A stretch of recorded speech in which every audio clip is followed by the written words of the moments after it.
Hello everyone, I'm Bishi, and today we are playing even more Great Ace Attorney Chronicles. We are in the second trial at the moment, and things are starting to pick up. We also got to meet Sherlock Holmes last time, so we'll see more of this wonderful person, this wonderful character today. But either way, I'm excited to continue the story and see more. Okay. Here we are. 9th January, SS Buria, first class cabin passageway. Oh, I am just now remembering I have to do my Russian accent again. Okay, Russian accent and English accent. Okay, great. It'll be great. Russian Bishi time, yeah, I do my best. That's all I can do. I wish we hadn't been thrown out like that. I wish we'd managed to find some clue as to what that speckled band might be. Yeah, so, right now I'm thinking that the speckled band is,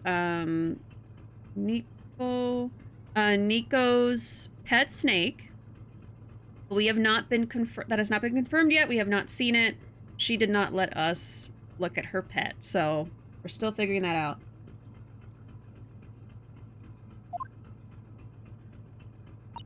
We didn't manage to investigate at all. And I imagine that we won't be able to for a while longer. We'll never get past that sailor guarding the door. He's clearly glaring at us as if to say, don't even think about it. Oh, wait a minute. What is it? Well, what happened to our great detective friend? Where did he go? Oh yes, he completely disappeared. When did he do that? He slipped away as quietly as the wind, but not before ensuring these were securely back on my wrists. Of course, yeah, he put the handcuffs back on. The jerk. Let's see. So this has a new response. This has a new response. That's not it. We move around like this. Okay. This is all... That's new as well. Okay. We will try those things. Hey Dan, welcome in. Gonna be lurking. I am now in full practice mode. Got told I got a gig on Saturday, so I have to get a song that's hard as hell for tomorrow for the rehearsal. Oh, well, congratulations on getting a gig. And good luck. I hope it goes awesomely. Hope it goes great. And I appreciate the lurk. Thank you. Can Sholmes deduce D's? Oh my god. Oh, jeez. And yeah, I forgot to respond to your message from earlier, Ron, but I've been having a great time with this. I agree that these are great games. I have only gotten into chapter 2 so far, but I'm already loving it a lot. I don't even want to wait. I just wanted to jump back into it. I'm like, I haven't played this in like 2 weeks. Give me my Ace Attorney now. So anyway, yeah, having a good time. He already deduced D's. Not although helped. Deduce D's, Holmes. Oh god. Hey Arkham, welcome in. Okay, so let's... Yeah. That door leads to the second class area. It's locked. I can't open it. No, well, that stands to reason. Oh. Oh my god. So excited for you because you've got some awesomeness heading your way. Right, yeah. I have not been spoiled at all. I'm very, very thankful. This game has been out for like a year now or more. I think a year or less, actually. And I really haven't seen anything. All I knew was that Sherlock went by Herlock, and that's it. I'm sorry, why was it so loud? Because it's silent in the game. There's no music or anything. It's just me. Look what you did. Oh my god. These games are kind of the culmination of the best of all the series in terms of gameplay, story, and plot devices. Yeah, there's already been a lot of quality of life improvements I've noticed, compared especially from just the original trilogy. I jumped straight into this, just because that's all that they have, like, on modern console. But I very much appreciate it. Very appreciate it, yes. Yes, Usato's angry. She's angry. It's your fault. Yeah. I reaped what I sowed. Okay. What did she say? Hold on. I can look at, yeah, history. Yeah, that stands to reason. No one wants to let the murderer escape. Gosh, she gave me a very stern look when she said that. Very stern. Okay. And then we have the sailor. I really wish we'd had a chance to look around in Miss Pavlova's cabin.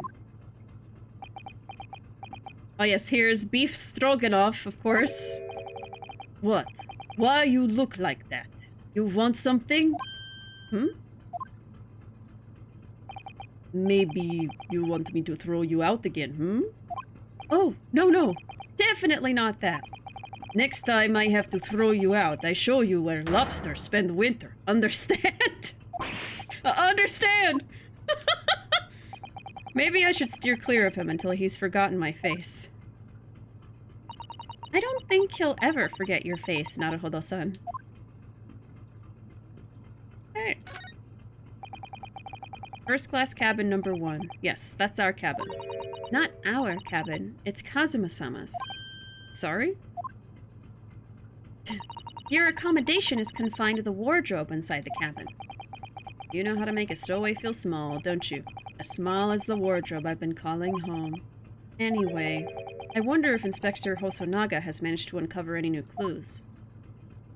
Yes, we should probably find him and ask. Alright, that's our next thing to do. So let's do it!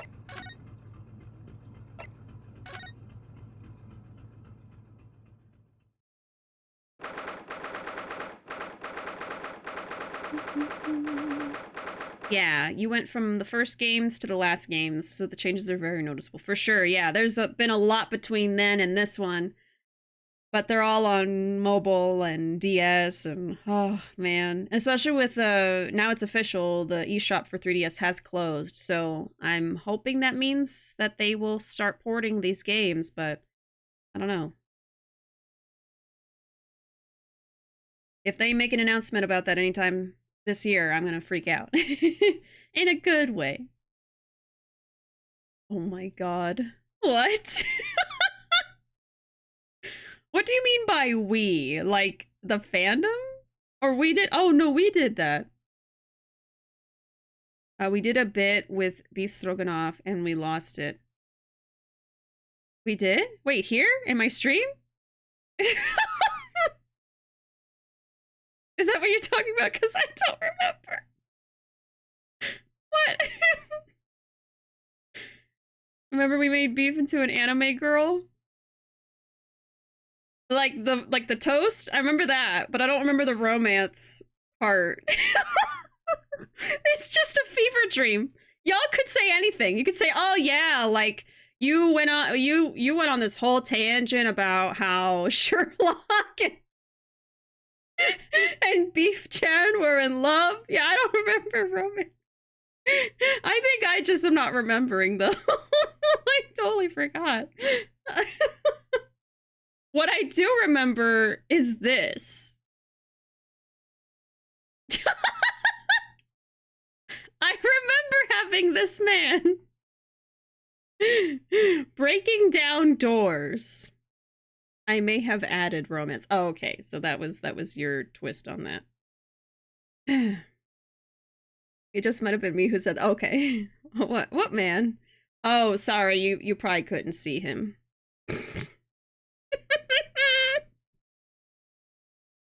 Oh, don't even start with the her lussy show mussy stuff. Oh my god. Don't even.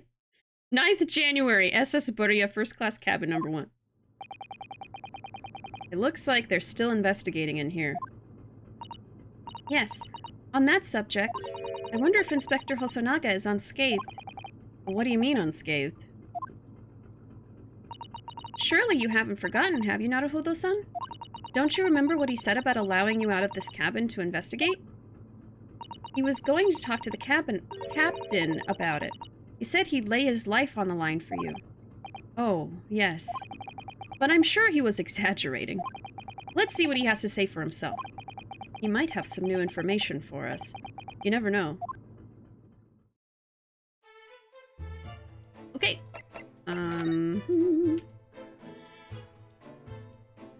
Well, it looks like we can look at everything again, but I don't know if there's a point. I guess we'll look at everything. Why not? You! Where did you go? Oh, sorry. I just went to the next door cabin to... What? Who gave you permission for this? Well, Seaman Hosonaga did.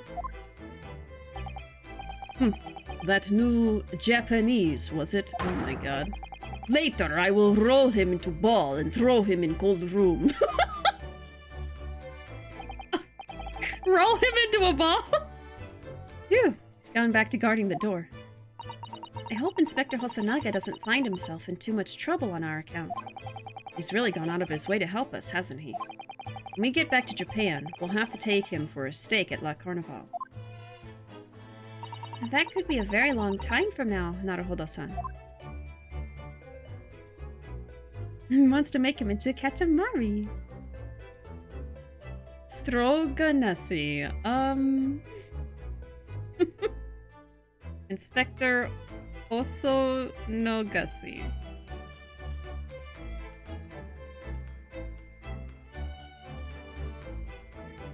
This is my community. These are the people that watch me. Oh, I've got more. Is that a threat? Am I being threatened? All the books provided for passengers occupying this cabin, neatly arranged on the shelf. They were all over the place when we first looked around, if you remember. Oh yes, and you tidied them up, didn't you? She sure did. You have to look after the ship's property. Unruly behavior in the cabins leads to damage. But it really wasn't me who knocked them over. Well, anyway, I feel much better now that they're neatly lined up. I can't relax when things are untidy. We can look at this. This is where Kazuma spent his final moments writing his diary. 1:23 a.m. I can hear a faint whistling sound. 1:35 a.m. What looks like some sort of speckled band is dangling from the ventilator grill. Looking at his writing here on this page, it's almost impossible to believe that he's gone. Kazuma-sama left us a valuable clue in these words, I'm sure of it. We have to solve this mystery, Naruhodo-san. We will. Okay. And then there's Hosonaga. The vent is new. So this ventilator joins to Miss Pavlova's cabin. Yes, that's right. And just a few minutes before he died, Kazuma saw something emerging from it. A speckled band, as he described it. If only Miss Pavlova had been able to shed some light on it. She seemed as baffled as we are. Yes. I wonder if she's telling us everything, though. I'm not sure. I know most people aboard would say the same about me, but there was something about that woman that didn't sit right with me. Okay, let's talk to Hosonaga. He looks a little, he looks a little beat up. Oh no. Poor Hosonaga. Ah, you're back. Inspector! What happened to you? Your face is... Please, don't worry about it. Man. They're just scratches. They don't look like scratches! You look like you were punched in the face twice, at least. Made by a bear, maybe. When I told the captain that I'd given you permission to investigate, he told me he'd pummel me with his fists and then toss me overboard. What? But the pummeling was over in a flash, and he must have decided against throwing me overboard. So it was nothing, really. It looks like he wasn't joking when he said he'd lay his life on the line if he had to. Oh, man. Well, thanks to your efforts, we now know a little about the neighboring cabin. Yes, so I understand. Oh. I bumped into a man claiming to be a great detective a little while ago. I think his name was something like Sherlock Holmes. I don't think he was German, though. Ah, that explains it. Shall we compare notes then? We can tell you what we found. Yes, let's do it. Alright, the cabin next door and the great detective. I'll nurse him back to health. Is he good? I don't know. I need holy water in this Chili's tonight. Yeah, we need holy water in a spray bottle. Just spray chat.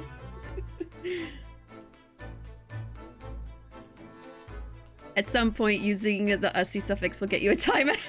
Oh god. Does he need mouth to mouth? Oh my lord. Okay, cabin next door. What? Nikolina Pavlova? She's in the cabin next door? Oh, do you know who she is? Please, what self-respecting ballet fan wouldn't know that graceful angel? Okay, so Hosonaga is a fan of ballet. I see Arkham has chosen violence tonight. Arkham has banned the word Herlock. I guess I can still say Sholmes, but I gotta watch myself. Why am I opening a calculator? I need a timer. Okay, 5 minutes. Time to refer to him as his fake name. Oh, Sherlock. No, I'll just have to be careful and avoid saying the other name. Okay. Ew, Sherlock, yeah. Okay, timer has begun. What self-respecting ballet fan wouldn't know the angel?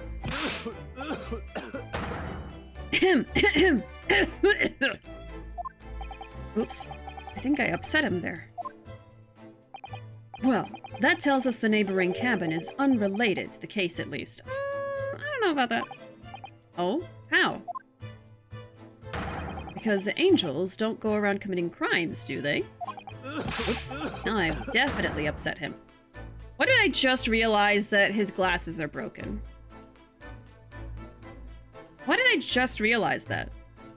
I literally only saw the bruises on his face and did not notice that one of his lenses are gone and the metal is like bent. Oh my god. This man can't even see! Now I've definitely upset him. Inspector, has your investigation in here proved fruitful? If I'm honest, there's very little more I can do. Our duty is to make sure the scene isn't disturbed, ready to hand over to the Hong Kong police. So I'm just keeping watch here, trying not to take my eyes off the job. Oh, I see. Ah, there is one thing. I do have a small piece of new information for you. Oh, what? Yes, do tell us, Inspector, please. New information. What is this new information you have, Inspector? It's this. The Burya's medical officer has finished his examination of the body and managed to obtain the report. Oh, Kazuma's post-mortem report? Kazuma-sama. So, what was the cause of death? Damage to the cervical vertebrae is what's written in the report. Okay, I'm adding that to my notes.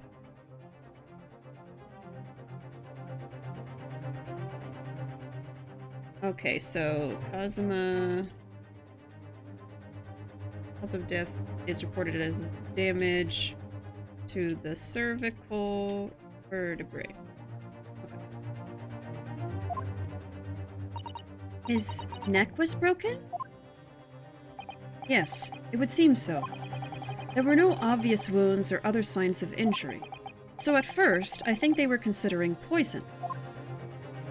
But it turns out they found no trace of poison in his system at all. Well, what weapon was used then?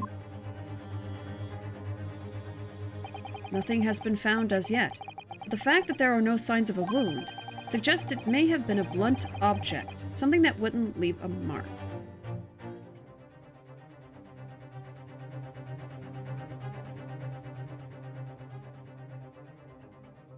Okay. So, I've been thinking, because this is called the Speckled Band, and because there's a vent there, and that's the only point of entry, and, we're guessing that it's a snake. I thought he got bit by a snake somehow, But if his neck is broken, I would next think that if it's still the snake, maybe it strangled him. But if it did, I think there would be a mark. I don't know, though, so I really don't know what my theory is at this point. I still think it has something to do with the snake, obviously because he talked about a speckled band, but I don't know. We'll have to see. Hey, Bradderfield! Welcome! Can we get a shout-out for Bradderfield, please? I should put you on my auto shout-out. Hold on, let me set that up.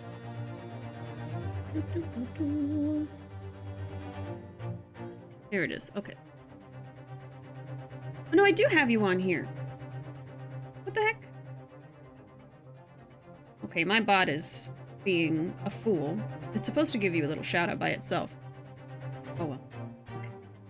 I have it. Just know. I wanted it to do that. Auto shout. How does that work? Well, usually it works. Right now it's not working. I don't know why. But I have Streamlabs chatbot and it has a bunch of different features. And one of them is something called events. And when you go there, basically it means that when something happens, it will cause something else to happen. So like I just add like a little thing, I put in the username of the person and then a message, and the message I put is just the mod command for doing a shout out through Twitch. And so my bot is supposed to do that. But it's not for some reason. Make sure I'm spelling your username right. I mean, I did, but like now it's having me second guess, so I gotta double check. No, yeah, it should be good. What the heck? What the heck? Oh well. Hopefully it works later. Okay. But anyway, yes, we did a raid for Bradderfield recently while he was playing some Resident Evil 4 New Game Plus. I still haven't gotten back to the game. I actually am already playing through 3 games right now, so I'm trying to finish 1 before I add RE4 into the schedule. I think this game is going to take me a while, because Ace Attorney games always take a while. But I think I'm going to finish Crisis Core first. I think that's probably the shortest out of the 3 I'm playing. So hopefully I'll finish that sometime soon, and then I can get back to my playthrough of the new Resident Evil 4, because I know it's very fun, and I'm desperate to play more, but I don't want to, like, put too much on my shoulders, so I know that feel. Yeah, the backlog is so full right now, man. I keep throwing in new games, though. That's the problem, too. Like, when Pokemon came out, I immediately started playing Pokemon, and I skipped over Bayonetta 3, and I skipped over Crisis Core at first, you know, blah, blah, blah. And then now I've gotten to play Crisis Core, but I still haven't played Bayonetta 3, and now Resident Evil 4, and oh my god. Backlog becomes a lumberyard, yeah, right? Exactly. Oh, Jesus. I have over 30 games in my backlog, man. I haven't even counted. I own games that I could play off stream, and I still haven't done it because all my gaming I do pretty much on stream. Oh my god. I was actually just playing more Slime Rancher 2 earlier today before stream. I gave myself a gaming day, but I don't know. I usually don't play a lot of games off stream. I'm usually always editing or working on stuff. I just haven't worked on my backlog at all, but there's just so many games, and there's more coming out. Breath of the Wild 2 is coming soon, and I still gotta finish RE4 now, and oh goodness gracious. But anyway, it's a good time, so it'll be there when I'm ready. Let me catch up with chat here. That's the spine, right? Yeah, vertebrae is always spine.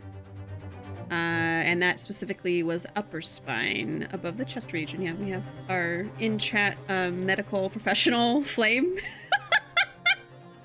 The closest we have to a medical professional. The most professional medical person that we have. So if anybody starts having a medical emergency, just ask Flame for help. It's like when there's something going on a plane, they're like, is anybody a doctor on board? I have a doctorate in anthropology. I appreciate your gross overestimation anytime. Lots of good times ahead. I know. There's so many like really good moments I'm looking forward to when I get back to it. I always tell myself, do I really need a new game when I have 30 more to play? Looks at Disco Elysium and Fire Emblem Three Houses. Those games can wait. New game time. Yeah, I know. There's been a lot of games I've just skipped over. And I'm like, oh, I'll probably get to it eventually, and then I never play it. I never play it. But it's still in my brain. I'm like, I know, I need to play that. But then I have so many games to occupy myself. Like, I never find myself lapsing in games that I need to play. So it's like, I never have a chance to be like, okay, now I'm ready to play that game. Because new ones that I want keep coming out. We need a doctor. Is anyone a doctor? I'm in pharmacy. Yeah, is there a doctor in the house? I'm gonna have to refer you to a physician, bro. Sorry. Yeah.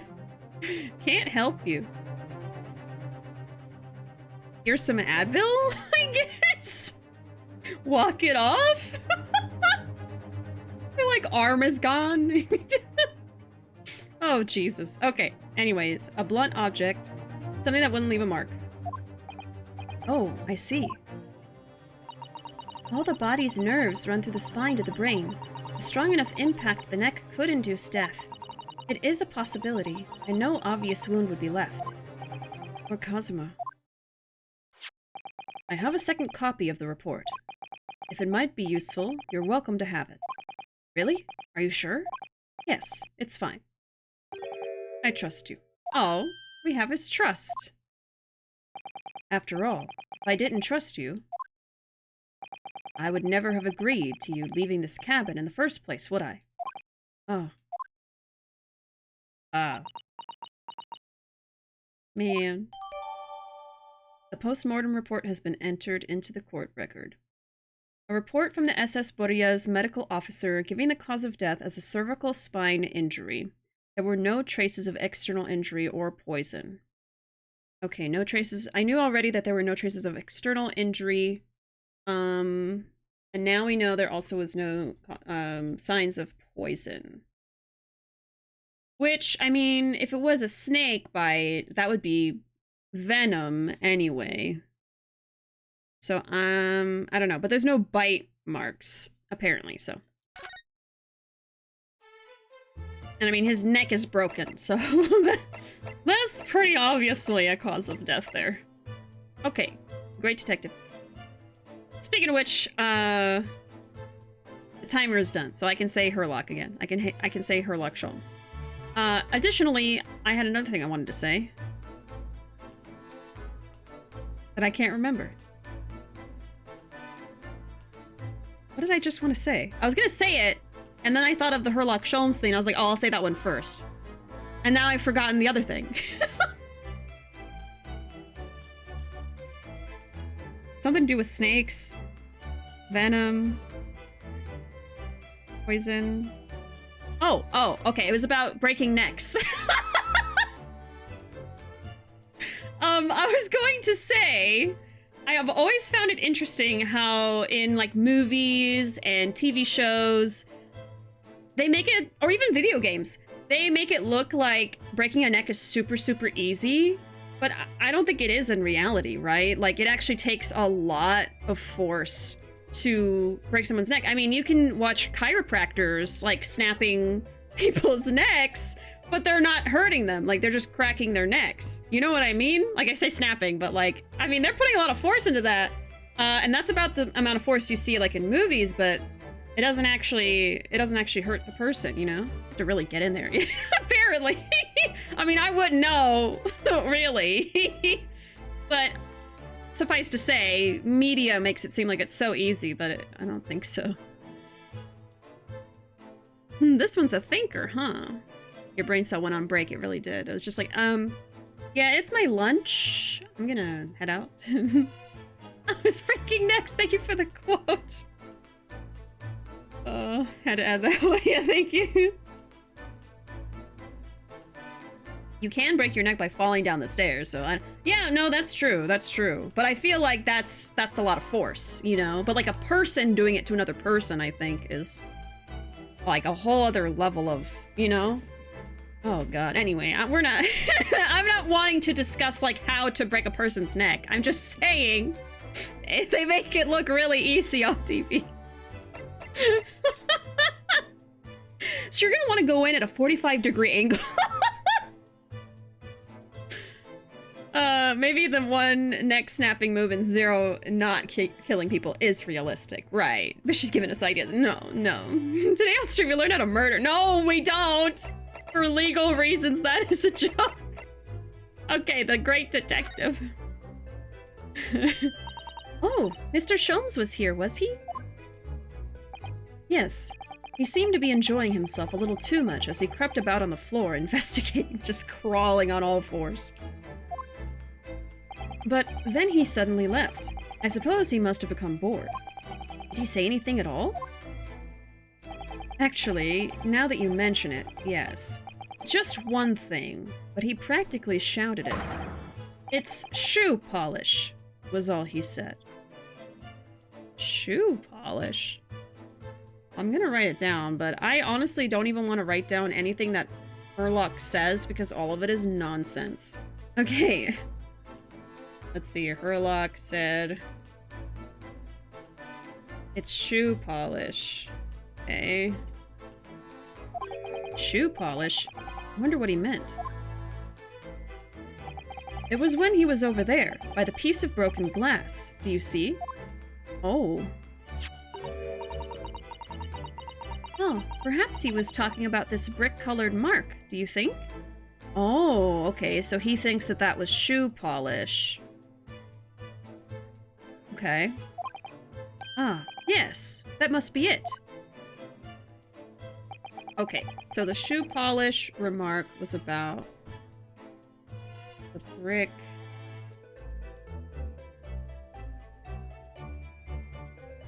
So it could mean... Okay, so someone's shoe made a mark on the floor, I guess? FBI enters the chat. The special Sholmes notes. Don't trust these. Yeah, anything I write down that Sherlock says, I feel like I have to put an asterisk and, like, take with grain of salt. Like, question this a little bit. Sherlock definitely drinks tea with shrooms in it? Oh my god.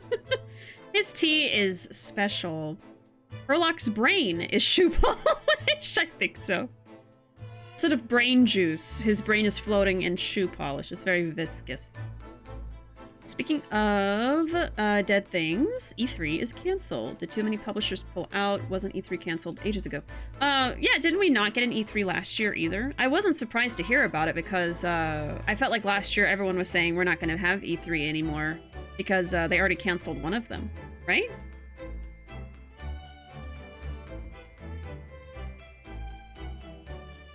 I honestly don't know how to feel about it. Because, like, I didn't watch E3 much in the past years of my life. Like, I didn't watch it before I even started streaming. And then I think we just watched it together once, or I watched it, like, once in the past few years. I don't know. I just thought it was cool that we had, like, a bunch of announcements at once. But I think now all of the different developers are just kind of, like, going off and doing their own separate announcements. E3 wasn't technically dead last year. With how many publishers pulled out, I wouldn't be surprised if E3 was canceled indefinitely. That's what I thought already had happened, honestly. And I thought it did get canceled last year. Like, was that a fever dream? Like, I think the year before was online only, and then last year it was just canceled, and now this year they're canceling again. Is that not what happened? Canceled on a yearly basis. I thought it had just died and it wasn't happening ever again. Yeah, that's what I thought happened. I thought so. I mean, like I said, I don't even know how to feel about it because, like, I had just barely started watching it and then they canceled it. I was like, okay, I guess. Jeez. Oh, there's been, like, I think some fun moments over the years. Like, I've always seen clips from E3 whenever it happened. Yeah, I don't know. I guess they're all just going to have their own separate announcements, all the different companies. We also have Wholesome Games announcements, too. So there's still stuff for indie stuff. 2016 was a good one. Especially since publishers have found they can just do their own shows. And then there's the Summer Game Fest, which are a bunch of publishers from E3. Oh, yes, that's true. So now we mostly have Summer Game Fest instead. Okay, so there's the thing that we can look forward to, I guess, instead of E3. But yeah, it's kind of like the end of an era, so to say, at the very least. Yeah. I don't know. But how could Mr. Sholmes know that it's shoe polish? That leaves me cold, I'm afraid. I have no idea. What is it, Susato-san? Well, Kazuma-sama was wearing leather shoes with a very dark tan hue. Dark tan? Sort of dark brownish red, then. So that could have been his shoe. Okay. Kazuma's shoe matches. Okay. Yes, a little like the color of red wine, but darker. I often repaired them for him.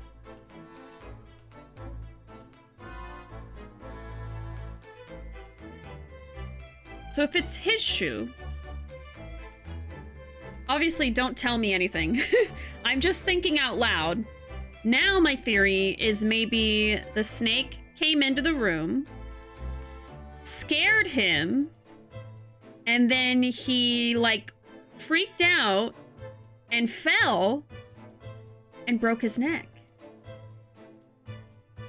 We were talking about falling downstairs. I don't know if he could just break his neck from slipping, though. I don't know, but... Unless his neck fell on something in the room. Oh, God. That would be so sad. Like, it's not even a murder. Like, it's just...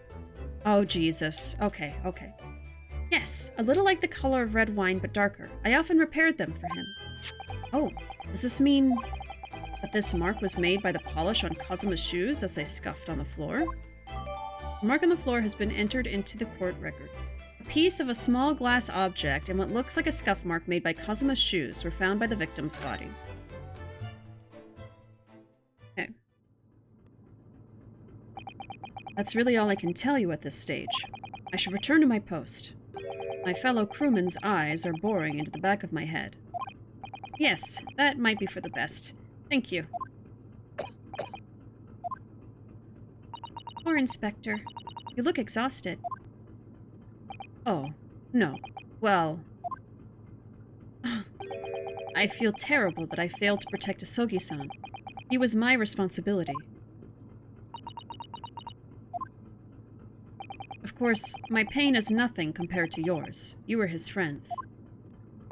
The truth is, I seem to have had a heavy head ever since I woke this morning. A heavy head? That's interesting.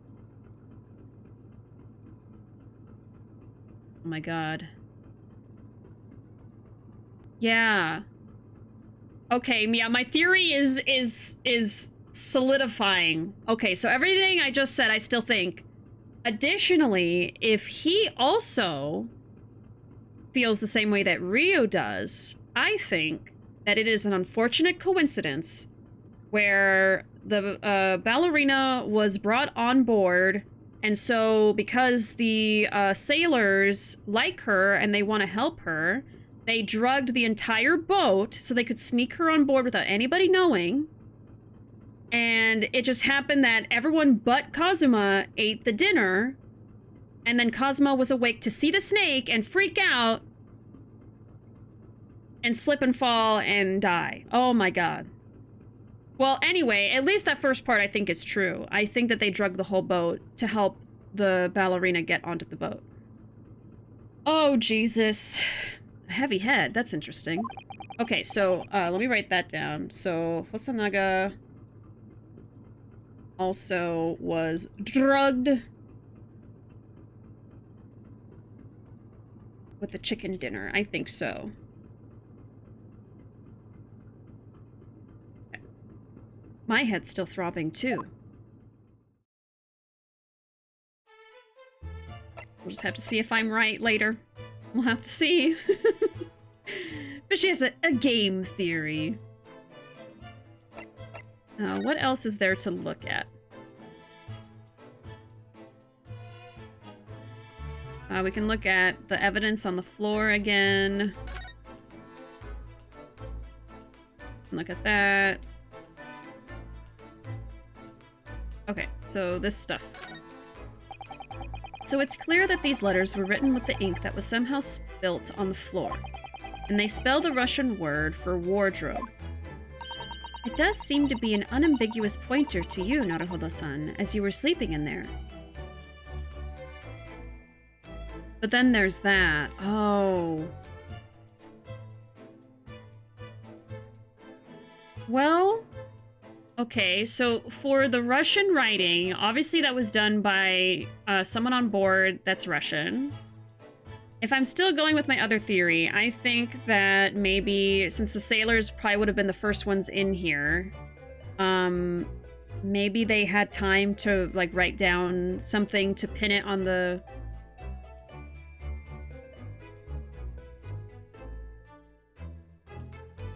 I don't know. I think basically, maybe they know it's, like, basically the ballerina's fault, but they don't want her to get in trouble, so they're trying to pin it on to, Ryu. Something like that. I don't know the specifics. Hey, Archer! Oh god, the boy's bruised. I'd block this memory completely. Hosonaga in pain. It's just heresy. Oh my goodness. How's the Russian boat going, fam? It's going pretty good. Having a good time. We have not seen the infamous Sherlock Holmes yet today, but I'm sure we will soon. Look at what they did to my boy. Let's beat up everyone on the SS Borea right now for hurting him. Oh god.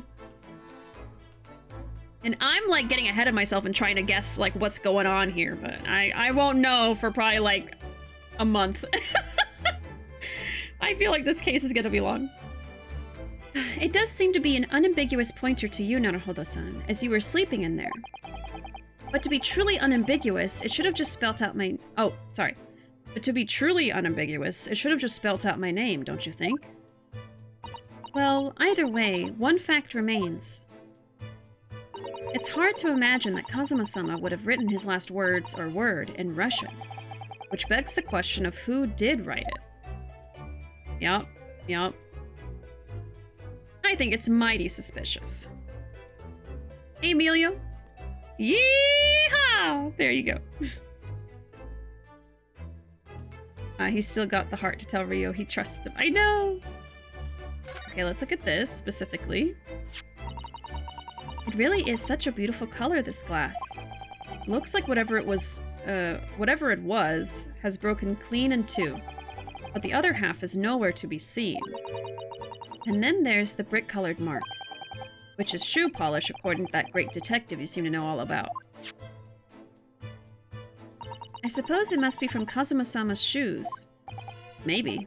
What I'd like to know is, how can the detective be so sure that it's shoe polish and not something else? Because he's a great detective, of course. That's hardly a reason, is it? Okay. I think that's all we have to look at. Can we go anywhere? I guess it's leave again? Sherlock probably licked the shoe polish. That's how he knows. He tasted it. Goodness gracious. Huh. Look, Naruhodo-san.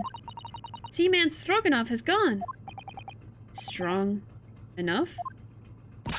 The burly Russian sailor who's always crossing his arms and glaring at us. Ugh, all these Russian names are impossible to remember.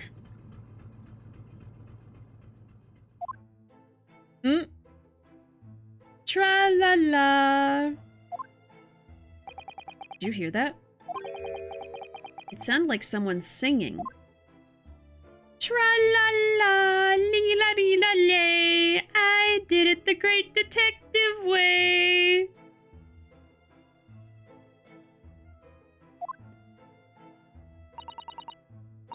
This caroling. I know that lark-like voice. Well, never mind that now. This is a golden opportunity for us. Yes, you're right. We must seize it. Let's get inside Miss Pavlova's cabin while we can and investigate. Definitely. Before that stringy knot crewman comes back. Stringy knot! It's stroganoff, not stringy knot. Oh my god. Okay, let's get in there.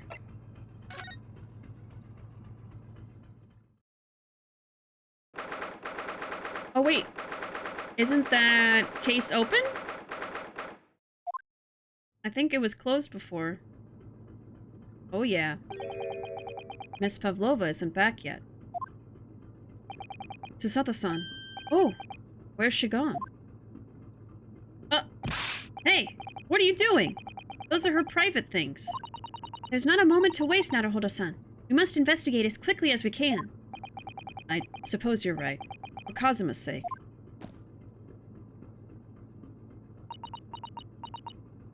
Not just for Kazuma-sama. What do you mean? It can't be long now until we arrive at port in Hong Kong. I don't want you to be in those handcuffs when we get there. Really? We must solve this case, Naruhodo-san. By ourselves if we have to. Yes, we will. I think she's starting to trust him. Okay. So this is the obvious thing I want to look at, which means I'm going to look at it last. Let's look at everything else this room has to offer. Oh my goodness, 94% love with Sherlock Holmes. That's pretty good. This y'all's man, yeah. I wonder who that was singing. I wonder who. It would seem this teapot is empty. But the natural conclusion is that the Russians are a very thirsty people. Or because Miss Pavlova only came into this cabin last night, she hasn't had the chance to make any tea yet? I mean, it could be either. It's definitely that they're excessively thirsty. I'd lay 1,000 to 1 on it. You're rather obstinate, aren't you, Naruhodo-san? Oh my! Oh, never mind, I'm looking at the case now. Oh my, Miss Pavlova's case is open. It's completely empty inside. But according to the great detective's great deduction, she was hiding her special friend in there. Yes, a friend that she had to keep secret. Because you're not allowed to bring animals aboard the SS Buria. I wonder what kind of animal she had in there. And more to the point, where is it now? It's escaped. I wonder what this little saucer is doing on the floor. I think it's for her friend. Yes, it doesn't look like it's been dropped. More like it was put there deliberately. Ah, do you think there could be a leak in the roof just above here? What? A leak? Is this ship quite safe? I'm sure that even if there's a little leak in the roof, it doesn't mean the whole ship is going to sink. No, you're right. Of course you're right. She's really trying to persuade herself, isn't she? I think it's a little plate of water for the snake, or maybe food.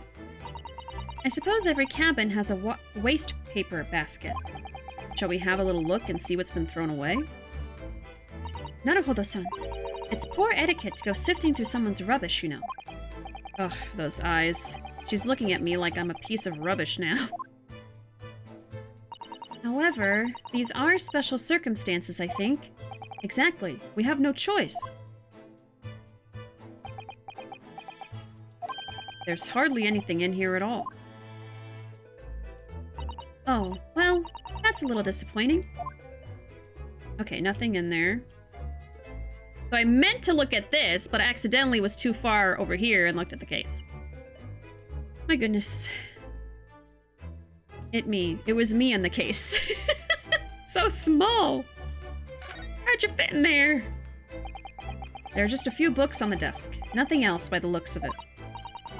Well, Miss Pavlova only ran away from the ballet last night.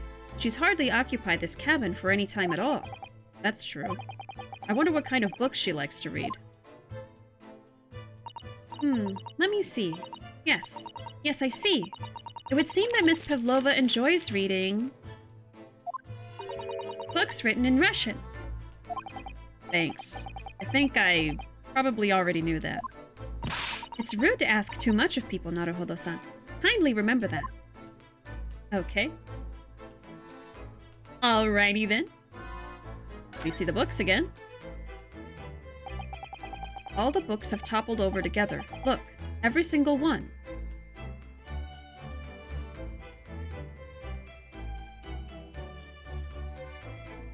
I do feel this is important. I'm formulating theories in my head about the books, but, like, I don't know if they're far-fetched or not. You know what I mean? Like, my brain can't stop. It keeps going back to my theories. I'm like, okay, what do the books mean? What do they mean? And I have ideas, but I don't know. I don't know. Because if all the books are this way, I feel like it has something to do with the boat. Like maybe the boat stopped suddenly, and so everyone's things kind of like toppled over, you know? And if they were picking up the ballet dancer last night, then that would explain why maybe things fell over, but no one knows because everyone was drugged. You know what I mean? Like, and that's where my brain is going. I don't know. Do you think that's a god of the sea, perhaps? He's toppled too, though. It's exactly the same as the bookcase next door, in Kazuma's cabin. Perhaps Miss Pavlova was practicing a difficult ballet pose and fell against the bookcase? I don't know. Would she really be practicing ballet on the same night she ran away from her ballet company? Alright then. It must have been you. You lost your temper and knocked them all over in a fit of rage? Not everything bad that happens on this ship is because of me, you know. Well, anyway, I'll set them all straight again in here, too. I don't like seeing things in disarray. Oh my god, stop messing with evidence! Jesus. The statue is T-posing a little bit. A little bit, yes. Okay, I'm gonna write down, Nico's room. Bookshelf. Knocked over. Like in Kazuma. Okay. Whoops, I didn't mean to look at this again. Now it's neatly arranged.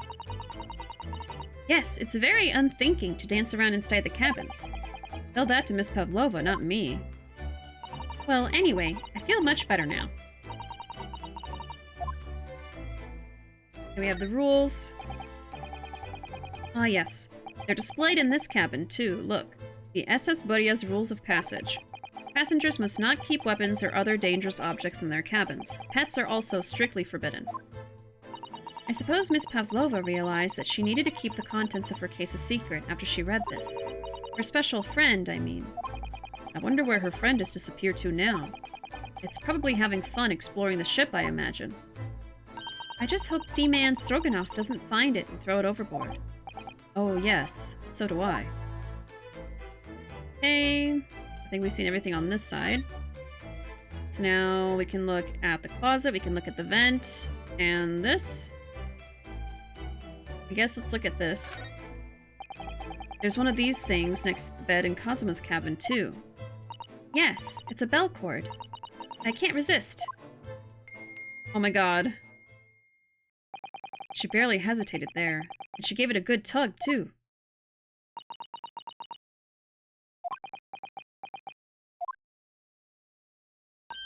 No, I didn't actually expect anyone to come. We don't want them to. We're trying to investigate in secret. God, I was actually worried I messed up there. So this ventilator connects to Kazuma's cabin next door. Yes, although what a fool a shipbuilder must be to open a ventilator into another room. Ah, maybe it's so that if there's a gas leak next door, the occupant of this cabin would notice and raise the alarm. Or the occupants of both cabins would die of gas poisoning. That is a possibility. Anyway, last night, Kazuma wrote that he saw a speckled band coming out of this ventilator. And then we can look at this. Naruhodo-san, are you there? Sorry? I'm right here, yes. Why? Oh, good. I thought you might have climbed into the wardrobe when I wasn't looking. There's no place like home. Oh my god! Believe me, I don't have some strange compulsion to jump inside every wardrobe I see, you know. Well, anyway, I'm not sure anyone could fit inside this one. It's full of beautiful outfits. I suppose they're all stage costumes. I was rather hoping we might find Miss Pavlova's friend hiding in there, but no such luck. Well, where the hell is it?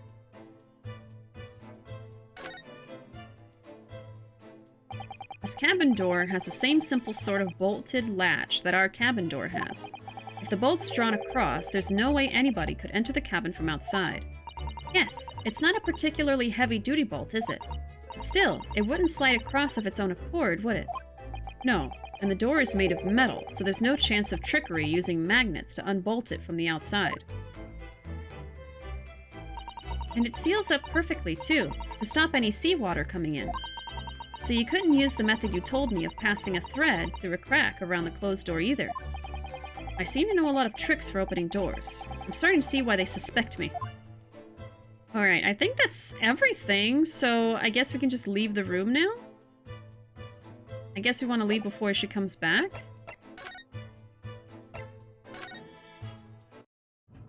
I guess.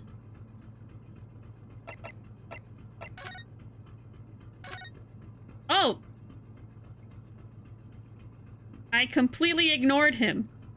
I think he was here the whole time and I ignored him. She really said the closet is your home after all. Oh my god. Now get back in there. Oh my goodness. It's him. It's him. Oh, it's Mr. Sholmes, look. Wow, you never know where he's going to turn up next, do you? He seems to be stealing a look at something as he sings to himself.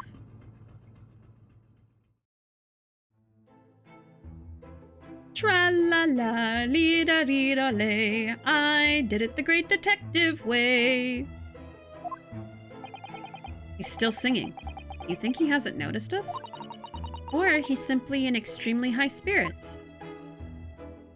Yes, there were times, I'm sure you knew, when the yard bit off more than it could chew. And through it all, when there was doubt, it's lucky Herlock was... Oh my god. He's singing it... He's singing My Way by Frank Sinatra right now.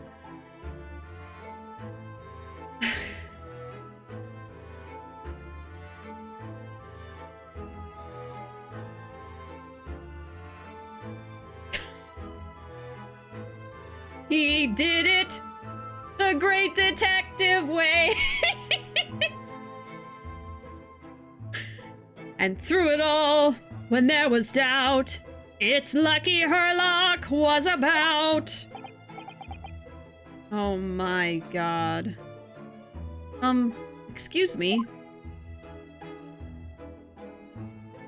I solved it all, and I stood tall. I did it the great detective way. It's so stupid. Mr. Sholmes! Ah! What is it? You wanna fight?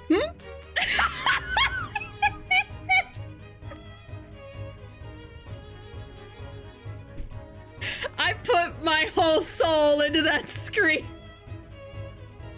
I put my soul into that.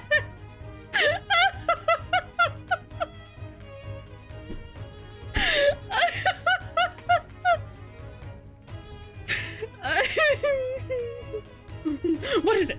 Want to fight? You want to tussle? About a fisticuffs, eh?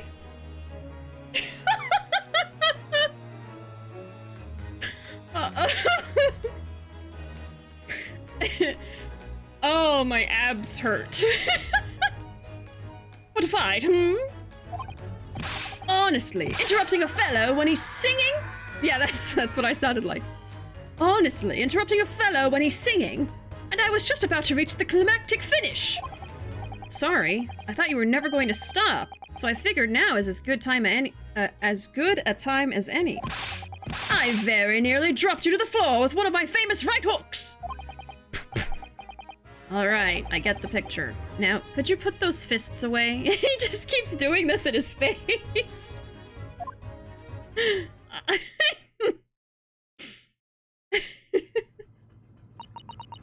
Mr. Sholmes, you seem to be examining something before we interrupted you.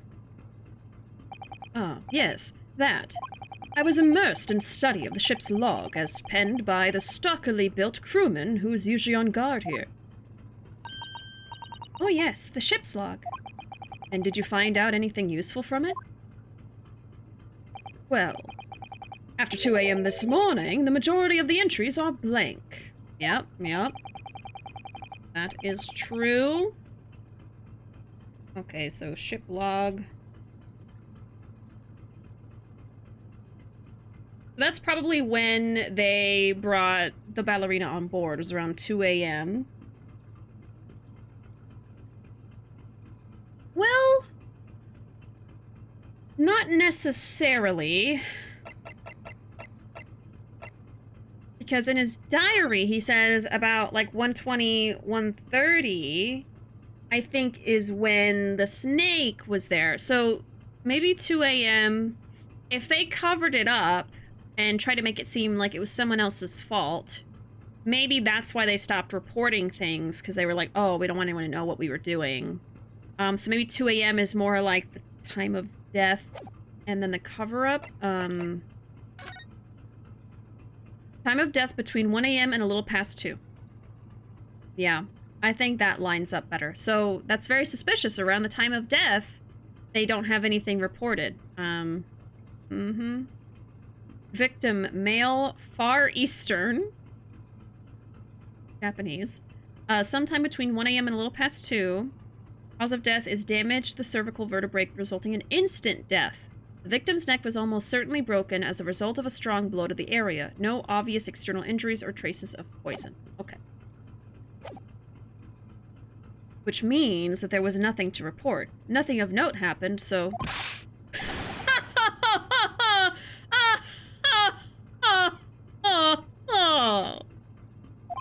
You truly are a student from the land of the rising sun.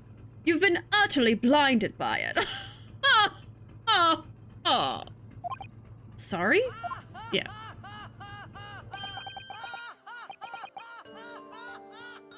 Your logic, my boy, is inverted. Whatever do you mean, Mr. Sholmes? Observe the other pages, and all shall become clear. It would seem the same crewman oft stands sentry in this first-class passageway. And he has an almost religious practice of recording nothing to report every half hour. Oh, he writes that in every 30 minutes? Okay. That's good to know. Okay, so if anyone covered it up, it was probably Stroganoff and maybe, oh no, more people, but he was certainly involved. Okay, so Stroganoff usually puts nothing to report every 30 minutes. If nothing happened, but instead after 2, it's blank. He writes that every 30 minutes? Nothing to report? Precisely. Put simply, the seaman writes nothing to report when there is just that. And yet, the ship's log from last night is largely blank. He didn't even write nothing to report. Do you mean... Yes. There were circumstances afoot last night which led to the seaman being absent from his post. What kind of circumstances? What happened? That remains a mystery for now. We can be sure something significant took place. So significant that it caused the seaman to forget his regular habit of scribing nothing to report in the log. These are important details. I would stake my life on it. You must log the ship's log in your mental file. The ship's log has been entered into the court record. A record kept by the crew assigned to the first-class cabin area. There are virtually no entries from 2 a.m. until early this morning. Now that deduction was worthy of a great detective. Yeah, see, this I agree with. That is fishy. Ah, you're starting to understand what my way is, I see. What makes Sholmes Sholmes. Brilliance.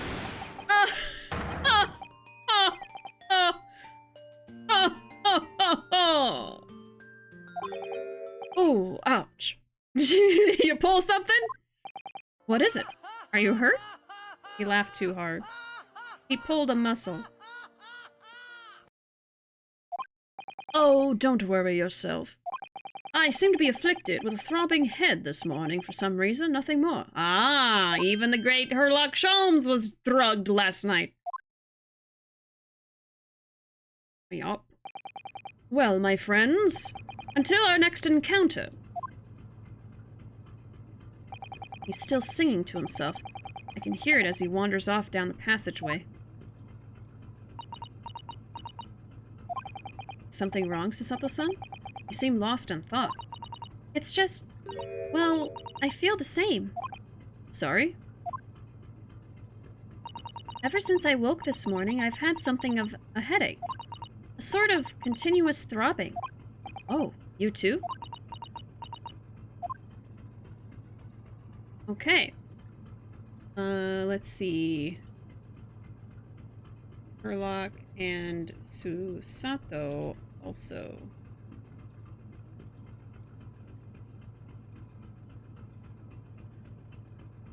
Okay. I've got it in my notes now. Someone went through the whole ship bonking everyone on the head. Yeah, there we go. That's really what happened. Next thing you know, he'll be singing My Way or the Highway. My Great Detective Way or the Highway. Okay, well, we are done in here. I guess let's go back into the cabin. Anything different? I don't think so. Maybe back to Miss Pavlova? I love that I can just go directly here. Oh, yes, something different. Ding-a-ling-a-ling-a-ling. Ah, what's that?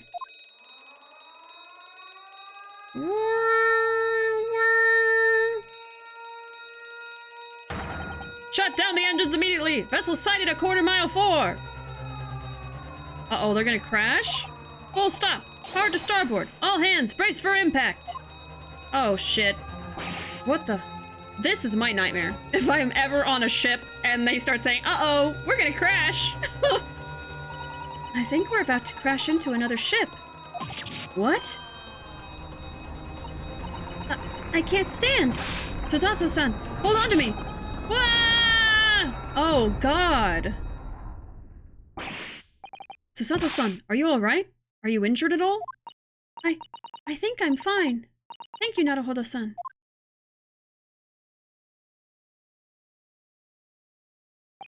It looks like we avoided a collision. I think... Yes, the ship has come to a stop. Oh my goodness! What about you, Naruhodo-san? Are you hurt? No, I'm fine. Hello?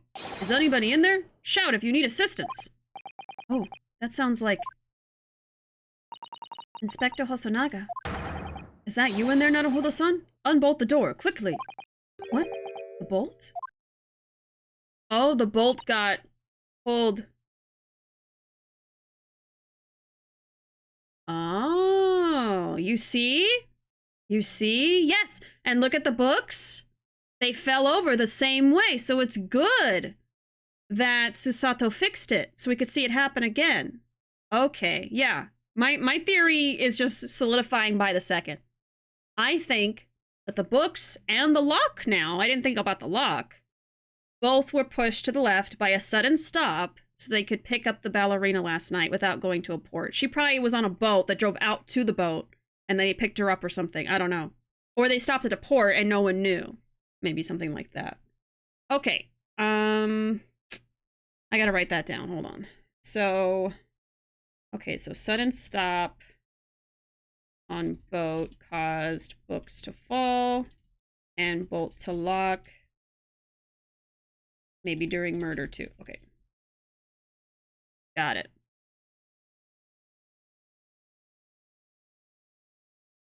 So, could the sudden stop have also... No. Okay, never mind. I don't know. I don't know. Look at that! The door's bolted. Did you do that, Susato-san? No, I didn't touch it. Well, that's strange. How did... And look at all the books.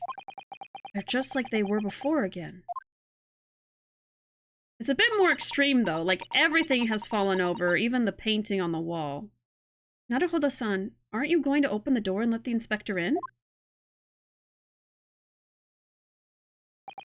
I'd better tidy this place up first. Our violent emergency stop had solved one mystery, at least, in a very vivid way. But I knew that what awaited us on the other side of the cabin door would not be pleasant. I hurried around, tidying up the cabin with a new sense of foreboding in my heart. To be continued. Right now. Thanks for watching. No, we're still going. But we will save. Yeah, we'll save here.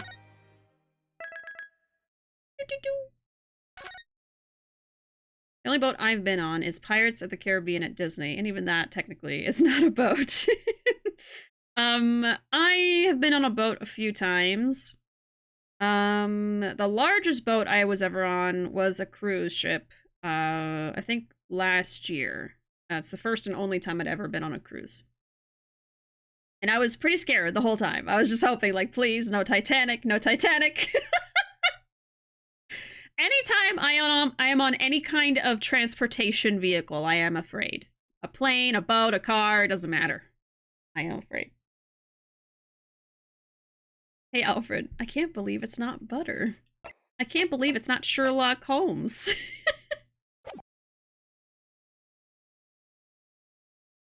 Okay, 9th January, SS Buria, Miss Pavlova's cabin. You know what I will say? If I'm doing my Ace Attorney notes on my computer instead of my notebook, if my power ever goes out in the middle of a stream and I didn't save my notes, I will lose them. So that would be another reason to actually write them down, but I think I just need to save instead. Let's see, I didn't even save this whole thing yet. Ace Attorney notes. There you go. Boats are my biggest fear because drowning is my biggest fear. Oh, wow. They go hand in hand. Yeah, I get that. Do you know how to swim? I went on a cruise once. All I did was sit around drinking daiquiris while my parents were at the casino. Truly worth it. Yeah, me and Ruuuvo had a pretty good time. We went with family. The food was very good. They had like a buffet that was open most of the day. They had like a pizza place that was open pretty late. You could just go and get whatever. You didn't have to pay. As long as you pay like the ticket that comes with like the the buffet thing. I don't know. I think that's what we did. And we also got to stay at like we also got to go to like a fancy dinner restaurant in the boat aside from the buffet. And that was very, very good. The food and boat was nice. The crowd sucked. Yeah, the other people, the other passengers were all like older people that like would just like look at you really judgmental. Like anytime we were walking around, like other people were just like glaring. Like I don't know. I didn't like the vibes at all. But you know, we made our own fun. It was fine. And we were with family too, so old people, am I right? Yeah. This is why you should oversave with notes. Yeah, for sure. Titanic really was unfortunate being in freezing water. If the boat sank anywhere else, I think it would have been a slightly better situation. For sure. Yeah, it just... terrible. Old people. Yeah, old people stink. Okay, let's get back to it. 9th of January, SS Buria, Miss Pavlova's cabin. Somehow, the door to the cabin we were in ended up bolted after we made an emergency stop. Susato-san took a deep breath, then gently slid back the bolt.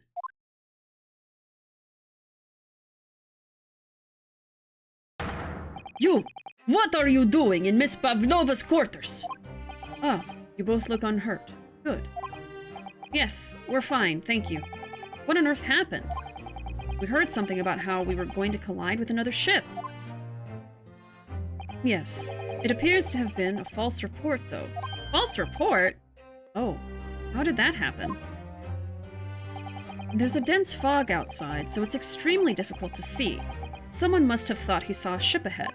This person obviously triggered the alarm, and that's why we made an emergency stop. That's weird. I guess better safe than sorry. Let's see. Okay, so the sudden stop was false alarm.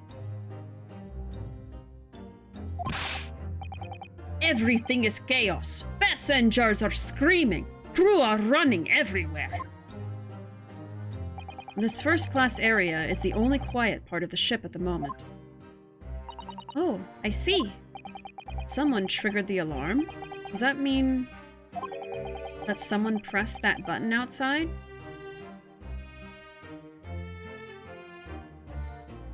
Oh.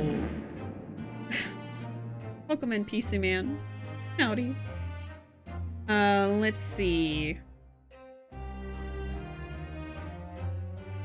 So it was a false alarm. More so, someone pressed the button in the hallway. It could have been Sherlock Holmes. Maybe he wanted to see what happened when the boat had an emergency stop? I don't know. Ah! You wicked intruder! Dressed all in black, you are the devil! Sorry? Me? I've been called a lot of things before, but devil is a first.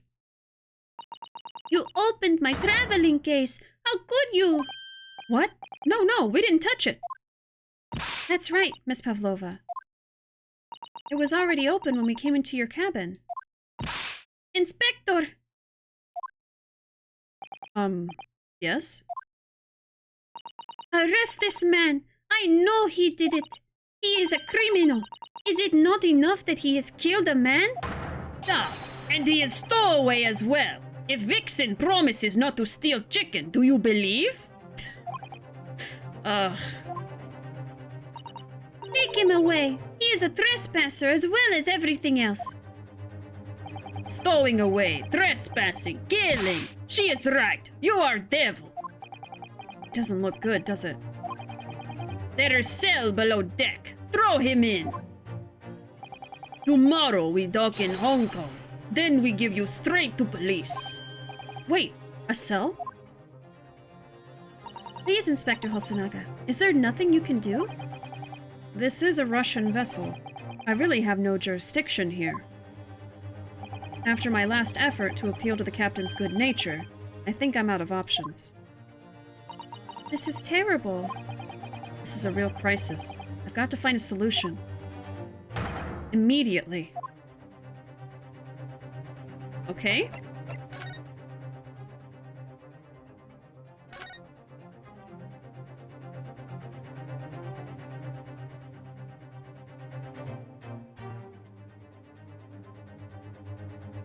What the fuck is he doing?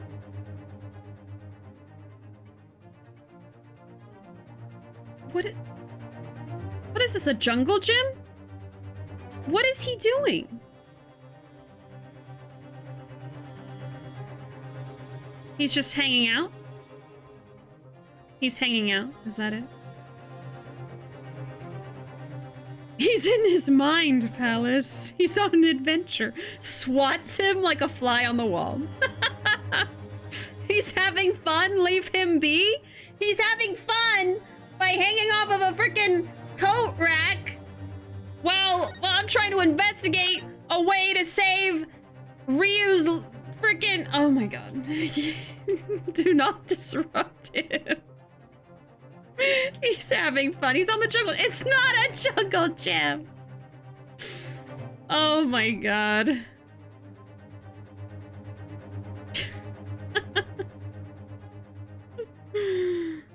Oh my god. Yeah, old people, am I right? Last time I went to the city, we hung with another trans buddy, and an old lady looked at us like she'd bitten into a lemon. We laughed for like 30 minutes after the fact. Yeah, I feel like that was part of the reason me and Ruuuvo experienced that, because, you know, we're not gonna pretend we're not, at the time we were engaged. So, you know, we were holding hands when we were walking around and stuff like that, and I can't help but feel that that is why people would look at us all stinky the whole time. So anyway, yeah, stinky old people. Wait, y'all are married? I will forgive his every crime. Wow. Anything he does wrong, it's fine in my book. Jesus. Unproblematic fave.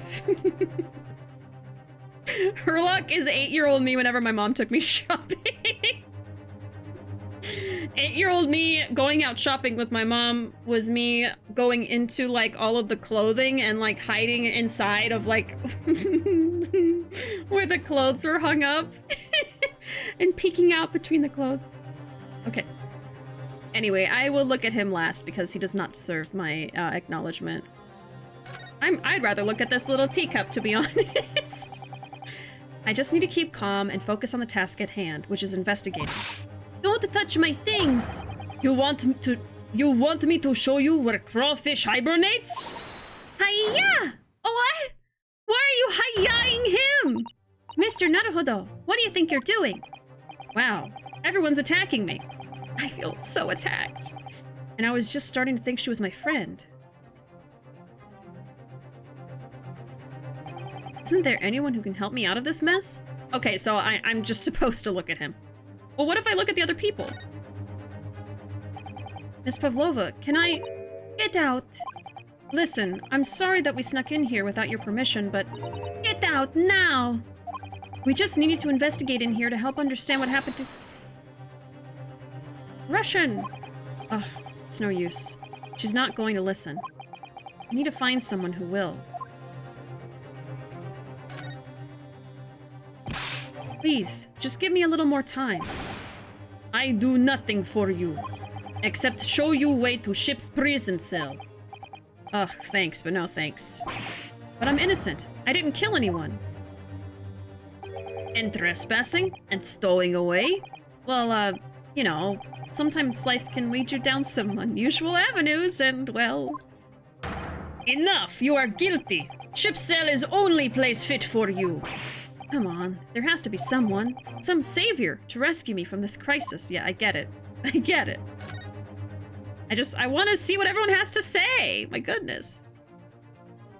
Hey, Salad Man, welcome in. I'm lurking. Thank you so much for the lurk. I appreciate it. For luck is 9-year-old me when I saw a thin door frame and I could climb it. He is helping. You obviously just don't understand. My God. You've got yourself into a difficult situation here. By entering this cabin uninvited, I mean. Sorry, I was just so desperate to find a clue. I'm afraid there's really nothing more I can do to help you. If I push my luck any further, a punch to the face will be the least of my worries. I'm really sorry. Oh my goodness! But I'm not sorry for getting a raid from Stumped Gamers! We get a shout out for Stumped Gamers, please. Welcome in. Who was streaming today? Now we're playing Traveler's Rest. What is Traveler's Rest? My goodness, though. Welcome in, everybody. I appreciate that raid. Welcome in, Katie and Resist. Welcome in, welcome in. Oh, Jazz was streaming. I gotta look up this game. Traveler's Rest. Let me see. I will take a gander. But though the three of them were streaming earlier, minus Anna. Yeah, Anna is are on their way to a convention right now, I believe. Another one. Another convention. Very busy. Oh, it kind of looks like a Stardew Valley a little bit. That looks cute.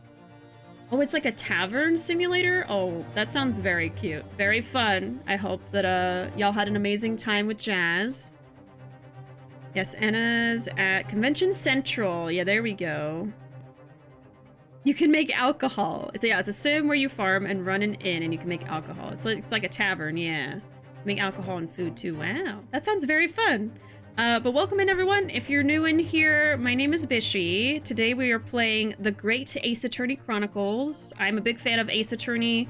I'm also a big fan of Yakuza, another series that Jazz plays with Enna. I'm currently playing through Ishin on Tuesdays and Wednesdays, and Thursday, Friday, I play either The Great Ace Attorney Chronicles or the other game I'm playing, which is Crisis Core from Final Fantasy. I also stream on Saturdays sometimes and have a little PNG tuber. It's like every other weekend, and we play random stuff on Saturdays. But anyway, welcome in. We like to have fun here. I like to make people laugh. I'm doing a lot of voice acting for Ace Attorney during these streams, not like official voice acting or anything. I haven't done that. But anyway, I'd like to show y'all a little stream trailer if you don't mind. It's about a minute, and I think it'll do a good job at showing y'all what the vibes are here.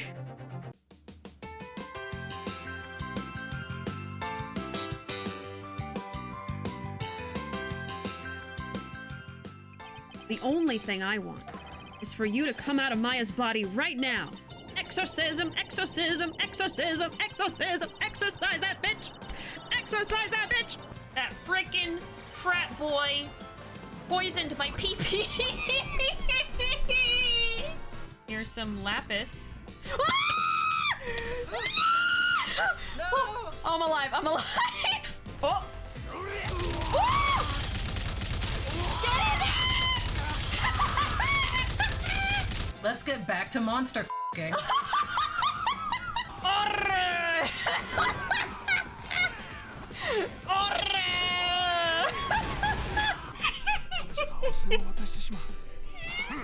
Show us your meat! Show us your meat! Show us your meat!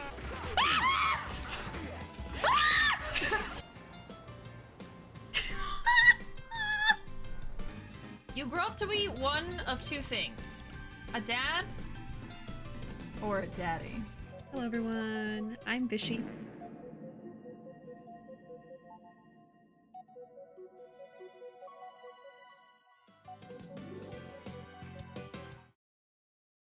That's me. That's the streams. Thank you so much for that follow, Tiana-saurus. It's a cute username. Yeah, thank you for that follow, Tiana. Also, I am a cosplayer, if y'all want to see any of the stuff I've cosplayed before. I really gotta update that gallery. There's very little photos there. I've cosplayed so many things. But I've cosplayed Majima. That's probably one of my favorite cosplays. We also have fun sound effects for subscribers. Also, welcome in, Caramel. I don't know if I said welcome. Hey, Parafox, welcome in. Nice trailer. Thank you. Thank you. And also for any other people who are new in here, here are all of the pets that we have.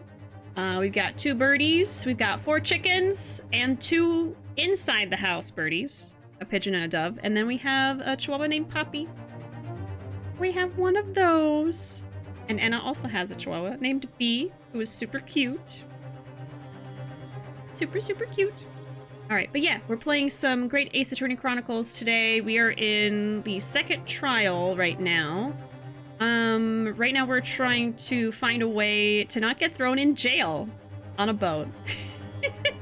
And also, Sherlock Holmes is here and causing chaos. He is literally... I just gotta show y'all, hold on. Let me get to this dialogue, because I can't even describe what he's doing right now. I had to take responsibility for giving you the freedom to investigate Miss Pavlova's cabin. Now this has happened, I'll have to report to the captain at once. I really need some help here. I need a savior to rescue me from this crisis. I need a hero who's hanging off of a coat hanger on the wall. He's just hanging there. I don't know why he's doing this. This is Sherlock Holmes! This is the Sherlock Holmes of Ace Attorney, and he is just hanging out on the freaking coat hanger! Why? I do not know! He keeps doing weird stuff! Thank you for that clip. Yeah, there's another good example of this man. Okay, let's talk to him. What the? Yeah, that was my reaction. What are you doing up there? Please call him out. Ah! He's just wearing the tiara. Mr. Holmes? Enhance. Naturally, I was analyzing what a weight of 20,000 rubles feels like on one's head. Have I not told you that as a detective, it is my business to know what other people do not? This isn't mere tomfoolery, my boy. Oh, no, no. Well, why were you hanging from that hook before then? Isn't it obvious? To properly assess the weight of the 20,000 rubles, naturally. I wish to determine if it would bend that conceited-looking hook on the wall so full of brag and bounce. Does he want to fight it? Ugh, I never know whether to take this man seriously or not. Ah, you again. The great detective. Ah, Inspector, I confess I've been looking for you. I have something to report to you most urgently. Well, you might try looking for me somewhere other than a hook on the wall next time. What is to report? Speak! An urgent report from a great detective can mean but one thing. Yes, the case of the curious murder that took place last night here on this vessel, the steamship Buria, has been solved by me, naturally. What? Really? Yes, I have eliminated all other possibilities. No other explanations exist. So, allow me to illuminate all your minds. For I am about to reveal my great detective's greatly admired great deduction to the case. I swear to God. Ha, you have solved it? Even Hedgehog understands this case. We all knew who was responsible for killing student boy this morning when we found criminal in wardrobe. It is this stowaway, and he has handcuffs to prove it. I don't think handcuffs prove anything. I didn't do it. The trouble is, there doesn't appear to be anyone else who could have killed the victim. Because, as everyone knows, the cabin door was bolted shut from the inside. That means the culprit must be someone who was inside the cabin. Yes, it's what's called a locked room mystery in detective stories. The locked room. That is point. The room was locked. Well, I can't deny that. There's no way the bolt could have been drawn across from outside the cabin. You are all quite mistaken. The cabin next door is not a so-called locked room at all. What? Oh yes, there is another entrance. An entrance used last night by the culprit in order to gain access to the cabin despite the bolted door. What other entrance? We never discovered one. Why, it gapes open-mouthed at you even as we speak. The ventilator, man! The ventilator? You think this is funny? I cannot even put my arm through that hole. That's because your arms are as thick as tree trunks. You're suggesting that the culprit entered and left the victim's cabin through that tiny opening? It's not possible. Ah, but it is. And last night, the victim even witnessed the intruder in the act of passing through the ventilator. Mm-hmm. Mr. Sholmes, do you mean... Are you referring to the words Kazuma-sama wrote in his diary? 1:23 a.m. I can hear a faint whistling sound. 1:35 a.m. What looks like some sort of speckled band is dangling from the ventilator grill. Precisely, my dear madam. But what does it mean? What is this speckled band? The answer to that particular conundrum is in this very cabin. He's starting to fight again.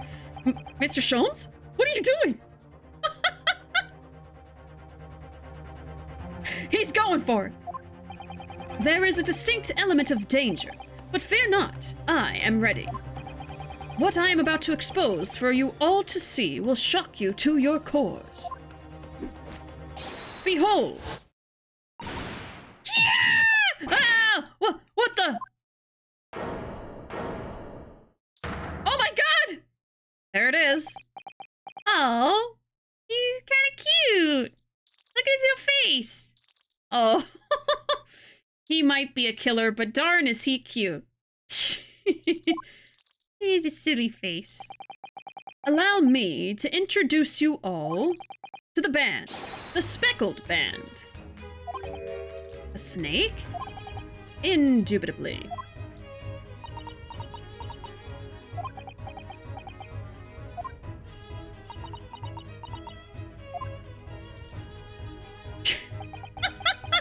It's looking at him. Mr. Sholmes, just one thing. Bray, what troubles you? Well, that snake isn't really speckled, is it? It looks more stripy, wouldn't you say? Hmm? Yes, you're right. I think in this case you would have to call it... the striped band, wouldn't you?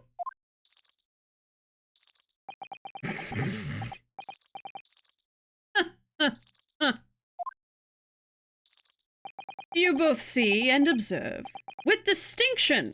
However, do you not think that is precisely the trap into which the culprit wishes you to fall? Oh my goodness, really? It's a trap? How exactly? I think perhaps it is time I explain the intricacies of my train of thought. Are you ready, Miss Pavlova? I'm sorry for the young man who died, but that is all. His death is nothing to do with me. This whole thing is nothing to do with me. There are two conclusions I have drawn from the facts. Number one, last night your friend infiltrated the victim's cabin. And number two, that same friend was responsible for the victim losing his life. Okay, wait, he's saying some important stuff, so... I mean, these are things I already thought. Let's see, so... Holmes says... Let's see, Snake entered Kazuma's cabin through the vent, and Snake is responsible for his death. Somehow, some way. Okay. A danger rope, yes. Fancy about a fisticuffs, chap? Yep. He's ready to beat this case up. Two inspectors, a guy with a long overdue visit to the doctor, and the silliest little guy. Just hanging out. The snake looking at Sholmes wants a bite. Well, he doesn't bite, he constricts, apparently. No. She's turned as white as a bowl of rice again. Sholmes must be right. He's hit the nail on the head. This young woman's friend killed Mr. Asogi?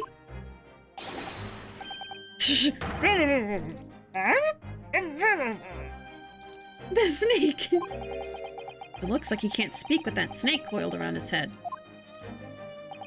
I would advise as little movement as possible, Seaman. You wouldn't want the fangs of that long friend in your neck.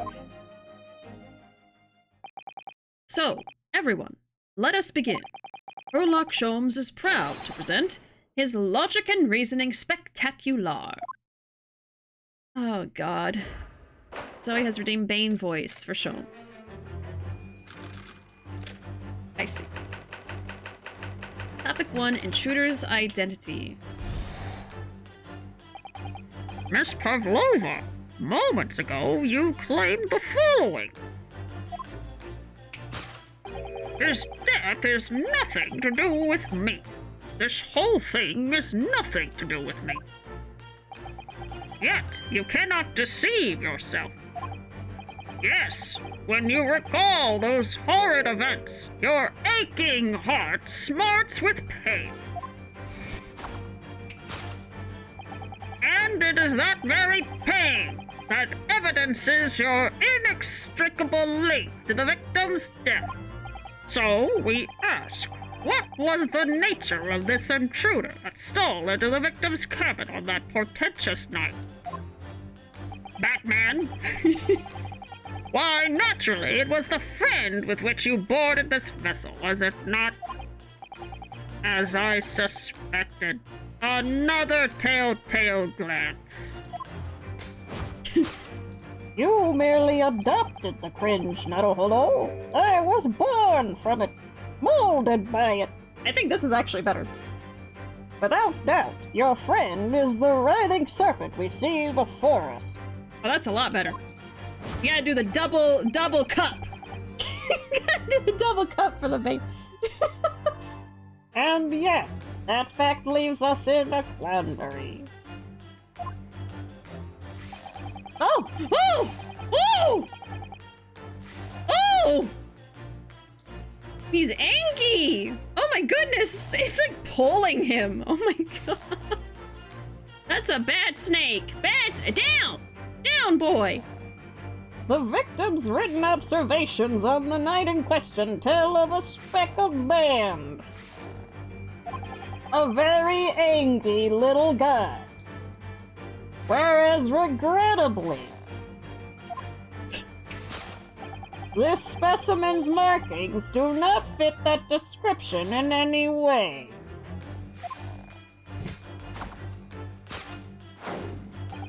What explanation can we then give, pray? What was the sight that fell upon the victim's eyes last night? Okay. I think that's enough of Bane.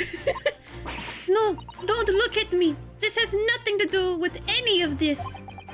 Oh, but it does. You have the answer to this quandary even now, hidden behind your back.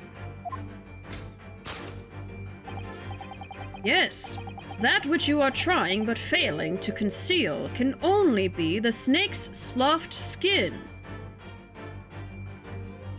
What? So he had a more speckled skin and then shed it and now he's striped? Well, I don't know if that's like super accurate to snakes, but I guess they're not going for realism, but interesting. Okay. So that's what we're going for here. All right. Okay, so snake isn't speckled, but shed his skin, so was speckled before. Remember, Sholmes is kind of dumb. Right.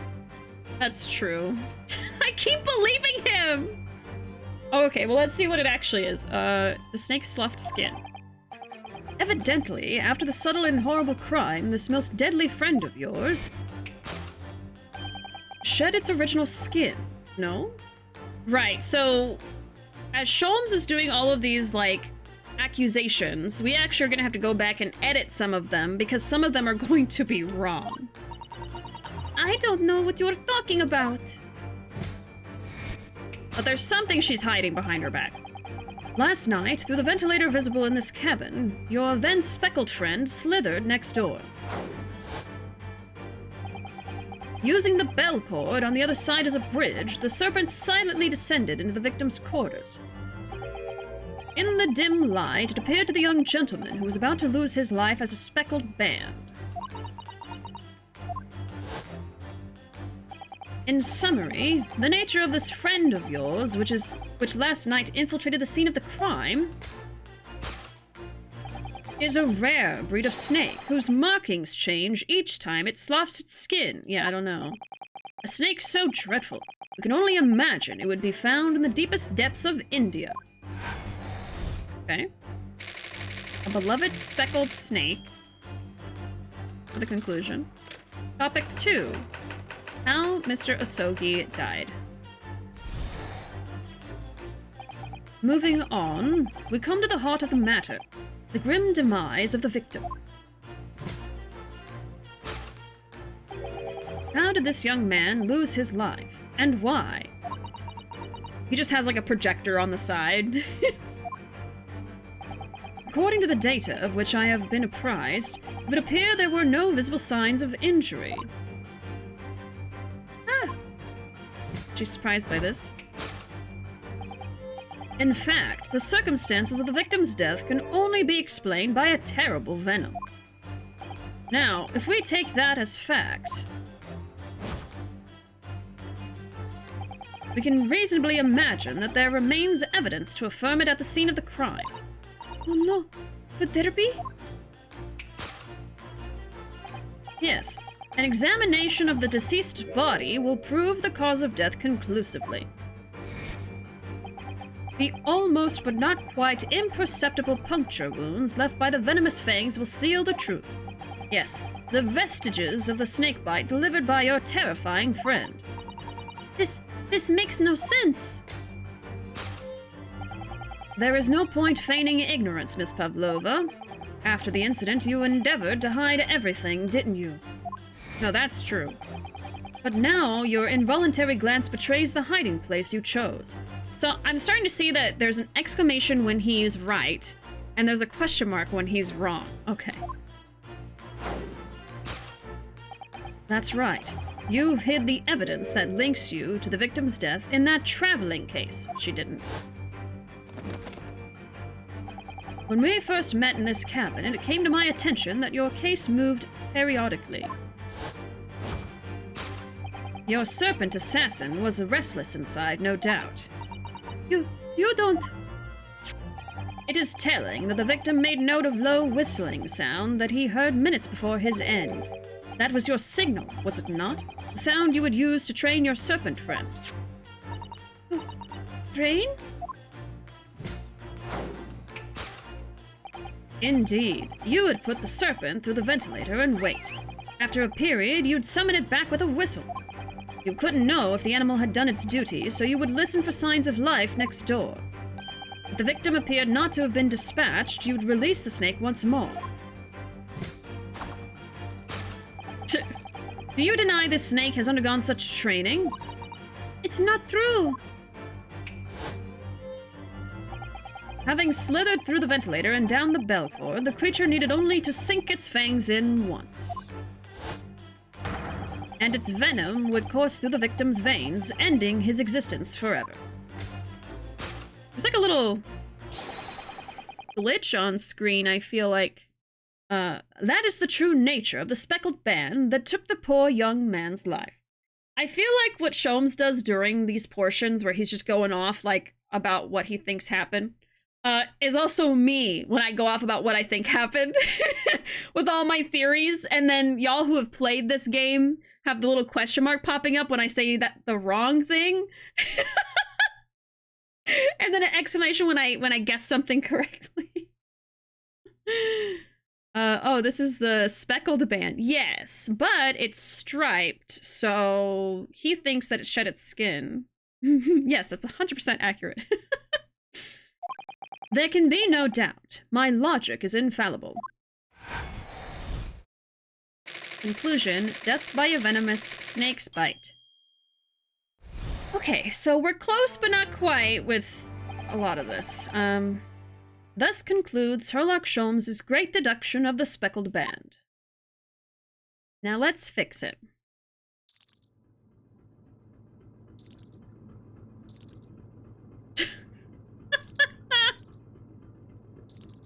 I actually really like this snake. I think it's very cute. You're justified because you're not the greatest detective who ever lived, apparently. Yes. I think there's some leeway for me to guess wrong. That's exactly how it's playing in my head, and it's as fun as the game was. Perfect. Miss Pavlova has trained her pet snake as a killing machine. There, on the floor, you will observe a saucer of milk. The promise of food is the key to training any creature. Snakes don't drink milk. Incredible. You've solved the mystery. Amazing. Your great deduction really lives up to its name. I see now why Sherlock Holmes has become such a household name. My dear man, it was nothing remarkable. As the Russians say, I could have done it with one left hand.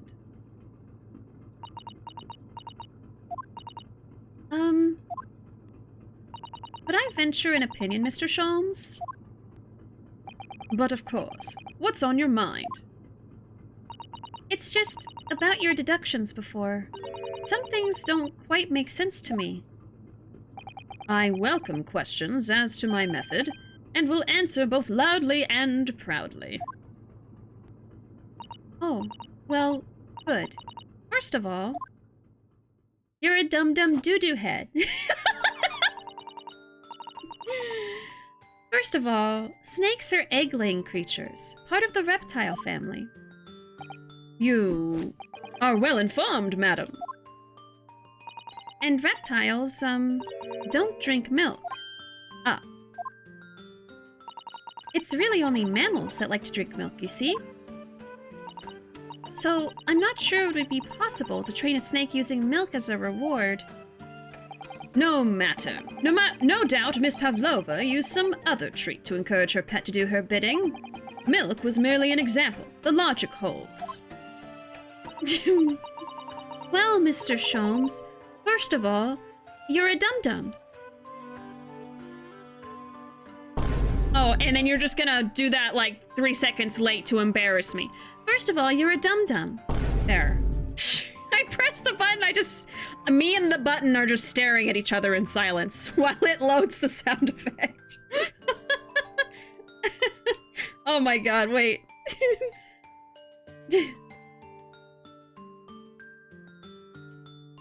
Well, first of all, you're a bitch. Hold on. Well, wait, I can't do this. Hold on. Oh god. Well, actually, it says here that you're a bitch. Okay, I'm done. Oh. He slept through biology. I have a vine boom sound effect. You do not have a vine boom sound effect. Only I can do that one. Oh, wait. What is that? Oh my god, wait. I just thought of, like, a clip that I love, and I have to reenact it right now. I wonder if I can find the full quote. Oh, I don't know what it is, but it's like a... I think it's a clip from... the show with the Blue Jay and the, oh my god. Well, anyway, it just sounds like this. First of all, you engage in hanky-panky. Second of all... Regular show, yeah. I think it's a clip from Regular Show, but I can't remember the rest of it. He says like 3 things, and whenever I hear it, it makes me laugh so hard. And it's perfect with the vine boom. Yeah, Pops. It's Pops from Regular Show. Oh my god. I would love to find the clip of that. It was on TikTok for a long time. Like, people were making videos to it. Okay, Regular Show. Pops. First of all... Yeah, you engage in hanky-panky. That is what he says. What is the full quote? Pops from Regular Show roasts you? That might be it, but I'm not sure. Ruuuvo, can you find it? I don't want to click on a video and it's just like a meme video that's not even like... Yeah. Not even the real thing.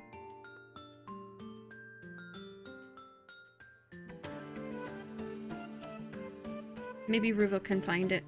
Okay, but it makes me laugh so hard. It's my favorite. Alright, I'll keep going though. Well, there is something else. Snakes have no ears. Ah. Yes, so I'm not sure it would really be possible to signal to a snake by whistling. But madam, what of the tales from Arabia? Have you not heard of the snakes that dance the sounds of a flute? It's not true. It's not real. I think perhaps the performers play their music in time with the snake's natural movements. Oh, I see. Yeah.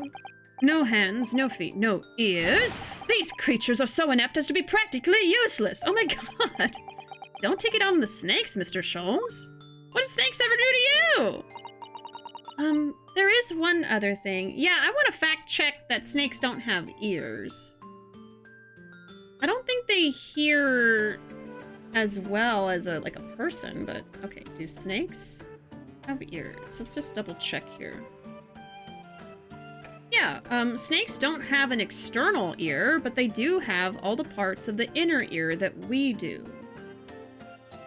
It's a little bit different because it connects to the jawbone, enabling them to sense vibrations. However, they can only hear a portion of the sounds that we hear, yeah. So yeah, they have ears, but they don't hear the way that humans do. So maybe they just simplified it here, and we're like, they don't have ears, when really it's, they don't hear like a human would. But yeah, they don't have like ear lobes, like, you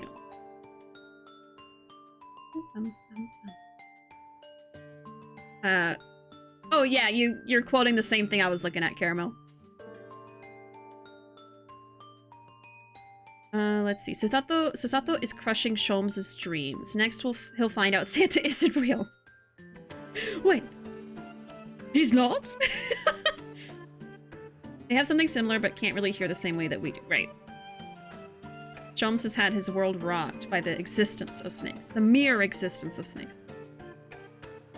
There is one other thing. You have more? Snakes use the scales on their bellies to propel themselves.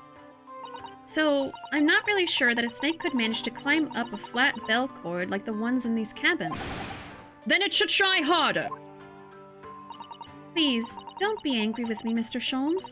The point is, even if the snake had gone through the ventilator to the next door cabin, it couldn't have come back without help. Oh. What I'm trying to say is that there are a number of reasons why it's difficult to imagine the snake could have had a part in this.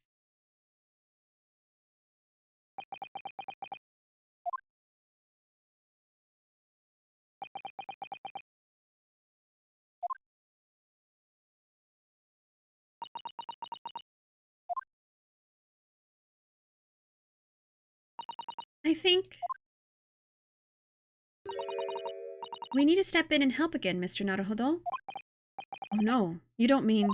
Yes, we need to modify Mr. Sholmes' latest deductions and turn them into the great ones they ought to be.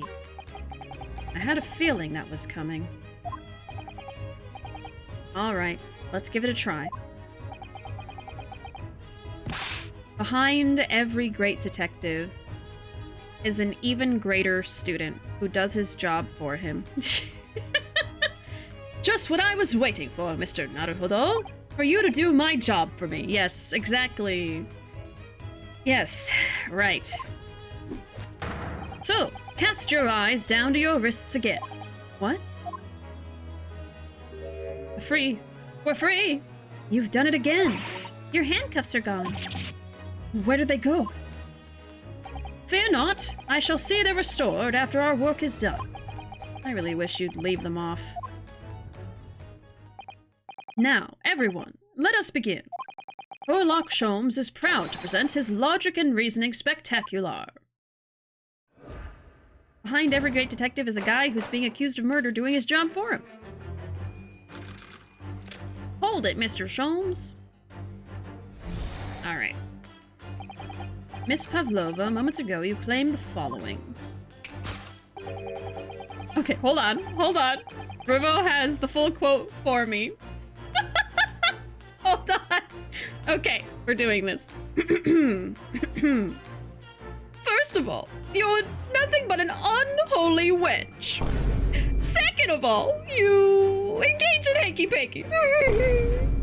Third of all, you're not a jolly good show. You're an unjolly bad show. Yes. Pin it.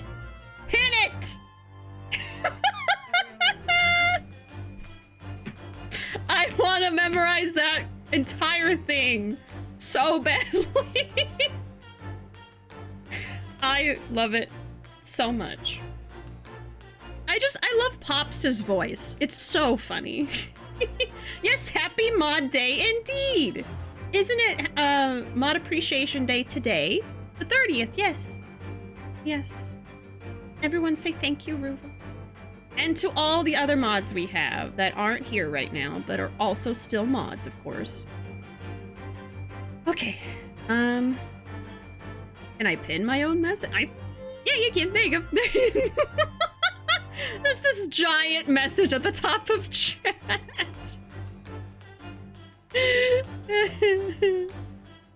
Oh my god. Okay. Perfect. Yes, happy Mod Appreciation Day. Ruuuvo. And anyone else who mods for streamers. I know there's a couple other people in this chat. Okay. His death is nothing to do with me. This whole thing has nothing to do with me. You cannot deceive yourself. Yes, when you recall those horrid events, your aching heart smarts with pain. Oh no, her hand! Her hand hurts. She does have a pained expression on her face. Yes, that's true. She looks as though Kazuma-sama's death is weighing heavily on her mind. But you're not sure Mr. Sholmes has read her quite correctly, is that it? Could there be some other way to interpret her expression, then? Let's take a moment and really look very closely at Miss Pavlova. When you recall those horrid events, yeah, so... She has a scratch! Oh! Okay. Let's look at the claw scratch. Well, we can also look at everything else, right? I was told last time that if you look at everything, there's a bunch of different dialogue you can see, and it doesn't mean you got the wrong answer, so... Her left ear. Yes! Or no, oh. No, I need to examine, I think, with something else? Despite being in the neighboring cabin, you failed to notice what was happening to Mr. Asogi next door. And for that, you can't forgive yourself, can you? A feeling I understand all too well. Yeah, we're gonna lose a point for this, but that's okay. The guilt is bad enough, but Mr. Sholmes' accusatory words add salt to the wound and hurt your ears. I didn't see an examine button. What spectacularly contrived logic led you to this mindless conclusion? Okay, it was worth it to see that. Well, it's supposed to be a logic and reasoning spectacular, so I thought I'd contribute to the show. This is my show, Mr. Naruhodo. Kindly perform any peculiar experiments on your own stage. Sorry. Okay, anyway.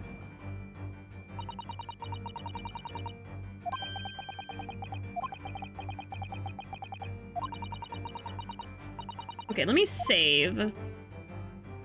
I can't save. There's no examine. Okay, I just press A. Okay. I feel like they should have like an examine. Since they have the other things you can do, they should have an examine. But the button is A, apparently. She has such petite ears among that beautiful hair, like little pink shells. Oh, what's that? There's something dangling down from her ear. Ah, that's an earring. The crescent moon part looks as though it's made from wood. It's charming, isn't it?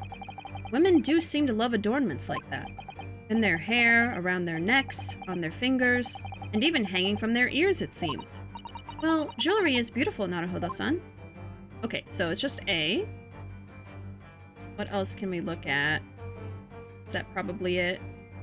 Her right ear? She has such petite ears. Oh, yeah, it's the same thing. What's that? There's something attached to her ear. Ah, I expect that's what's called an earring. It's a little piece of jewelry. An earring, is it? It really is tiny. Perhaps part of it is missing. Maybe it broke off. So now all that's left is the clasp part that attaches to the ear. If that's the case, she doesn't appear to have noticed that it's broken. That's interesting. Yeah. That's actually something that's interesting. One of her earrings broke off. Okay, and then all we have left is the correct answer. This is my show, he says, yeah. Okay, present the claw scratch. Or we can look at it first. Oh, Naruhodo-san, look. That looks like a very painful wound. It looks like a scratch made by some kind of small animal. And fairly recently, too. Well, whatever scratched her doesn't appear to be around here. Okay, let's present the claw scratch.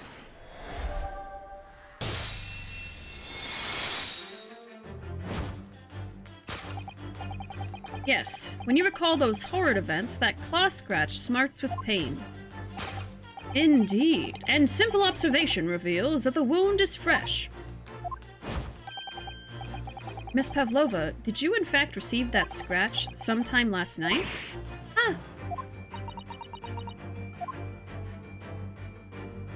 When I think about the young man who died next door, I feel so sad.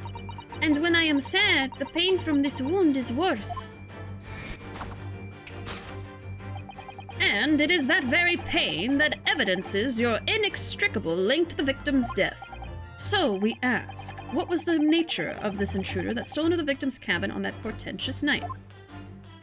Why, naturally, it was the friend with which you boarded this vessel, was it not? Ah, as I suspected, another telltale glance. Without doubt, your friend is the writhing serpent we see before us. That's wrong. It seems likely that the scratch mark on the back of Miss Pavlova's hand was made by this friend of hers, doesn't it? Except, snakes don't have claws, do they? No, they don't. They don't even have hands or feet on which claws might grow.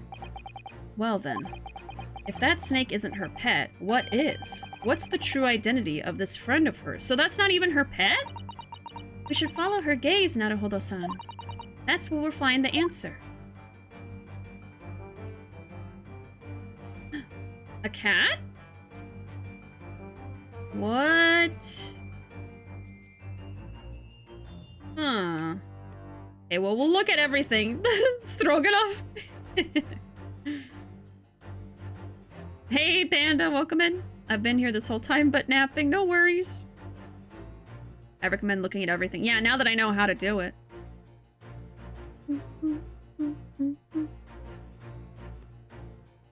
Yeah, you're good. You can post that. Okay, let's look at everything. Let's look at the snake. The more I look at this creature, the more its stripes stand out. It's a very impressive snake, isn't it? Oh yes, it really is. And it seems to be doing its best to squeeze this poor sailor's head until it bursts. Yes, it's a terrifying sight, and slightly heartwarming at the same time. Anyway, it would probably be a good idea not to get too close. You can also look at Stroganoff. There's no doubt, is there? She looked in this direction. Straight at Seaman Stroganoff. Well, they do seem to be friends of sorts, but I can't imagine how he could possibly fit through that ventilator. Don't forget that I managed to fit inside Kazuma's trunk when we first boarded the ship. I would ask what that proves, but I think an equivocal little smile would be more effective. Okay, and then we have a teapot. I have a feeling that it was this teapot that Miss Pavlova's eyes flickered over to before. You think this is the friend she's been talking about? Well, we're all different, aren't we? Whatever we might say about it, if that's the way she feels. I don't think I'll say anything about it then. You and the teapot can discuss it instead. Wait, that's not what I meant.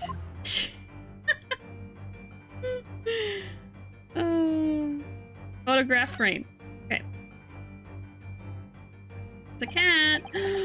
With a bell!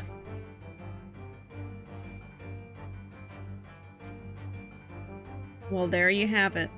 Ah, look at the photograph in this frame. This must be something Miss Pavlova brought with her when she ran away. She is exceptionally beautiful, isn't she? Yes, that's true. But personally, it's the little black creature she's holding that's caught my eye. Baby! Yes, it is a baby. Maybe we'd better take a closer look at this. Okay, let's look at her. That must be a stage costume she's wearing. It's quite stunning. I should like to have something like that. And she's wearing the 20,000 rubles on her head as well, look. It's called a tiara, Naruhodo-san, and you shouldn't think of it purely in terms of its value. She must be a strong-willed woman. To turn her back on the world stage and run away all on her own. And then we have the little kitten. Their claws are especially sharp. And their teeth are like needles. Look at the little cat Miss Pavlova's cuddling here. Oh, what a cute little kitten. It could vie with you, couldn't it, Naruhodo-san? For the blackest outfit. A black kitten. And from the look of this picture, at least, Miss Pavlova seems very attached to it. Okay. So we can present the cat specifically. Puppy teeth, yep. Puppies and kittens' teeth and nails are so sharp. It is very cute, though. Just saw today's stream name. Yes, I came up with that one all on my own. Thank you.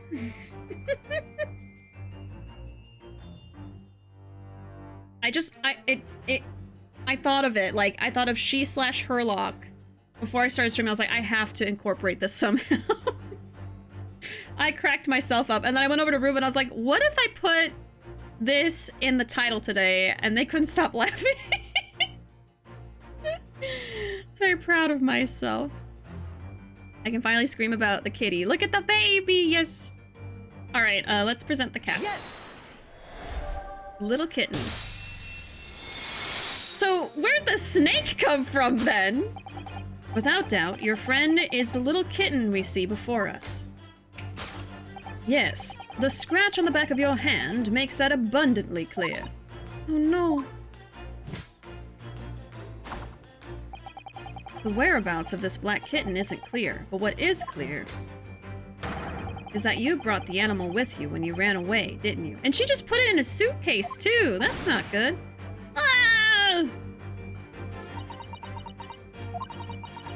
Darka is my best friend. I couldn't leave her behind. Darka would appear to be a Russian blue. Oh. And yet, that fact leaves us in a quandary. The victim's written observations on the night in question tell of a speckled band. That snake is angry. Whereas, regrettably... this specimen's markings do not fit that description in any way. What explanation can we then give, pray? What was this sight that fell upon the victim's eyes last night? And then she just very obviously takes out the evidence from her pocket and then hides it behind her back. Oh. No, don't look at me. This has nothing to do with any of this. Oh, but it does. You have the answer to this quandary even now, hidden behind your back. Yes, that which you are trying but failing to conceal can only be the snake's sloughed skin, which is wrong. Did you see that? She just took something out of her pocket and hid it behind her back. If she had just left it in her pocket, no one would ever have known. Oh yes, ploys like that are Mr. Sholmes' specialty. He's ever so cleverly forced her to reveal something. I thought deduction was his specialty. Or maybe making me believe that was a ploy too. Believe that was a ploy too. Anyway, I find it hard to believe that's the skin of a snake. In which case, just what is Miss Pavlova hiding behind her back? Alright, let's look at everything. Can I still look at the snake? I can look at her ear again. Okay, so let's do that angle. Oh, Lord. Jesus Christ. What is that?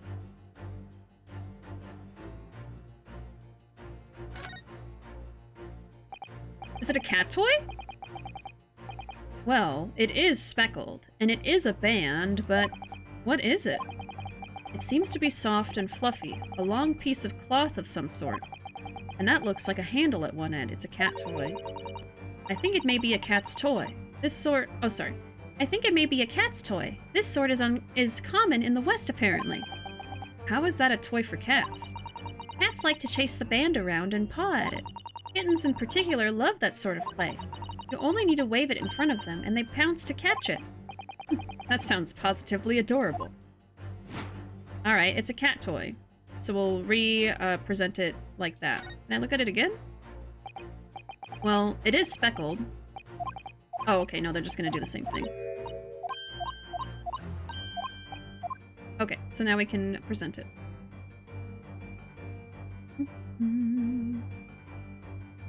I like how Sholmes swoops in like he figured this stuff out. Yeah, I feel like this is gonna turn out in such a way where Sholmes like takes credit for everything. Like, yes, I am a great detective. I solved all of this and I'm so smart. And really it was all for you and Susato.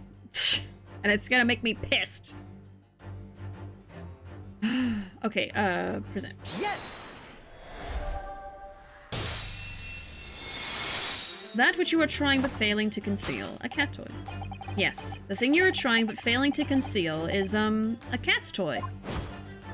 Precisely, and the true nature of the now infamous speckled band. Ah. And it was this toy that you dangled through the ventilator. You waved it around, I presume. Naturally, the victim could not fail to notice it. But why? For what reason? My dear boy, there can be only one answer to that.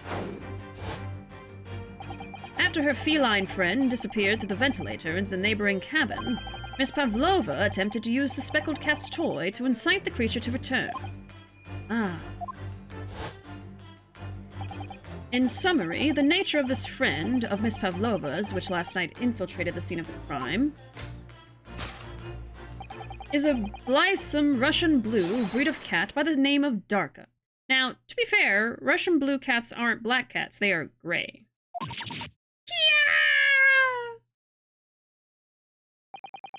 A truly troublesome feline, young Darka is proving to be. She must be caged once found. You will forgive us for borrowing the photograph of your pet, Miss Pavlova. Photograph of Miss Pavlova and Darka has been entered into the court record. A photograph of Miss Pavlova and her friend, a kitten named Darka. The tiara she would wear on stage can also be seen. It was after I gave her food last night. That's when it happened. She scratched the back of my hand and then ran up the bell cord. Before I could do anything, she had disappeared through the ventilator. Darka, she is so naughty. Alright, a beloved kitten. So they really, like, in the introductory scene for this case, they show the speckled band as the title, and then they talk about a speckled band being a snake. So it really, like, makes you think, oh, it's gonna be something to do with a snake. And then it's nothing like what they talked about. It's a speckled band, but not what you think. So I think that makes the most sense. I thought it was a little weird that they would just tell you the answer from the beginning, like, oh, it's gonna be a snake this time. I just went along with it because I couldn't even imagine it was gonna be a cat instead, but, you know. We need to recognize awesome subscribers and watchers day 2. I try to make that every day. I try to thank everybody every day here. Yeah, the original real Sherlock story of Speckled Band was a snake. Yeah, so it seems like they're basing the cases off of these real Sherlock Holmes stories, but then flipping it around and making it something completely different, but with the same name or something. I think that's really cool, actually. It helps that it's not just A and B. It is, oh, you think it's A? No, it's X. It's fun. It's more fun that way. The sequence is such good bait, especially because it's one of Doyle's classics, yeah. In a whole other universe, this guy is right, yeah. How is Bishi's Russian accent so on point? Thank you. I do my best. I didn't even think I could do a Russian accent until I started doing this case. Moving on, we come to the heart of the matter, the grim demise of the victim. How did this young man lose his life, and why? According to the data of which I've been apprised, it would appear that there were no visible signs of injury.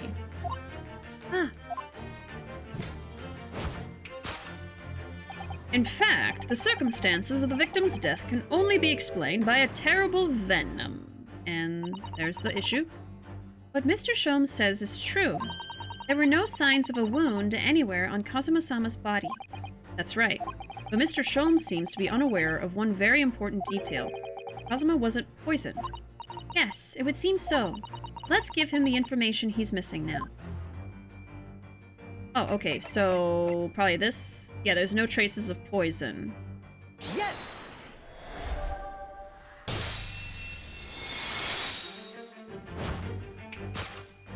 In fact, the circumstances of the victim's death can only be explained by the post-mortem report. Ah, yes. I knew it was one or the other. Yeah, whatever. Whatever, man! Okay, let's save. Yeah, I love how dramatic this whole sequence is. It's very fun. Oh, you thought it was option 1 or 2 or 3? Fuck you, it was hidden. It was a hidden secret 8th option. Also, Sherlock Holmes is now public domain. Yeah, apparently it is. So I wonder if we'll start seeing more stories with Sherlock Holmes without them having to say Sherlock Holmes and stuff like that. Yeah, Conan Doyle estate can't touch this guy anymore. Yeah, I guess we'll see. I knew it was one or the other. His neck was...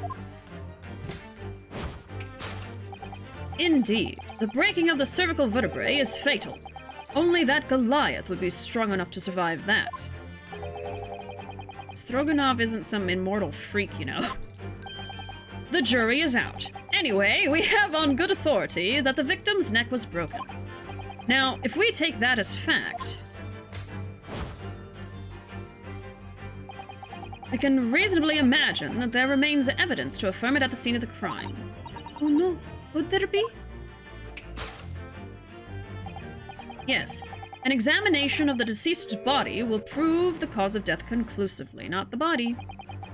Kazuma died because his neck was broken. In other words, he was probably struck by something or someone. Yes, that's a distinct possibility. As of yet, no weapon has been found, though. Presumably, Darka didn't silently creep up behind Kazuma and deal him a fatal blow. I suppose it's possible that he had a fall and hit the ground awkwardly. It could have been a terrible act of misfortune that he broke his neck completely by accident. Oh yes, a bad fall could explain it. It's rather hard to believe of Kazuma-sama, though. He wasn't a clumsy man. Well, we need to fix this deduction somehow. Is there anything from the scene that could explain what happened? I guess this? Maybe he tripped over the cat? A piece of small glass object and what looks like a scuff mark made by Kazuma's shoes were found by the victim's body. Yeah, there's evidence that he slipped. Yeah. Oh, I like that you can review the scene. That's nice. Yeah, let's present that. Yes!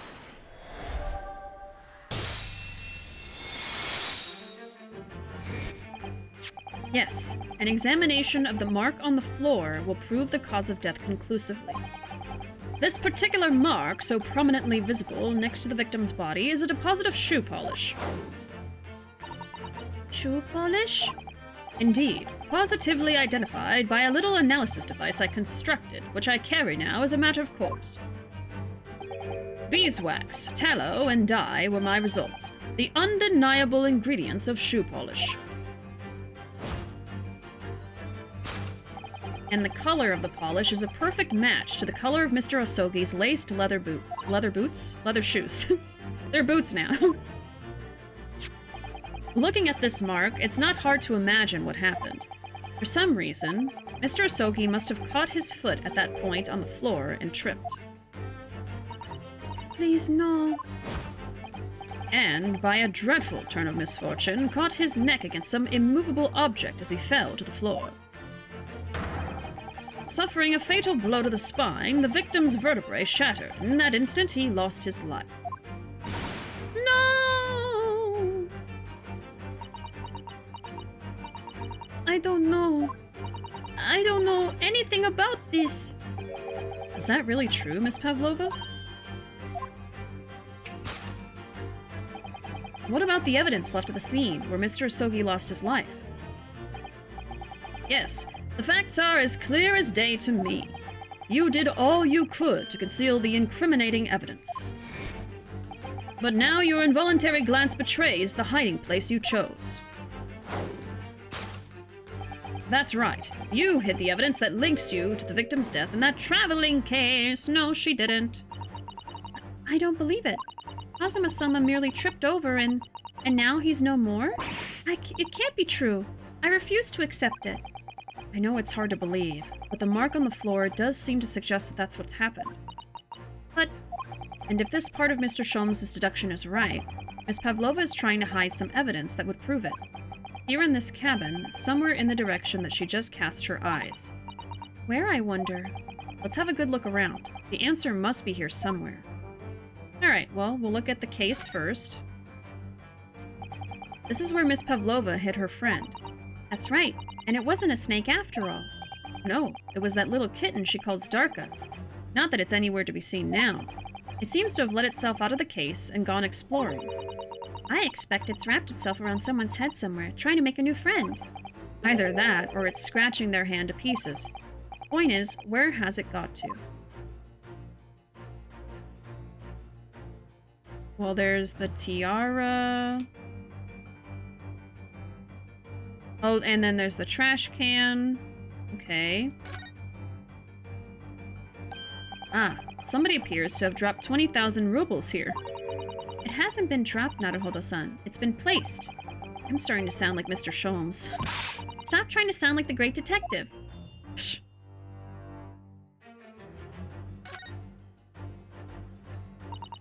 This is a waste paper basket. Perhaps all the first-class cabins have them. but Miss Pavlova only started occupying this cabin late last night. Presumably, there's not much rubbish in there yet. Oh! Oh? What's that? It's a broken piece of glass, isn't it? Yes, it is. And I feel like I've seen it somewhere before. If it looks familiar, perhaps it's more than your mind simply playing tricks on you. Mm-hmm. Yes!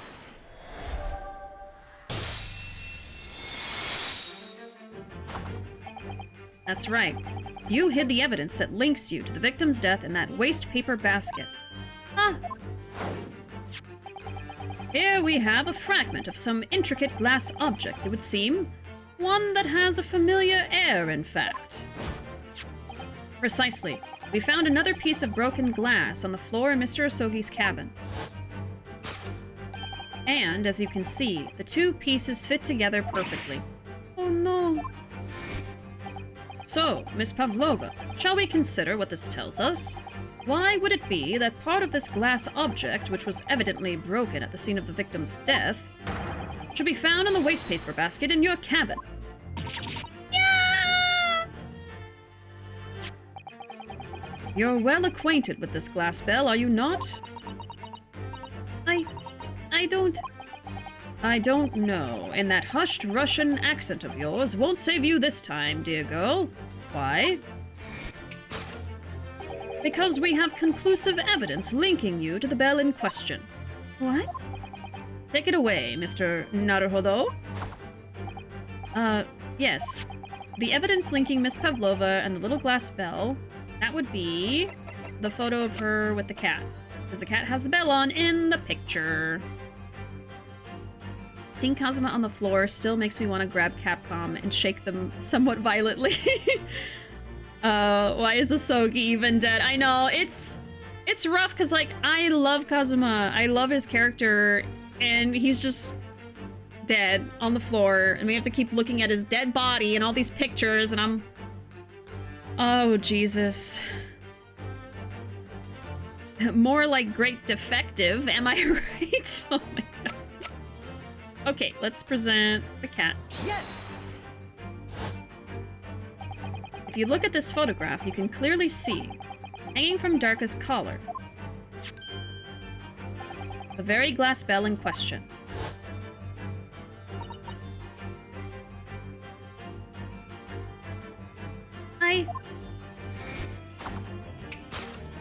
The truth has caught up with you, Miss Pavlova.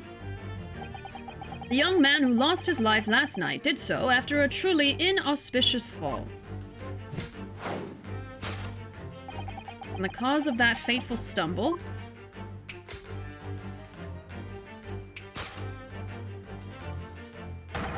Your absent feline friend, Darka.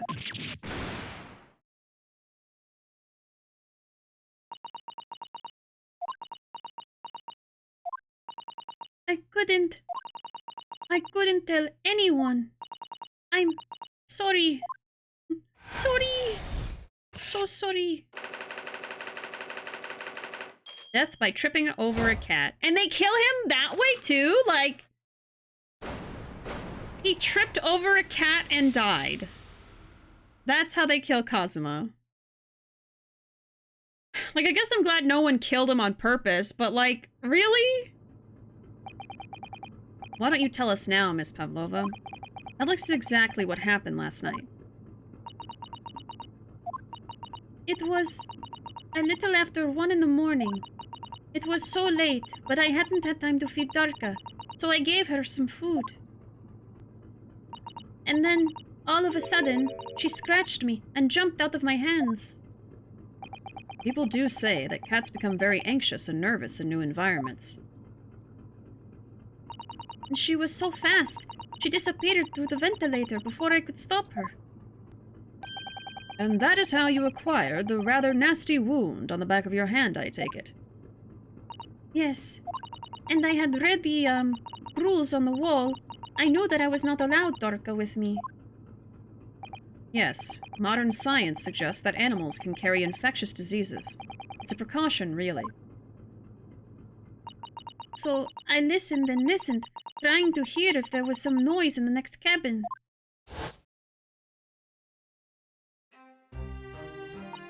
It was very quiet. I was sure if someone was there, he must be sleeping. So at that point... Oh, sorry. So at that point, you thought it safe to try to lure the kitten back again. By dangling the end of the toy through the ventilator and into the adjoining cabin. Darka always loves this toy, but it didn't work. Nothing worked. I tried using her favorite toy. I tried whistling to her softly, but nothing. She didn't return. So the faint whistling sound Kazuma wrote about in his diary was Miss Pavlova trying to retrieve her pet. Cats have a propensity to remain hidden in the shadows when frightened. Yes, so there was nothing else I could do. I just had to wait until she had calmed down. But then... Man... I nearly passed out with shock. I heard her cry out and then... Oh, it was such a dreadful bang. And then afterwards, nothing. It was totally silent. Kazuma was... Now see, what was wrong of her, even though she is trying to escape and she has a pet that's not allowed, the right thing to do would have been at least to tell the sailors who already know who she is, look, something bad happened. But then again, I have a feeling they might have helped to cover it up somehow. So maybe she did try to tell them and then they tried to hide it. But she tried to hide it too! She threw away the other half of the bell. Like, she knows something bad happened because of her. And she didn't try to help him. From the appearance of the brown mark on the floor, it seems likely that what you heard was the victim stepping on the glass bell and tripping up. Huh. So, he didn't trip on the cat, but maybe the cat's bell fell off and he tripped on the bell? The SS Burya is a large vessel, but even she can pitch and roll violently without warning. Mr. Asogi was already off balance as a result of the ship lurching when the kitten got under his feet. The combination of unfortunate factors could easily have caused him to fall over. But what became of the kitten afterwards? In the end, I managed to get her to come back through the ventilator. Yet Darka is nowhere to be seen. I must have forgotten to lock my case, and now she's disappeared again. Gracious, that cat is as insufferably restless as I am. Well, he knows something about himself at least. When I woke this morning, I heard that a young man in the cabin next to mine had died, but I couldn't bring myself to tell anyone what had happened. I was too scared. Scared that they would send me back. Well, now he's dead. Oh, hold on a minute. What about the snake? You're right. Where is it? If the snake isn't your friend, Miss Pavlova, then whose is it, and where did it come from? What on earth is such a dangerous creature doing on board this ship? Oh, he's petting it! Oh my god! Oh, I didn't say? Snake is my friend. His name is Piroshko. Hmm? What? What? So it is a pet. That snake belongs to you? He escaped from cage when emergency alarm sounded. I was looking for him. I did not expect to find him in here.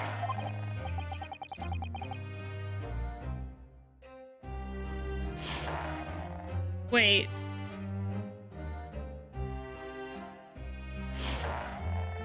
What I'm thinking might have happened didn't happen, right? Okay, I'm not even gonna say it. I'm just gonna keep going and hope that's not what happened. Yes, how did that snake get into this cabin? But animals are not permitted on board. Ah, we are at sea for 1 year. You want to be so long without a close friend? Without someone who understands? Couldn't you find someone a little more human who understands you better? But my dear burly fellow, a gargantuan venomous snake. Surely you can appreciate the danger you're putting everyone in. No venom. Hmm? Piroshko does not have venom. He is harmless, very long but very gentle. He is adorable, like Granny. I do think the snake is cute. It's venomless? Yes. Now he is hungry, so he is in bad mood. But once I feed him, you will see big smile. And you feed him what? Milk, I suppose? Oh, maybe that's what the mouse traps are for. Ha! Like they say, they milk chickens? Ridiculous. Snakes that drink milk are only in stupid stories. Piroshko eats mouses. Big, fat, round mouses. Ah. Oh, so is that what the mousetrap in the passageway out there is for? Of course. How else can I catch my friend's favorite food? Nothing says top of the food chain like the look in their eyes right now. It refuses to drink milk. It can't hear a whistle. It can't climb up a bell cord, and it's not even venomous.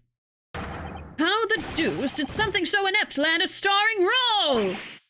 It's not my fault. I do not make up stories. My Piroshko is nothing to do with this incident. So that's what happened. That's the truth behind my best friend's tragic death. Man.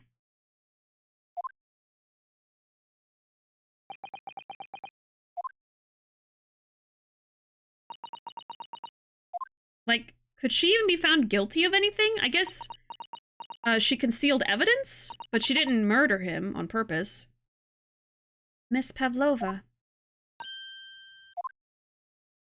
I understand the difficult situation you found yourself in, and I do sympathize. But please remember this. A young man lost his life. If you're going to attempt to cover up your guilt with lies, then no matter what the circumstances, I cannot forgive you. But what are you talking about, Miss Mikotoba? What lies? Miss Pavlova just confessed everything. It was just a series of unfortunate events. An accident. I don't know. I mean, at first it was an accident, but then she didn't tell anybody and she hid the evidence, so I think there's some guilt here. And she broke a rule, and that rule break caused the death.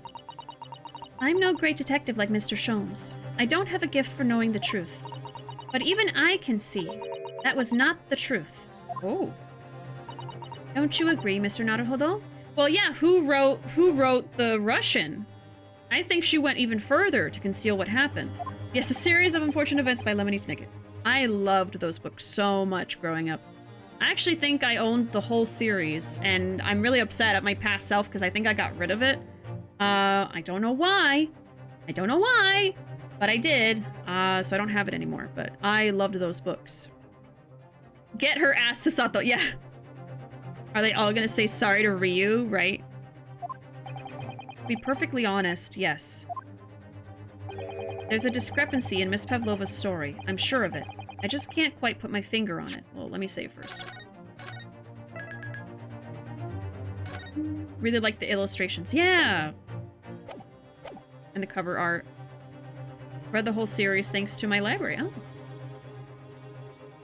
I actually got to meet Lemony Snicket, and I got an autograph on, I think it was the last book in the series.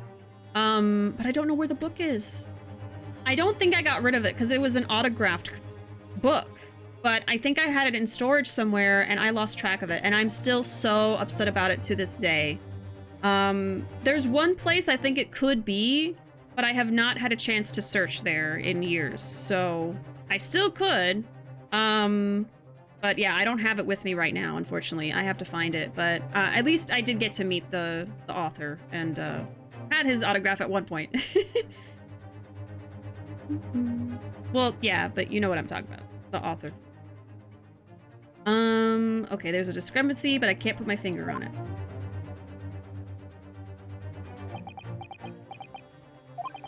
I confess, I was intending to let Scotland Yard deal with any outstanding issues on this matter.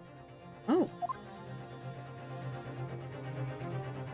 I am only present here for a very specific reason. The truth is, you, Mr. Naruhodo, are simply a distraction. A distraction? I do hope you've not been finding your shackles too uncomfortable. Ah, they're back. Ah, not again. When did he do that? Especially as they're on your wrists as a result of my intervention. I was rather hoping I could resolve matters before we made our next port call. You were Mr. Sholmes? Yes, but I overlooked one important detail. The deceased young man was a very close companion of yours. Was he not? Yes. Kazuma was my closest friend. I owed him my freedom, even.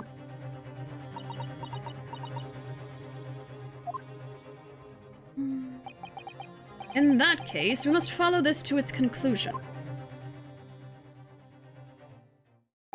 No further distractions. You must uncover the real truth here, Mr. Naruhodo. Yes, whatever that may be. The key to this is the discrepancy in Miss Pavlova's story, I'm sure. If I can chase that down, maybe the truth will become clear. So we gotta search for a discrepancy here. The truth about how you really died. About how that scene in your cabin really came to be. Alright.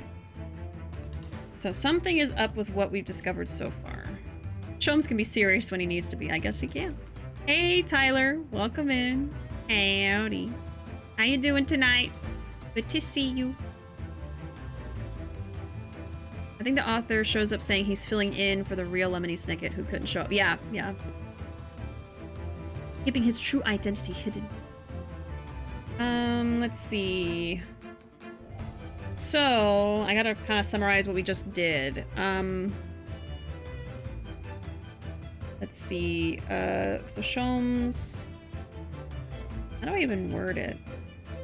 Because there's a discrepancy, so not all of this is going to be true, but anyway, okay. I'm just going to write down some notes. So, has tripped on Nico's cat, fell and died, but Nico said things. Nico's statement has discrepancy. We'll say that. Statement has discrepancy.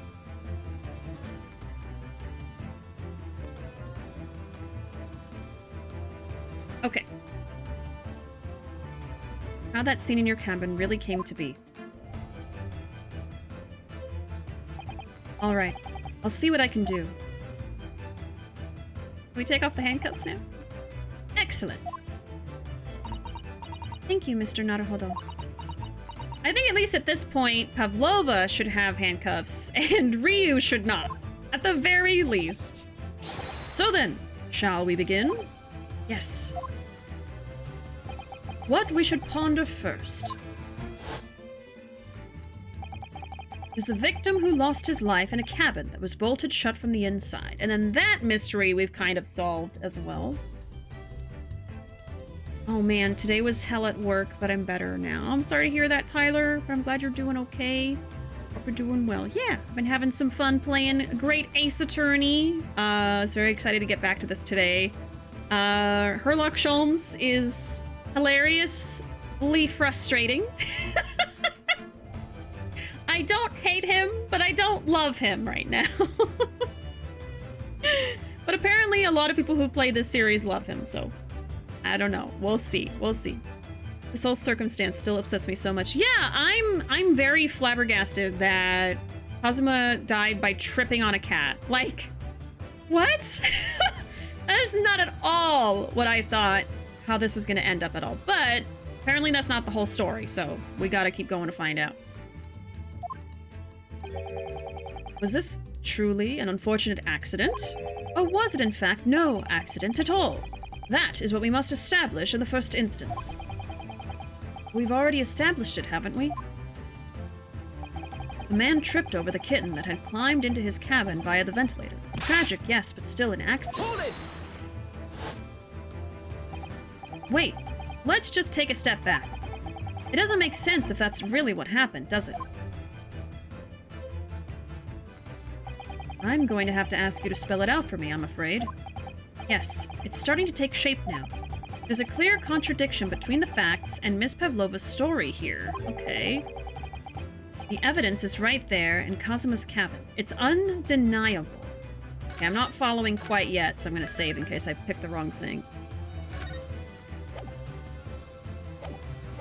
Oh no, the wind that blows his headscarf tripped him. No! It betrayed him. Kazuma's theme song is so good. I feel like it would have been a great court testimony theme. Is that what we're hearing right now? And the evidence is right there in his cabin. His death couldn't possibly have been a mere accident. Okay. So, Ryu is saying... It's not what we're listening to. Okay. If it plays, I'll let you know. Okay. I'm sure I've heard it before, like in the first case. Yeah, I've heard it before. I think I remarked that I liked it at the time. I just can't think of how it goes in my head. Ryu is saying that Kaz's death was not an accident. Okay. Really? Let us show our hand, Mr. Naruhodo. Time to present the evidence. The evidence that proves unequivocally that the victim's death was no mere accident. Well, probably this, right? She covered it up. Or someone did. Okay, could be that.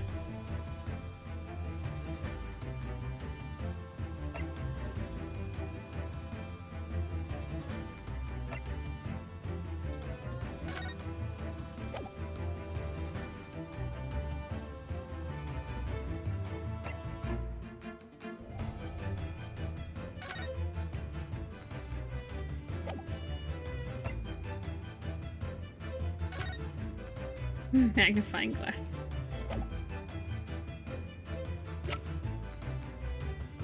And the ship's log, too.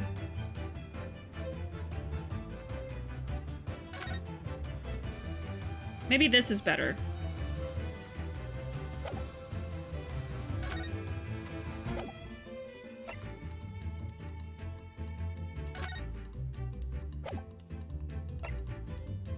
I'm gonna save again. I think it's gonna be either the photo or the log. Let's try the log first. Yes! Is that, well... What point are you trying to make with that evidence? I'm starting to see how Kazuma's death really happened, I think. Okay, I think it's the photo. I think that you are starting to see nothing of the sort. And that was the evidence to prove it. Oh my god. Ugh. If it was no accident, then what we should be looking for is one of two things. Either the absence of something you would expect to find at the scene of an accident. Oh, they did say it was in the room. I forgot that bit. My bad. Or the presence of something you wouldn't. Yeah, it's the other thing. Okay, my bad. Most compendiously put, my dear madam. Ah, I see. I confess your rather languid I see doesn't fill me with confidence, Mr. Naruhodo. Don't worry, Mr. Naruhodo. I believe in you. Well, more than Mr. Sholmes does, anyway. Yes, it's starting to take shape now. Okay, yep. Let's do... They really make you do the whole thing? Okay, I'm just gonna load then. That takes way too long. And I'll get my health back, thank you. And that's why we save. Okay, that's gonna be this picture. Yes!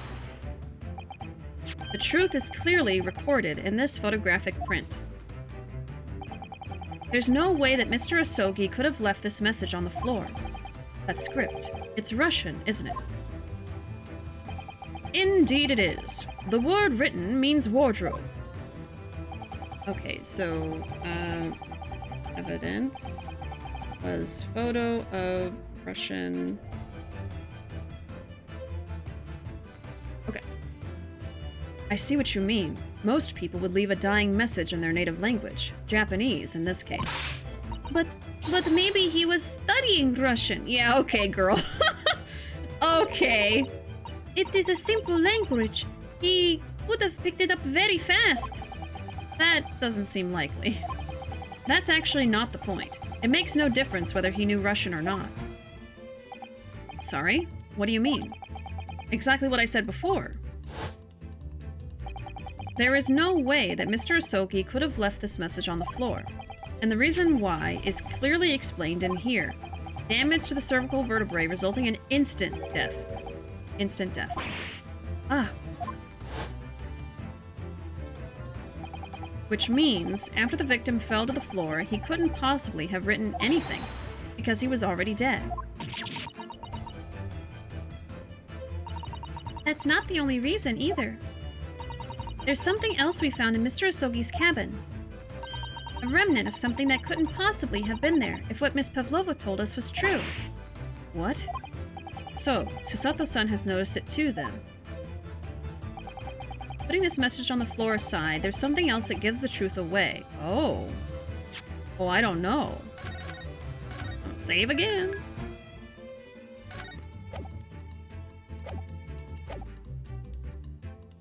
Okay, so then they're saying,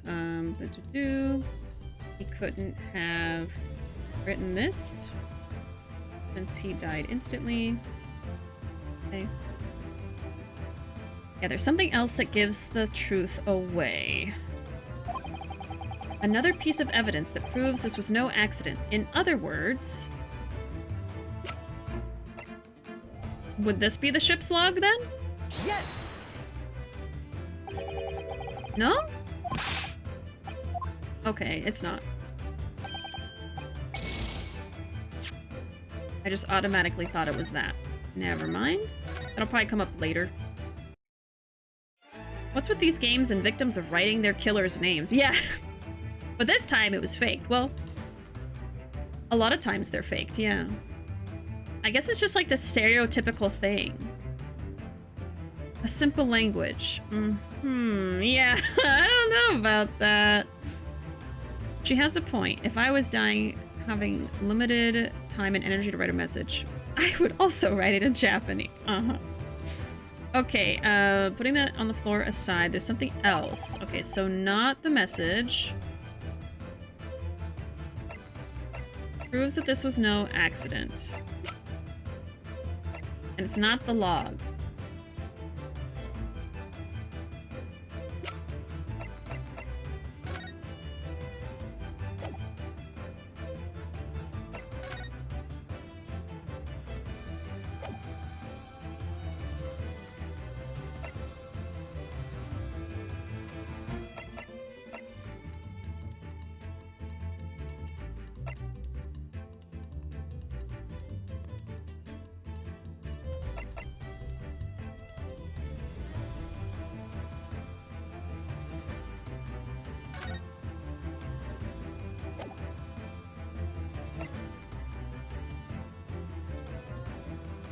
I'm not sure what it wants me to choose here.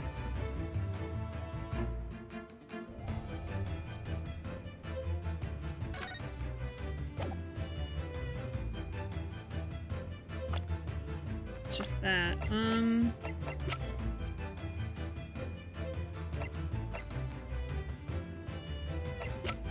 I guess let me look at the newspapers more intensely again? I don't know. Can't read it, me either. Here's some Russian revolutionary. You told us that before. Reveals that those who see his beard would never live to tell the tale.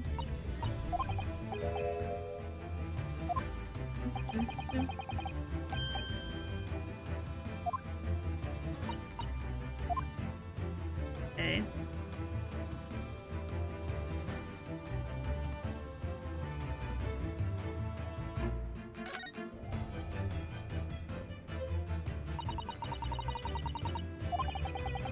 This article is about the ballet dancer, Nikolina Pavlova. But missing from her dressing room while the company was performing. The tiara she's wearing appears to be a very valuable piece of jewelry.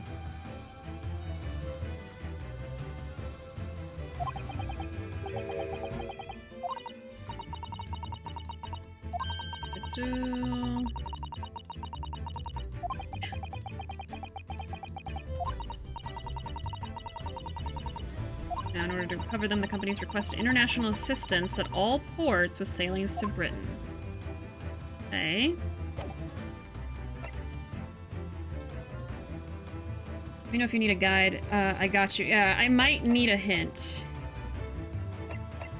I'm trying to read everything intensely, but, like, I don't know. I'm really stuck on the... I thought it was the log that proved it was not an accident. Just a very, very vague hint, if possible. Just something to point me in the right direction, because, like, I'm not getting this. A speckled band. You can hear the whistling. Between 1 a.m. and a little past 2. Is there, like, something else that shows other things in the room? Like, it's very limited, what I can see.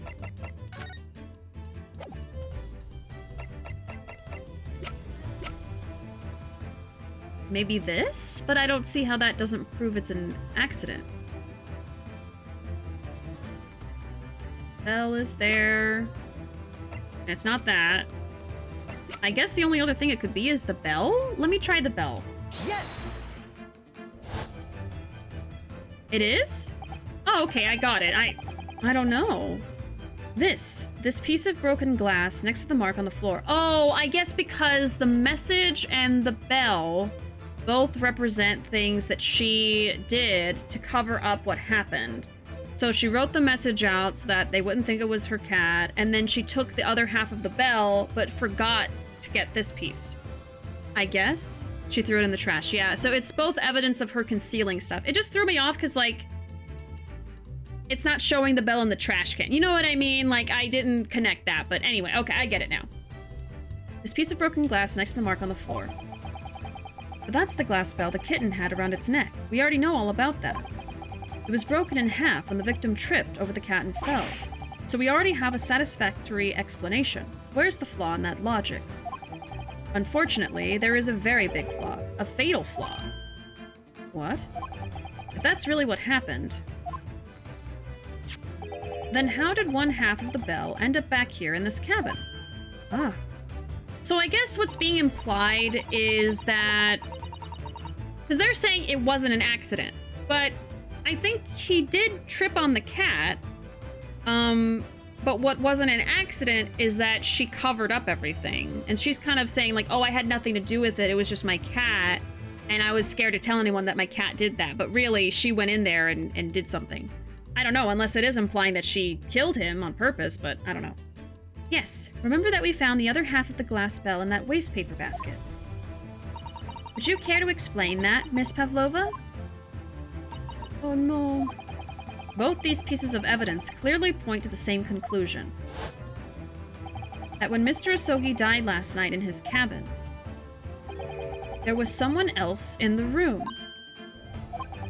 And that same person deliberately arranged the scene to disguise the truth, in order to cover up his or her own guilt.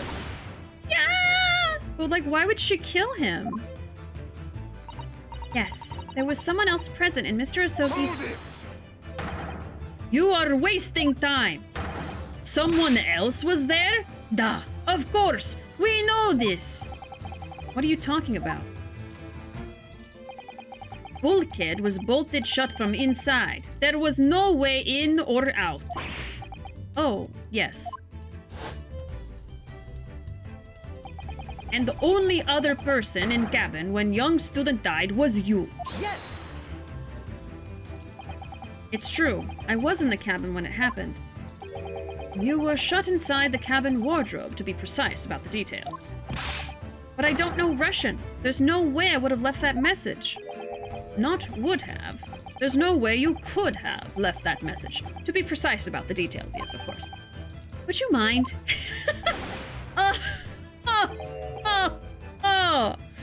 Forgive me, my dear fellow. As I was saying, the person in question wrote the word wardrobe in Russian on the floor in an attempt to incriminate me for the crime, even though I had been asleep in there the entire time. And then, the same person picked up the broken glass bell that had fallen to the floor, for fear of it becoming evidence that would show how Mr. Asogi really died. But why wouldn't this person have taken all the pieces of the bell away? Leaving half behind was always going to raise questions. Yes, well, it was past 1 o'clock in the early hours of the morning. The cabin would have been quite dark. Oh. The single small lamp suspended from the ceiling would barely have cast any light onto the floor there. Little wonder, then, that the culprit failed to notice a fragment of the tiny item. You all suspect me, don't you? And here he goes protecting her, which he's already done with the logs, I think. Hey, bipolar molar. Mina-san, genki. Howdy.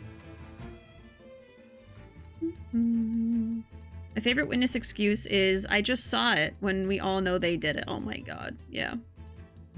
Oh, thank you for the follow, bunny.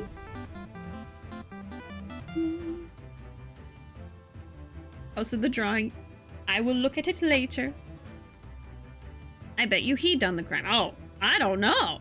I don't know. I'm really lost now. Like, I don't know what happened. I thought he tripped on a cat. I don't know if he tripped on the cat or not. I don't know if someone killed him. I know someone tried to cover it up for sure.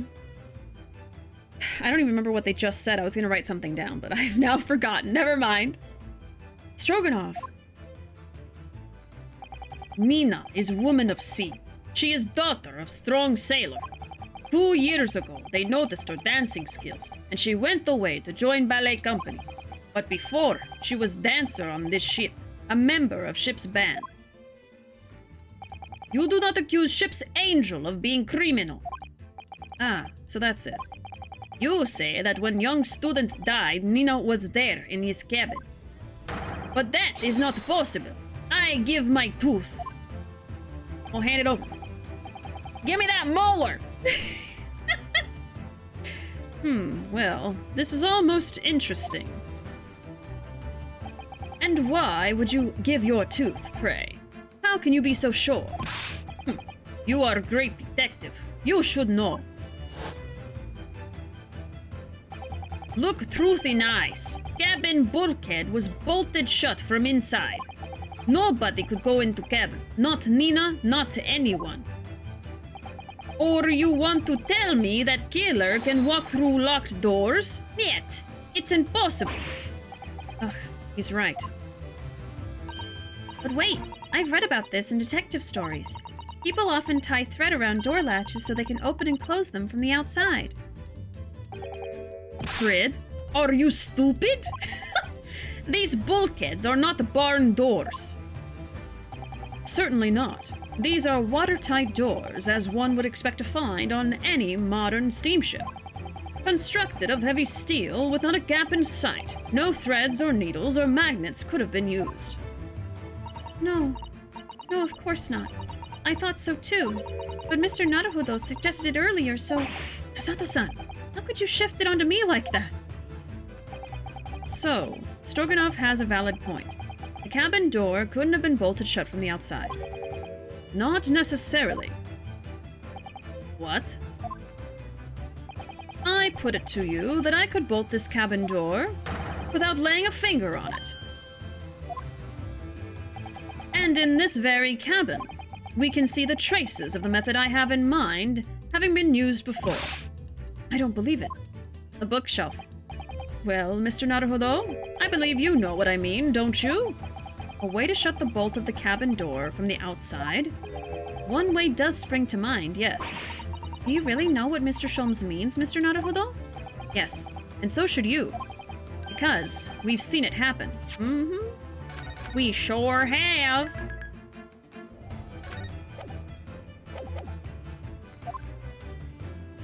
Indeed we have. So, would you care to do the honors, Mr. Naruhodo? Point out the telling signs of the method that was used to slide the cabin door bolt across from the outside. The bookshelf. Right? Yeah, it's not gonna glow. Okay. Yes! Look at the bookcase there. See how all the books and things on it have toppled over? That must have happened when the ship made its emergency stop before. Yes, that's right. It's a very powerful vessel after all. When the engines are thrown into reverse, a violent jolt goes across the entire ship. Any small objects that aren't fastened down are bound to fall over. I believe... yes, it's what's known as the force of inertia, acting on the objects. Is there nothing Susato-san doesn't know? Or that isn't in her book, at least? Well, whatever it's called, the same force that pushed over those books on the bookcase also made something else in this cabin move. The bolt on the cabin door. Ah! It was very obvious just after the emergency stop that the ship made earlier. We had come into this cabin not long before, and we hadn't bolted the door. Then... Hello? Is anybody in there? Shout if you need assistance! Oh, that sounds like... Inspector Hosonaga. Oh, yes! That's it! When the ship stopped suddenly, the bolt flew across and locked the door. Yes, it's made of metal, but it's small and light enough to be moved by the ship's sudden change of speed. Or the force of inertia, if you want to call it that. Are you trying to say that last night, after Mr. Asogi was killed...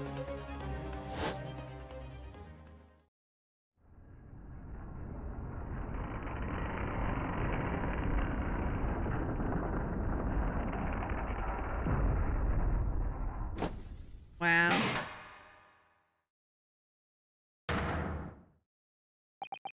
The SS Buria made another emergency stop? When I woke up this morning and looked around the cabin, I thought it looked a little odd. All the books on the shelves had toppled over, and all the ornaments. It was almost as if someone had run their hand across the shelves and deliberately knocked everything over. Oh yes, I remember that. And I stood them all up again, didn't I? And then, when we came into this cabin, we were surprised to see the same thing in here. All the books and everything had toppled over, just like in Mr. Asogi's cabin. Oh my! You have anything to say about this, Miss Pavlova? Are you out of your mind? You say Buria made emergency stop?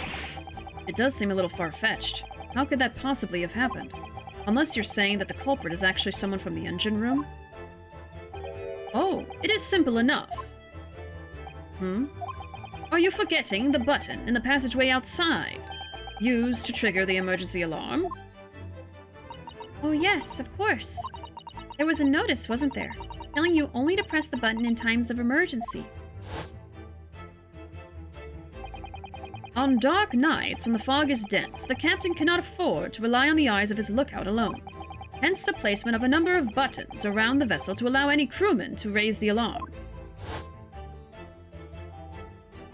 The sort of button one is almost compelled to press to satisfy one's curiosity. He totally pressed it, yep.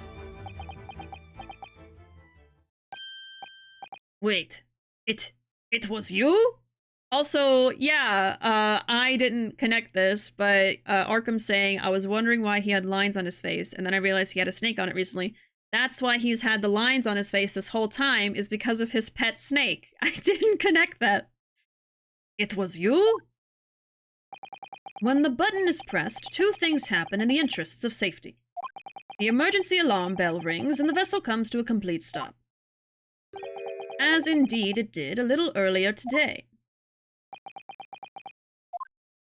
Well, it worked, didn't it? We solved a mystery. Mr. Sholmes, surely it wasn't you who... As I always say, a button has but one purpose in life. To be pressed, whatever the occasion. He sounds almost proud of himself. How dare you mess with ship? I report you to Captain. You are in much trouble now. Now, I'm sure all that can wait until later. Let us not overlook the fact that we have now learned a valuable lesson. When the vessel makes an emergency stop, the bolts on the cabin door slide closed. So, what we must now consider... Yes, it all comes down to one thing now. Last night, after what happened to Mr. Asogi, did this ship make an emergency stop, or did it not? You are idiots. Buria is huge ship with many passengers. If we make emergency stop, even in middle of night. There would be chaos everywhere. Now, I have a solution for that as well. What are your thoughts, Mr. Naruhodo? Well, it's certainly possible that some kind of emergency happened last night. We have evidence to support that idea. Really? What evidence, Mr. Naruhodo? Fascinating. Do show us, my good man.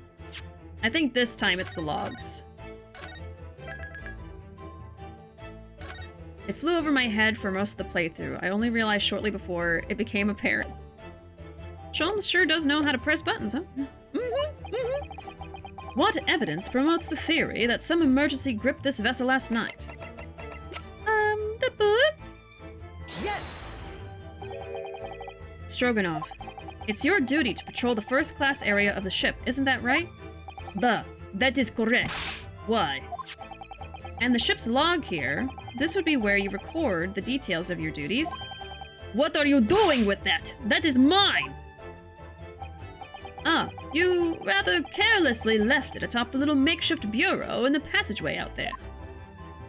But as responsible passengers, we took it into our care with a mind to return it to you later. I left it there on purpose. That is where I put it always. The point is, looking at what you usually record, it's clear that under normal circumstances, you write the phrase nothing to report every 30 minutes. But from 2 o'clock last night until first light this morning, nothing was recorded at all. Nothing recorded in the log. That is... Duh! Because nothing happened! But if nothing happened, you would normally write nothing to report, wouldn't you? Gulp. Indeed so. Which tells us that shortly after 2 a.m., my apologies, something happened here aboard the SS Buria. Something sufficiently significant to make you forget to fill in the ship's log, in fact. Are you suggesting that the ship really did make an emergency stop in the middle of the night? Stop talking rubbish! If I'm perfectly honest, I find that a little hard to believe myself. Oh? Why? Well, because if something as major as an emergency stop really happened, surely all of us would have noticed. That's very true. Thanks to the emergency stop we experienced earlier, we all know what it feels like now. The ship lurched so violently, and the alarm bell was so loud. I can't imagine that anybody would sleep through that, even if it happened in the dead of night. Well, no, that's a good point.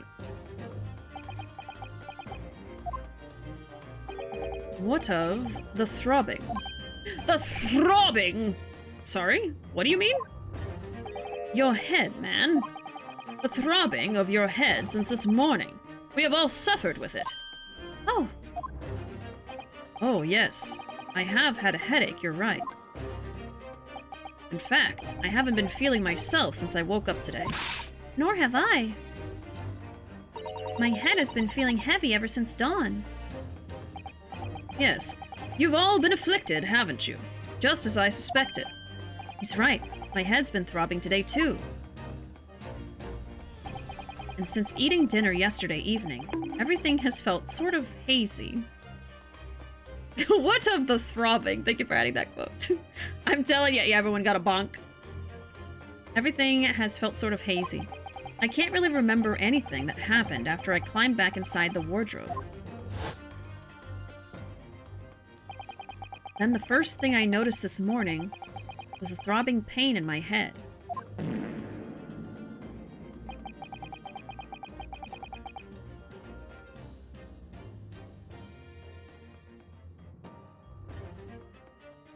Show us your meat! Show us your meat! Oh, wait. I'm just gonna act like a teacher. I'm gonna act like a teacher when the class is getting rowdy.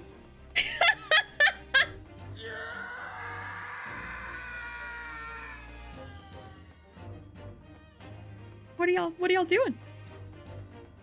What are y'all up to? Really? Right in front of the mug? Right in front of the mug? Yeah, get it all out. Get it all out. Max. Yeah, there you go. There you go. All right, Ruuuvo. For every sound effect everyone has done, I want you to give them a minute of a timeout. I'm just kidding.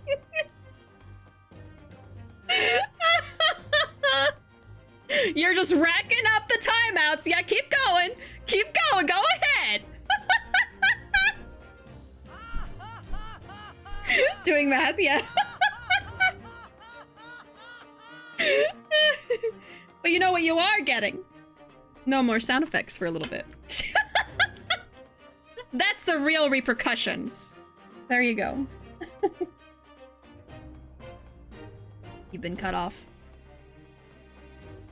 You've been cut off. Y'all need a little timeout. Sound effects. Oh, God. I had already been dragged out of the wardrobe and had those handcuffs put on me by that point. Why didn't I wake up when all that was happening to me? Tell me, Mr. Naruhodo. You boarded this vessel as a stowaway, didn't you? Oh, well, yes. Sorry. A stowaway class of accommodation doesn't usually include meals. What did you survive on? Well, Kazuma looked after me.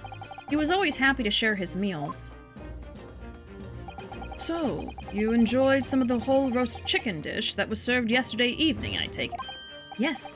In fact, I had all of that. Kazuma wasn't fond of chicken. Oh, really? So the victim didn't eat any of the chicken at all? That's right. He didn't touch it. Is that relevant? Oh, yes it is. Oh, yes it is. My dear fellow, does that not strike you?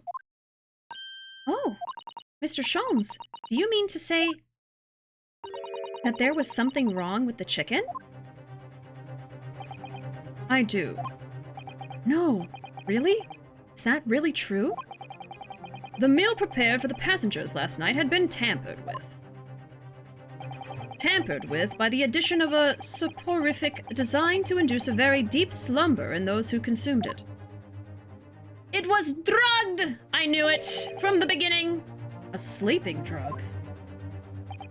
Do you mean whoever did this laced every meal with a sleeping drug so no one would notice the ship's emergency stop? Mr. Naruhodo, of course that's not what Mr. Sholmes means. What a far-fetched idea! Precisely. What? Lacing every meal of every passenger on board with a soporific drug would certainly be impossible. Unless, that is, every single member of the crew was a conspirator. What? Mr. Sholmes! Oh, I think so. Well then?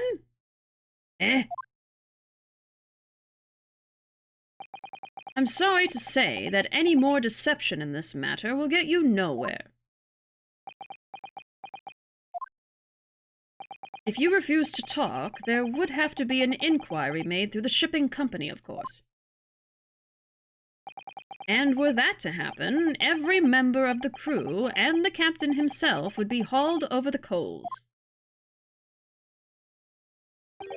for aiding and abetting a renegade. Mm-hmm.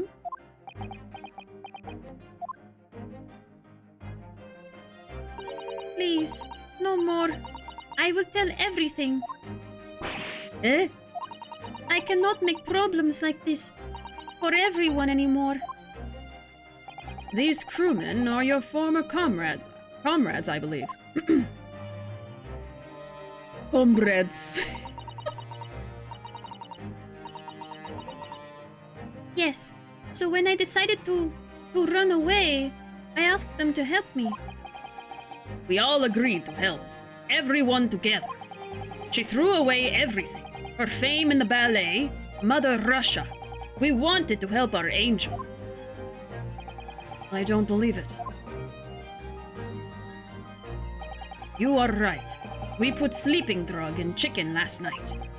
Yes, I remember now. I did notice chewing on a lump of something strange and bitter at one point. We could not make all drug. How do you say, dissolve? Ugh. Talk about heavy seasoning. At midnight in waters near Shanghai, we brought our angel on board.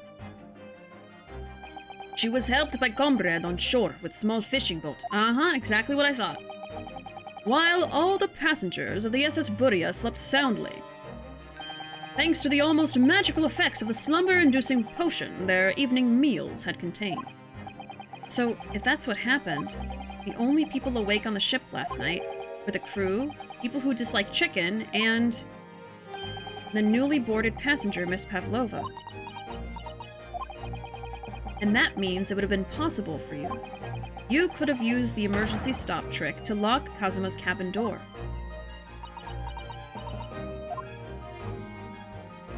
So maybe they did 2 stops? But how does that make sense? Surely every cabin door would have ended up locked in that case, and there would have been complete chaos. Oh, I wouldn't say so. What? Ah, of course. Just like us, all the other passengers would have eaten their evening meal of chicken in their cabins, after which they would have been overwhelmed by tiredness because of the sleeping drug. Right. And accordingly, all passengers were already in their cabins for the night. Yes. The overwhelming majority of passengers would habitually sleep with their cabin doors bolted anyway, and so not one of them would have found it remarkable to find the door locked in the morning. In summary, in order to fasten the bolt of a single cabin door on the ship, the culprit brought the entire vessel to an emergency stop in the early hours of the morning.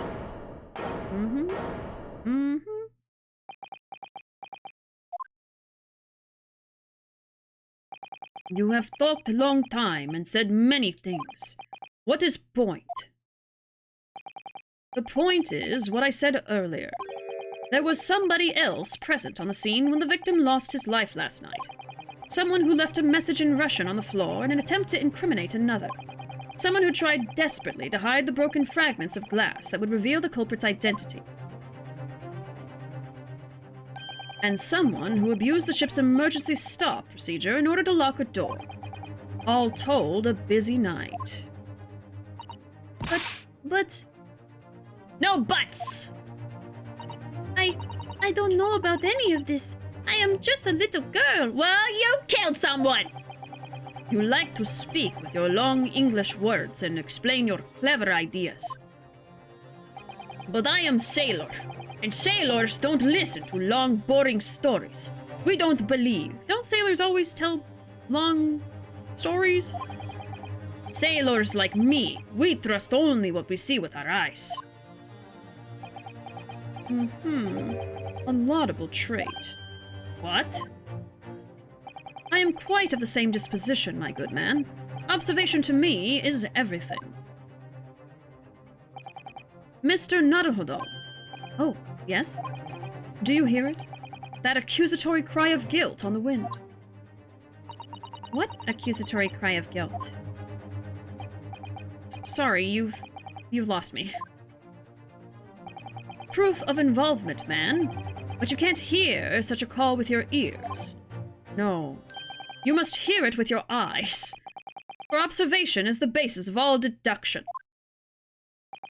What are you talking about? Same. I just want to yell at him.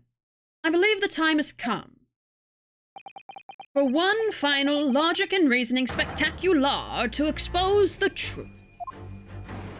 You may be small, but you did a murder. So, Mr. Naruhodo, your assistance, if you please. With what exactly, Mr. Sholmes? With observation, my dear fellow. Just as I said, of these 2 prevaricators. Prevaricators? I think so. Okay. Observation?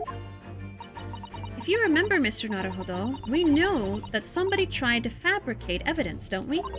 By tampering with the scene of Mr. Asogi's death. What we're looking for is some trace of evidence that one of these 2 was there when it happened. Precisely. You are delightfully quick to grasp my meaning. Alright, I'll see what I can see. So we're looking for a trace of evidence that shows someone else was there last night when Kazuma died.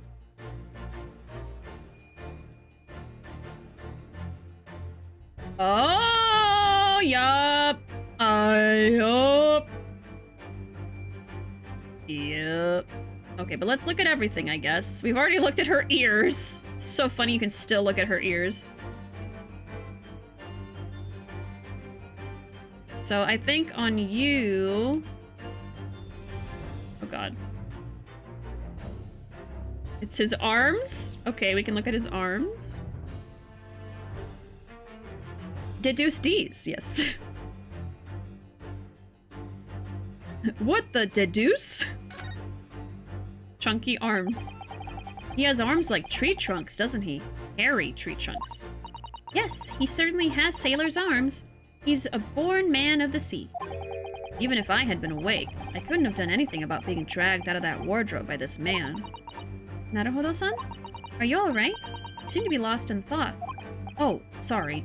Blame those hairy tree trunks. You can't stop thinking about those buff arms. Okay, but we know what the real answer is. He eats his spinach. Big meaty claws.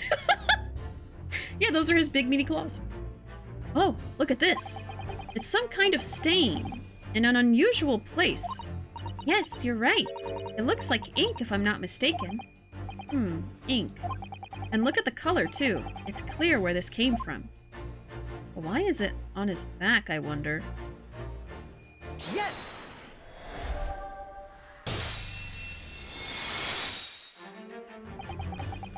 Stroganoff, you seem to have quite a large purple stain on the back of your white uniform there. Eh? Ah, yes, I don't know where the dirt comes from. So, nothing in particular comes to mind about the stain? What are you trying to say? It would appear that the significance of this stain has escaped your attention. Allow us to make it plain. It's a very large purple stain on the back of Seaman Stroganov's uniform. And I think what made it is clear. Indeed it is. So, Mr. Naruhodo, present the evidence that proves it. My pleasure. Alright then. The evidence that proves what that stain on the back of Seaman Stroganov's uniform really is. That would be this photo. Yeah. Yes!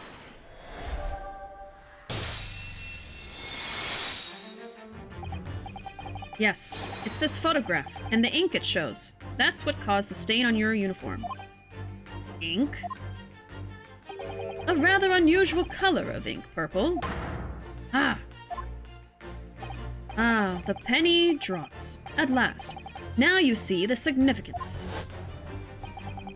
The Russian word on the floor next to the victim's body was written in purple ink. And the stain on the back of your uniform is ink of exactly the same color. If the ink had been dry, it couldn't possibly have stained your uniform in that way. Which means... you must have been present in the cabin, in the moments immediately after the ink was spilt. Alright. Yes. It was me. I did it. Everything. I arranged everything in dead student's cabin to make it look like Wardrobe Man did it. Then I pressed the button to make Burya do emergency stop and bolt the cabin door shut. I did everything so no one would suspect our angel. He covered up for her. If, please. Don't worry, Angel. Let me do talking. It was after 1 in the morning. I was on duty, patrolling passageway. Then our angel came to me. She was white like sheet. If, please, you must help me. I went with her. The door to cabin number 1 was open. When I looked inside, I saw student boy on floor. What happened here? Please, don't tell anyone. My little one. My little furry friend. Everything that happened in cabin is like Angel told you. Okay. So yeah, the accident still happened. He tripped on the cat, and that's how he died. But then they covered it up, which makes them criminals. Yes, that's what they're guilty of. Hey, Small, welcome in. She/her luck. I cannot guess. I did real good today. I don't know if I can top this. I don't know if I can make a better title, honestly. Because I'm streaming this again tomorrow. I'm gonna feel the pressure when I'm making the title for tomorrow's stream, but welcome in, Small. Can I get a shout out for Small, please, by the way? Pretty, please. How are you doing tonight? How are you? Hope you're doing well. I am in the second case. Have you played this game before, Small? Have you? Thank you, Ruuuvo. Last seen streaming Mr. Saito. What's Mr. Saito about? Tell me all about it. Let's see. Everything that happened in the cabin is like the angel told you. The kitten escaped the ventilator into Mr. Asogi's cabin. Then he tripped over it and broke his neck when he fell to the floor. Yes, that is right. So, after the incident, when the cat ran away, Miss Pavlova then visited the cabin next to hers, only to find its occupant lying lifeless on the floor. She said she was worried when she heard sound of something falling on floor. That's when she went to look. No, Angel?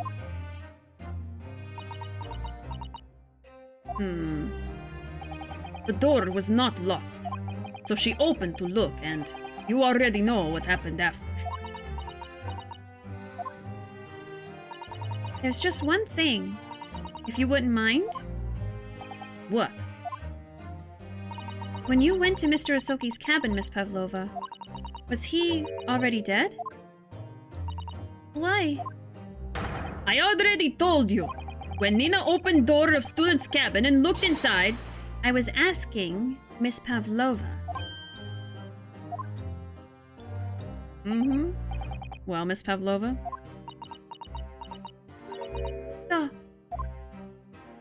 Oh. Yes, that is right. I saw him. It was dark, and he was wearing black, but he was on the floor, not moving. I mean, the autopsy did say that he died immediately. And what they're guilty of is covering that up.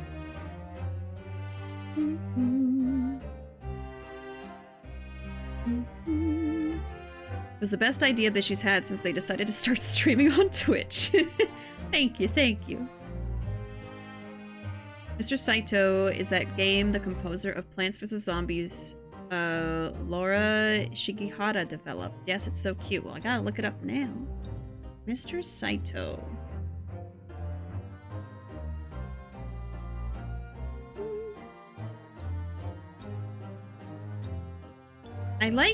There's like a little creature.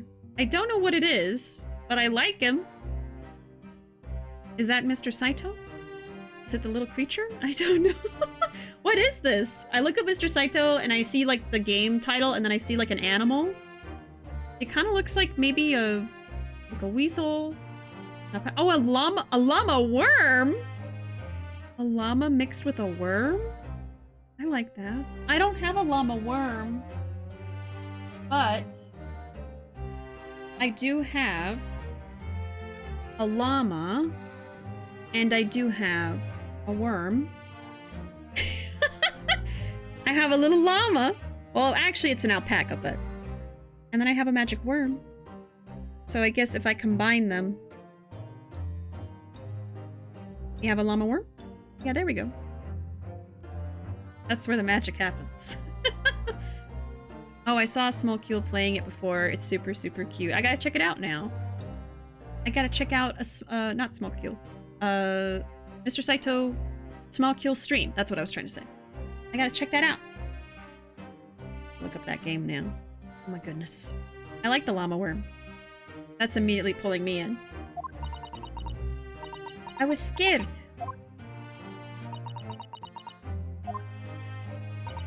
I understand, and I believe you. So is that finally it now? Have we discovered the real truth about Kazuma's death at last? Ah, something very nearly slipped my mind. Oh, Mr. Sholmes? This photograph. Yes, I took this myself, you know. The cause of death was a broken neck. Therefore, the victim died instantly. And the unfortunate incident that precipitated these events, a kitten, on which the victim stumbled. However, if those are the facts, there is one particular area in this photograph that seems to me somewhat unnatural. Yeah, we still have to prove that they wrote that message. What do you mean unnatural? What are your thoughts on the matter, Mr. Naruhodo? Oh, well... If Kazuma tripped and fell, and by some terrible stroke of bad luck broke his neck, which part of this photographic print seems unnatural? The message. Obviously. I will save, though, because sometimes it's very particular about where I point. So, gotta be careful. You have a llama? You have a worm. Ooh, llama worm. The art is adorable, and I'm sure since it's work of Laura Shigehara, the music must be good. I need to talk like Sholmes, arms and all. It seems effective, yes, yes. It sucks that Kazuma died like that. I miss Kazuma. I know! When I played the first case, I don't know anything about this game. I'm going in completely, like, not aware. I've not been spoilered. In the first case, I was like, oh my god, I love Kazuma. Like, he's starting to become my favorite character in this game. And then he dies in the second case, just like Mia. Like, what? And then the fact that he tripped on a cat, and it was just an accident that he died? Like, really? It wasn't even like an epic battle, or like he was protecting Ryu or something, or nothing. Just he fell over and died. Like, okay. I'm upset about it. I am upset about it. Okay, present the message. This word in Russian clearly wasn't written by Kazuma. So if you're looking for something unnatural, that's the obvious point. Very true.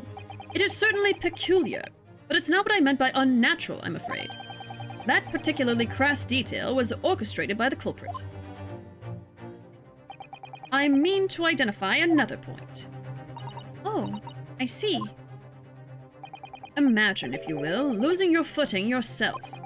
In my opinion, if you landed as the victim appears to have done here, it would be most unnatural. I'm sure you'll reach the same conclusion. How thoughtful you are, Mr. Sholmes. Thank you for your gentle guidance.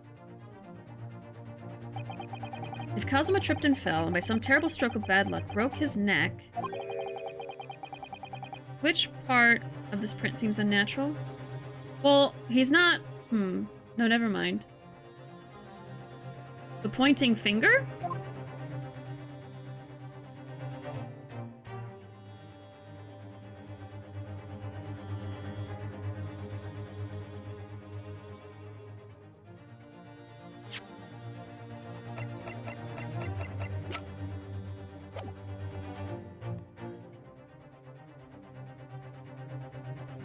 Maybe his hand? Yes! No, that's wrong. It must be here, surely. Allow me to offer you a piece of advice regarding the pursuit of detection, my dear fellow. When noting a crucial point, it can be helpful to keep your eyes open.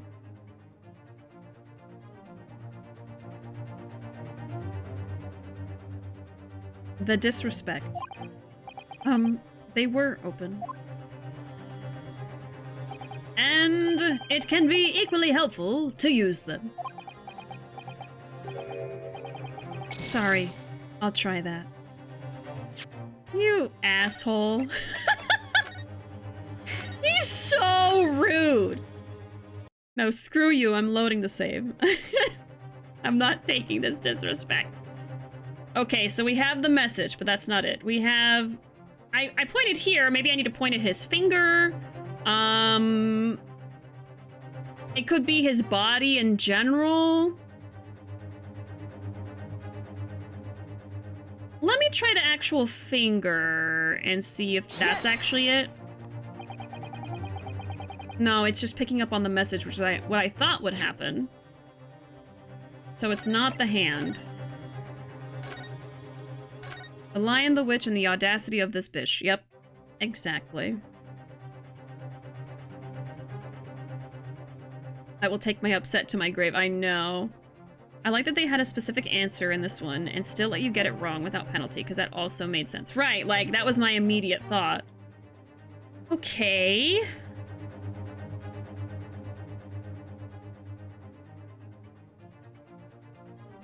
Is it just his body?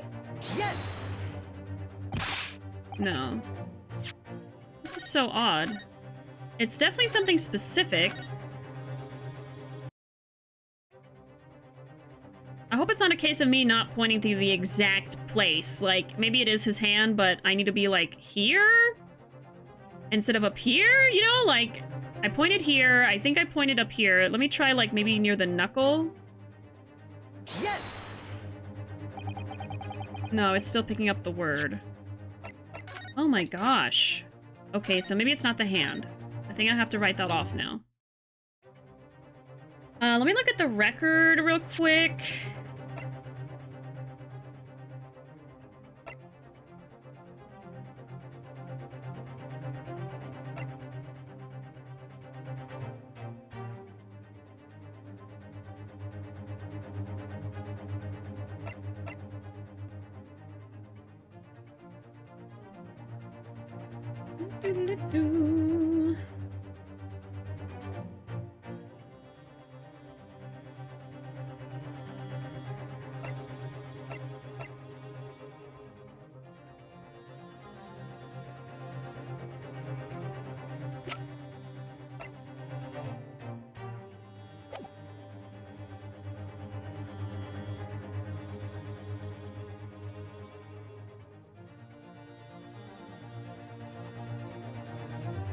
What seems unnatural?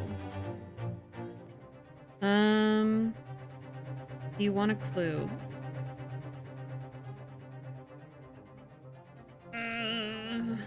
Let me think a little bit more. Damage to cervical vertebrae resulting in instant death. The neck was almost certainly broken as a result of a strong blow to the area. No obvious external injuries. I could point at his neck? I'm trying to look at oh my god, I can't talk. I'm trying to look at his headband to see if there's something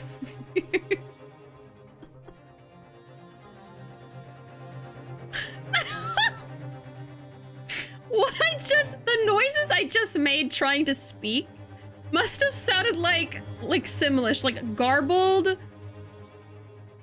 Like, I feel like I just sounded like the Tasmanian devil. Devil? I gotta end stream. I gotta go. I think I should just go. I don't think I should be here anymore.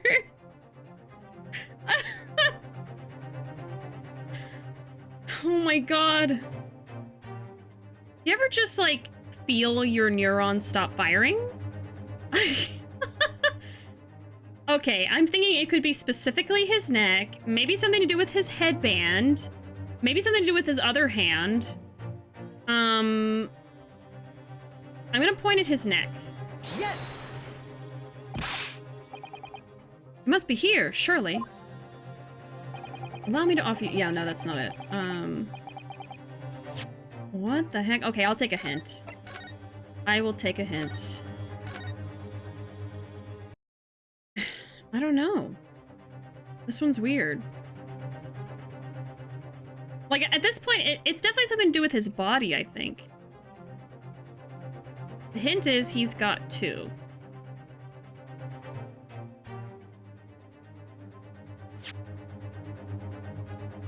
You know what? I haven't even looked at the people.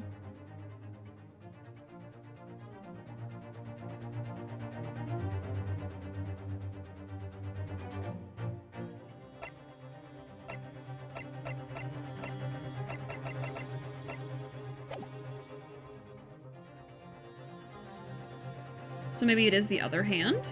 Yes! Oh! Okay, it was the other hand. That was one of my ideas. It was just the last one. Something you don't have anywhere in the record. Yeah, it... Okay. Let's see why that's the answer, because I am upset. Alright. If he really fell due to an unfortunate accident, then his fist just doesn't seem quite right. The exact same thought occurred to me. So does it imply he fought someone? In a fall, one's instinct is to open the palms flat. Okay. Yet here, we see the victim with his left hand tightly balled into a fist. Almost, you might say, as though he were gripping something.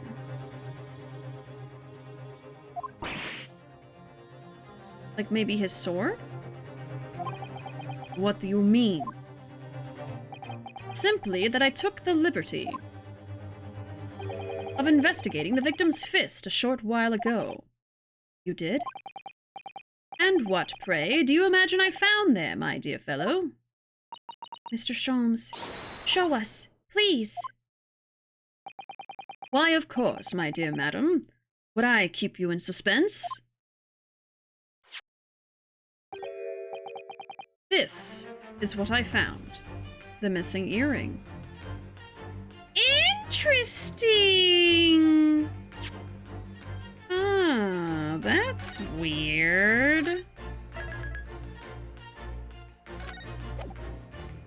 Did she kill him? But, like, why would she do that? I don't... That's weird. Okay. I have no idea where they're going with this now. I have no clue. We did notice her earring was missing, but, like, I didn't know it was gonna be in his hand. Okay. Man. Alright, this is what I found. Oh, a crescent moon with a little gemstone in the middle. Yes, you're right. The crescent moon. It's very pretty, but what does it tell us? It tells us nothing. I'm not so sure. That crescent moon looks... It looks familiar somehow. I'm sure I've seen it somewhere before. Observation, Mr. Naruhodo. That is the key. What? The truth is now tantalizingly close. How did that crescent moon come to be in Kazuma's clenched fist? This is the final clue, the last piece of the puzzle. Ask yourself, what does this little crescent moon mean? What significance has it? And observe. Find the answer with your own eyes. Where did it come from? Her ear. Yeah, the right ear. Yes!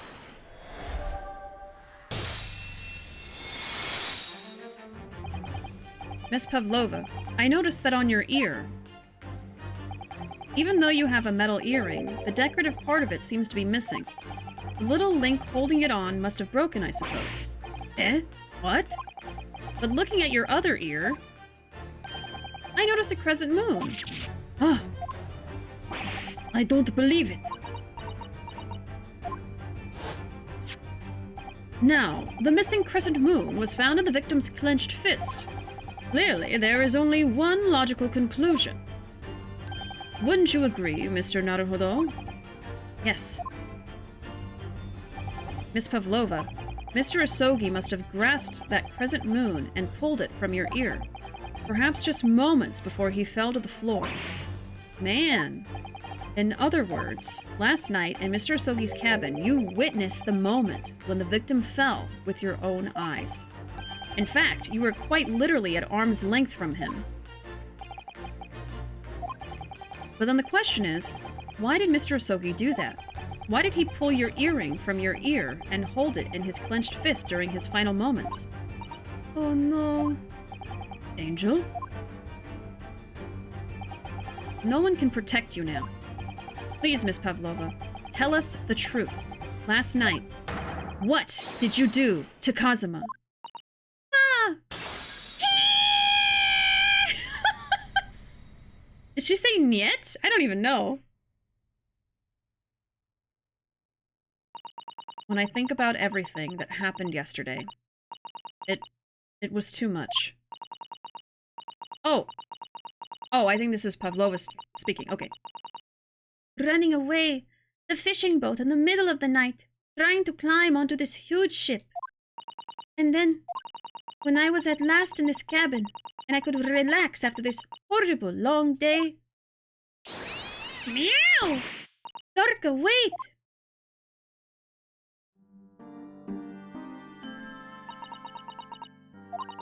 I couldn't believe it when she disappeared through the ventilator. I tried to call her with a little whistle. I tried waving her favorite toy, but nothing worked. Darka would not come back.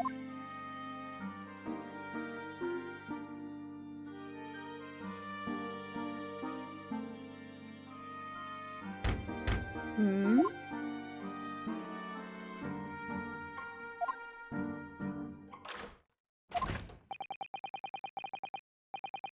What are you doing here at this time of night, Inspector?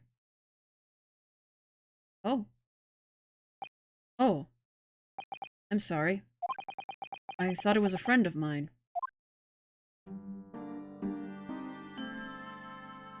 I miss him. A young man from your country. He was very polite and kind. He helped me to find Darka, and he promised not to tell anyone. But then, when I had my friend in my arms again, and I was going to leave the man's cabin... Just a moment. Sorry, but... Oh, yes? I'm sure I know your face. I've seen you somewhere before. Did she kill him because he knew who she was? Ah, of course. You're Nikolina Pavlova, aren't you? The Russian ballerina. Huh? No, I don't know that name. My heart nearly stopped when he said that. He knew who I was. How could this man from a land in the faraway east know a Russian ballerina? Girl... Yes, I saw your performance in Japan. The beauty of the ballet made a deep impression on me. But what are you doing on this ship? I'm sure I read that your ballet company was performing in Shanghai at the moment. I can't fool him. I have to tell him the truth and hope he doesn't tell anyone. I have no other choice. I see. So you've run away. Please, please keep my secret. Don't tell anyone. Give me a moment. I could use another opinion here.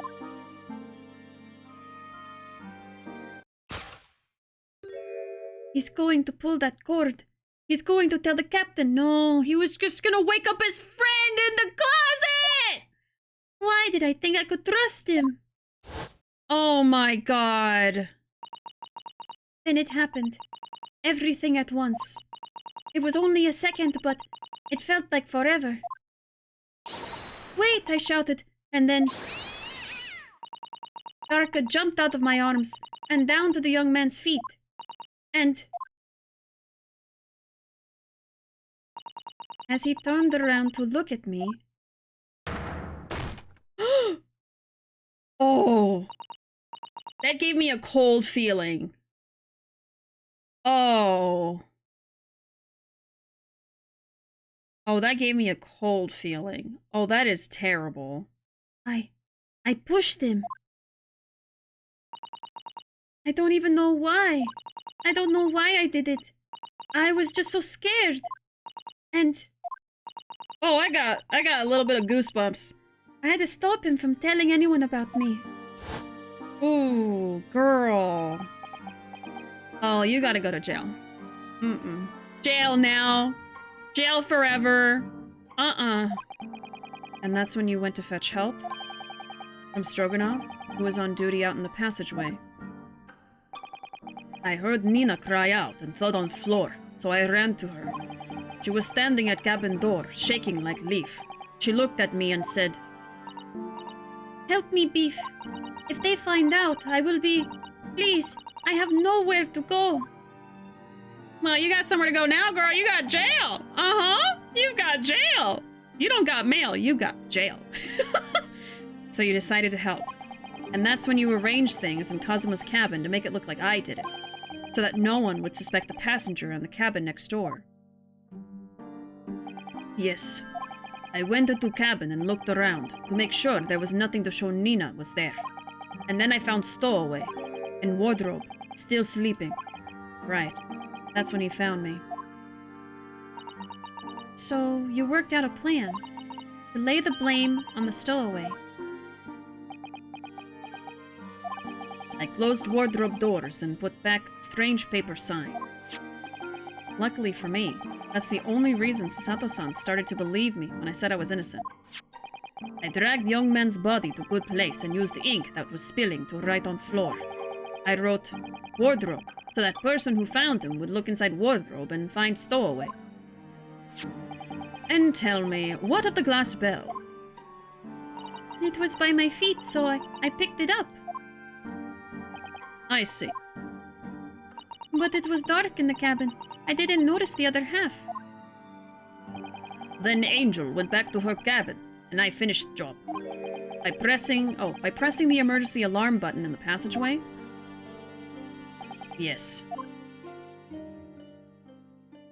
Accordingly, the SS Burya did indeed come to an emergency halt at a little after 2 a.m., thus enticing the bolt on the cabin doors to slide shut, creating the locked room mystery.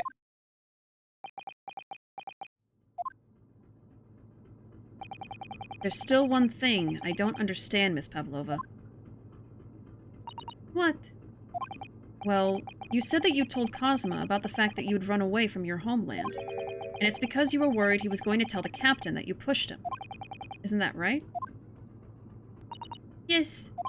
But even if he had pulled the bell cord and called for the captain of the ship, aren't you friends with every member of the crew? Why would that have been a problem? It was what he said first that made me scared. What he said first?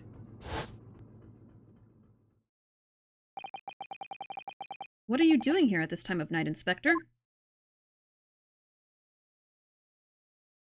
Oh. I'm sorry. I thought it was a friend of mine. So she thought he was going to call the detective? He said an inspector was his friend. Oh, yes, meaning me. Who was supposed to be acting as his bodyguard? I thought that if police knew about me, they would arrest me. So before he could pull the bell cord, I... May I stop you for a moment, please, Miss Pavlova? Can you suplex her? Because you've suplexed Rio a ton of times. He had nothing to do with this. But she literally killed him.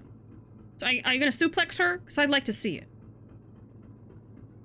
I would like to see it. Okay? Now here's the thing with Hosonaga. Everyone on this ship was drugged with a sleeping drug. So I think that he wasn't at his post because he was drugged. So I don't think it was his fault. Oh, sorry. They drugged everyone on the ship so that they could sneak her on board. So it's not his fault. All he did was eat food. He just had a dinner, and that is what caused all of this. I know you panicked, but like, yeah, I mean, like, people panic, but they don't kill people. You know what I mean? Like, you killed someone. Is you being generally angry such a move?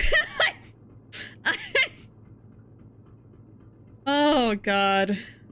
Hosonaga is innocent. Innocent, I tell you. Yeah, no, he was drugged, so he wasn't able to do anything. Yeah, to jail with her. To jail. My God.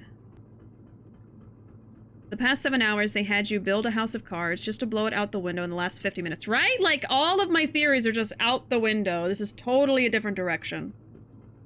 May I stop you for a moment?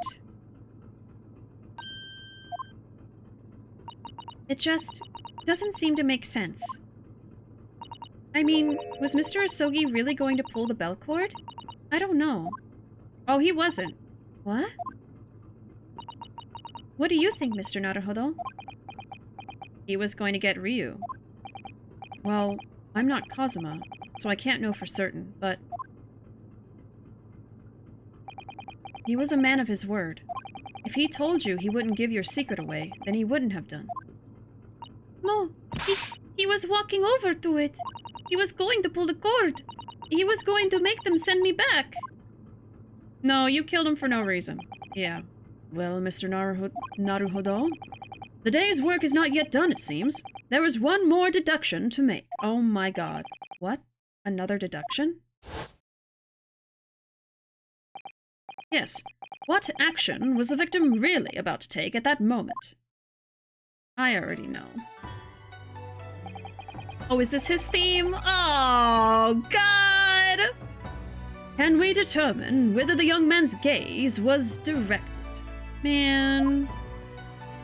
He was just gonna ask his friend for another opinion. First, consider the victim's location within his cabin. That's easy. I remember every detail of that room. I mean, yes, I spent quite a lot of time in the wardrobe, but still. That cabin has been my home for this entire voyage. So this is how the cabin looked last night when Miss Pavlova visited Kazuma-sama? Yes, it's exactly how it was. Are you ready then, Mr. Naruhodo? Yes. If there's one thing I've learned today, it's that a simple gaze can reveal all manner of truths. And not only that, in order to draw the right conclusion, you can't afford to be out by even a little bit when you're following the gaze to where it lands. So, when he turned away from Miss Pavlova, what exactly was Kazuma looking at?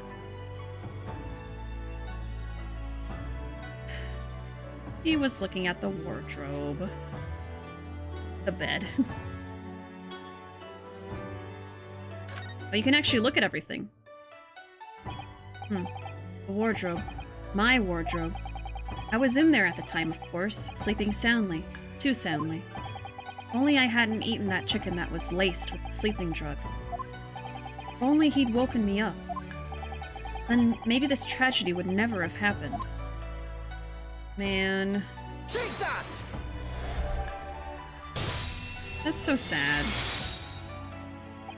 Considering everything that had happened last night, certainly it may have looked as though Kazuma was going to ring the bell cord.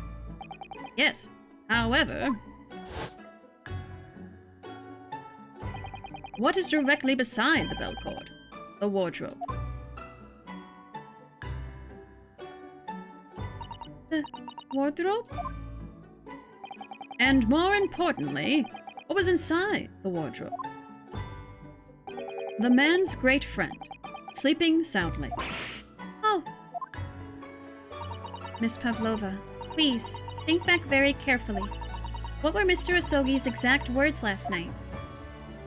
Give me a moment. I could use another opinion here. Another opinion? Yes, but not from a member of the crew. No, Mr. Asogi intended to consult his close friend on the matter. To see if, between them, they might be able to help in some way, no doubt. Oh no. Sadly, we can't know the truth for certain now. It's too late for that. But I wish you had made sure of what Mr. Asogi was looking at. Things may have ended very differently if you had. Oh my god. I am so mad at her. Miss Pavlova, I want to thank you for finally admitting the truth. But unfortunately, the truth is, a man lost his life because of what you did, and that will never change. I hope you'll never forget that. I'm sorry. Really, I'm so sorry. Girl, sorry's not gonna bring him back. Yep. What have I done? Mm-hmm. And you're gonna live with that for the rest of your life. Yup. And so, at long last, the mystery surrounding the tragic accident on the SS Boria was finally laid to rest. I really didn't think I was gonna finish this today. I thought we were gonna go into a trial and everything, you know? I didn't realize it was gonna be all, like, investigation stuff. This is very different from the other games. Okay, it's not done yet, though. 9th January, 7:14 p.m., SS Boria, first class cabin passageway. What will happen to Miss Pavlova now, then? Once we reach Great Britain, she'll be handed over to the British police at Scotland Yard. What about the fact that she ran away from Russia? Won't the Russians try to repatriate her? Apparently, the English detective can speak to the immigration office and sort all that out. Mr. Sholmes can do that? So she won't be going back to Russia then? No, I don't think so. Even if she wanted to return in the future, I doubt she would be able to. She ran away, so now she's in exile for life. Oh damn. See. I'm sorry. Stroganoff? I wanted to help our angel, no matter what. But I didn't think about you. About how you lost good friend. I will go with Nina. I will give myself to British police. That's kind of you. In the meantime, thank you for letting me go free again. Kazuma's death feels like such a waste, but... well, do what you can for Miss Pavlova, won't you? Duh. Well, I'm afraid you need to pack now. We're due to arrive in Hong Kong tomorrow. As much as it pains me, I'm going to have to hand you over to the council to arrange your passage back to Japan. Aw, man. Yes. I did stow away after all. I couldn't really expect any different. So, you should get back to your cabin now.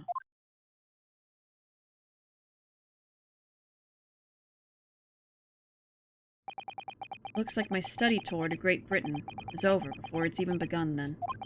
To think that only days ago, Kazuma and I were laughing together about how we tear up the streets of London. That seems like a distant memory now. Man. This sucks. Oh, what's that? Is it someone weeping? Oh. You didn't notice her in the room? Man. Susato-san? Naruhodo-san, I didn't know you had returned. Oh, well, I haven't been back long. Inspector Hosonaga just told me I should pack. Oh my goodness. Ami, sometimes! Oh my goodness gracious. Double raid today. Thank you so much for the raid, Ami. Can we get a shout out for you? I swear my bot's supposed to do auto shout outs. Let me make sure you're on the list. You should be. Let me double check that you are on the list. Exclusive list. You are on there! What the heck? Okay, well, hopefully it does it. Thank you so much for the follow, Opal. Thank you. Welcome in, everybody. Welcome, welcome. Let's see, you were playing... oh, you were playing The Last of Us. Did you just start it today? I think I saw your tweet about how you just started it today, right? I think this was your first stream of it. Welcome in, Roddy Retro and Goth? Let me know how to say your name. And Cosmo. Welcome in, and Ami. Just started it, first time ever. Yeah, I saw that. Well, I hope you're having a great time with it. Very adrenaline inducing, isn't it? I've seen playthroughs of it, and I watched the show, but I have not played it myself. I'm actually right now watching a playthrough of the second game, since I just finished rewatching the first game recently. Oh, Goethe. Okay, Goethe. Have you seen the show? Or is this like completely like you have no idea what's gonna happen? Let me know if you've seen the show. I actually, so when the game first came out, I watched a playthrough. But I didn't play it. And then the show came out, so me and Ruuuvo watched it together, and then we re-watched the game because they hadn't seen it. And now we're watching the second game. But I won't say anything about the second game, so don't worry. I won't spoil you. But I hope you're having a great time with it. I know it's a classic game with a great story. But I'm curious how much you don't or do know about it. But for all of you who just came in with the raid from Ami, my name is Bishi. Today we are playing the Great Ace Attorney Chronicles. I am a big fan of Ace Attorney, and this is my first time playing through the Chronicles. But I'm also a big fan of Yakuza. I am currently playing through Ishin. I've played the entire series, but this is my first time playing Ishin. It just came out. I play that on Tuesdays and Wednesdays every week. And I play Great Ace Attorney Chronicles on Thursday and Friday. But I also am playing through Crisis Core from Final Fantasy every other Thursday, Friday as well. So I'm kind of like playing through all 3 of those, and I want to play Resident Evil 4. I played a little bit of it, but I gotta finish up one of these games first, because that's just too many games at once. So I'm trying to finish something, and then I'm gonna finish up RE4, because I'm also a big fan of Resident Evil. But yeah, welcome in everyone. I think now is a good time to show y'all a little channel trailer. It's about a minute, and it shows you a bunch of clips from my streams, and I think it explains me and my vibes as best as possible. So here you go.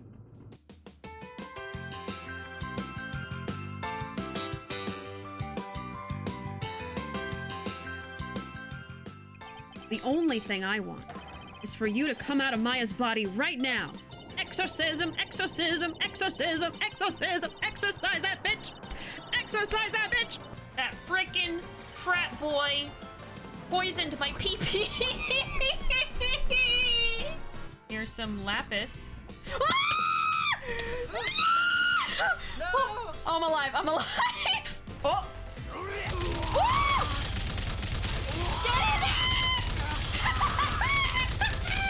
Let's get back to monster f***ing.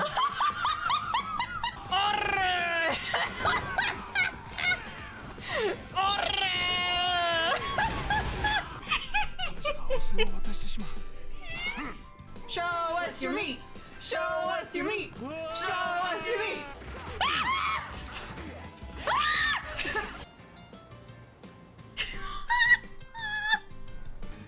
You grow up to be one of 2 things. A dad or a daddy. Hello everyone, I'm Bishi.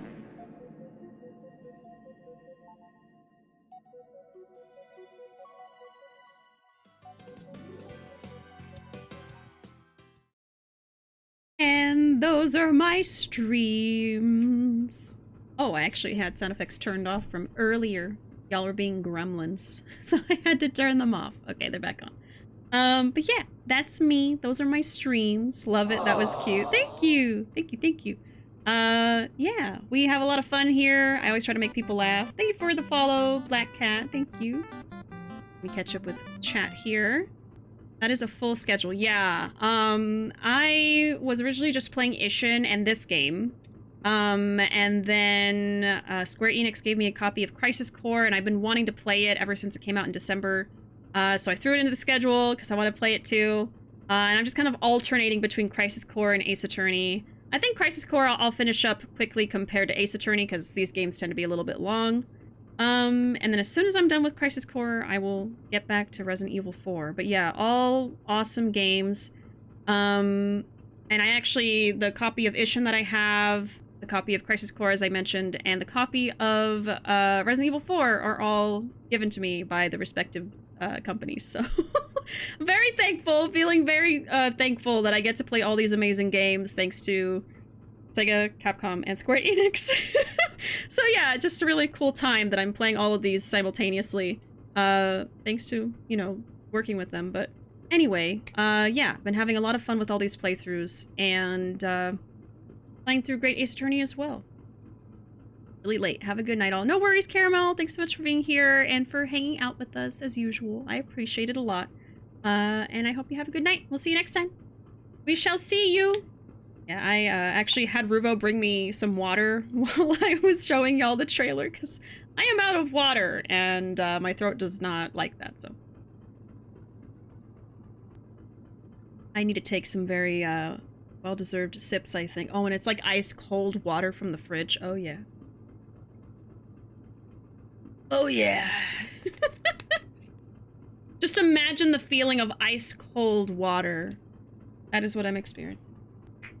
It's very nice. Oh, some magic worms have been redeemed. Yes, these are some of the things that you can redeem in my chat. I try to have a lot of fun redemptions you can do with your channel points.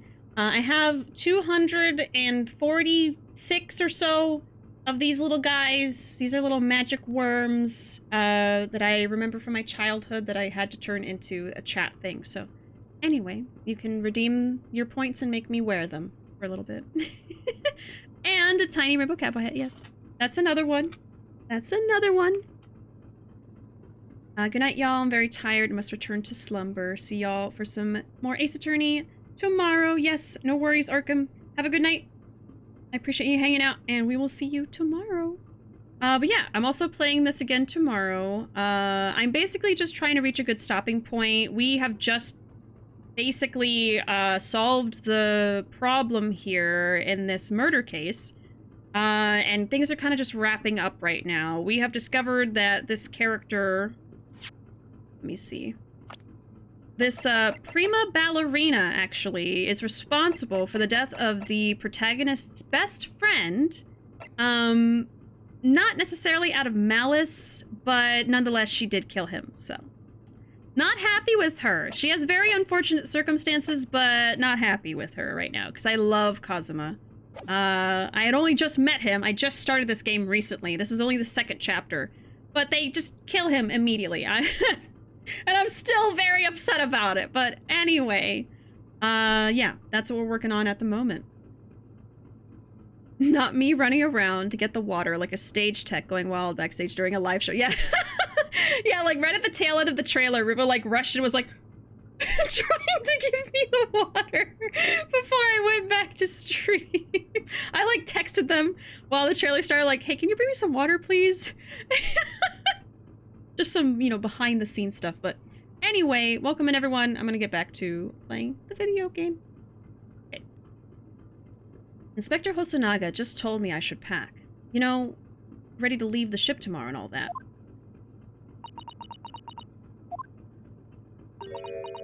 Oh, no, don't cry! No! I still can't believe this has happened. I can't believe someone's life can be over just like that. Susato-san. Oh. The frickin' teary eyes. He had such grand ideas for this visit to Great Britain. So many dreams. And now they've been cruelly taken away. Just as he has. I thought I could never forgive the person responsible. But now we know the truth. That it was just an accident. No, she pushed him, though. Just a silly series of mishaps. It's too much, Naruhodo-san. It's just too much. I guess the idea is that she pushed him to get him away from the bell, but he fell onto something that killed him? Okay. Still, though, man... Yes, I know. I wish there was something I could say. Oh, Inspector. My duty was to see Asogi-san safely to Great Britain, but I failed, and caused his two closest friends great pain and suffering as a result. I've let everyone down,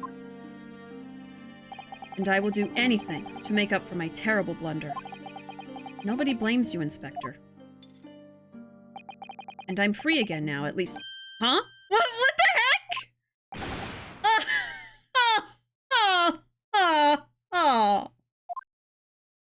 You little shit. Surprised, Mr. Naruhodo? We're having a moment here, man! What is the meaning of this? Oh, a trifling matter. Simply that in my head, I think I shall always picture you wearing those shackles. Without them, the balance seems all wrong. It's distracting. Sorry? So I decided to restore them, for old time's sake, shall we say. You are a stowaway, after all.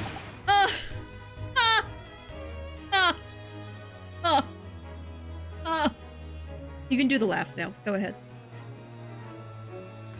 You know, you're just dying to do it. Go ahead. This isn't... Yeah, okay. Yeah.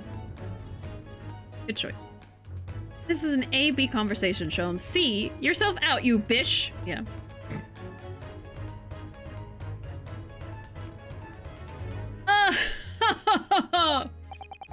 He thinks this is funny? You think this is funny? Huh? Mr. Sholmes. We do appreciate all your assistance. I'd like to thank you from the bottom of my heart. Not at all, not at all. And though it's a little late, may I offer my sincere condolences. The loss of your companion is truly heartrending. I hope that you will be able to fulfill some of his aspirations in his honor. I'm afraid that won't be possible.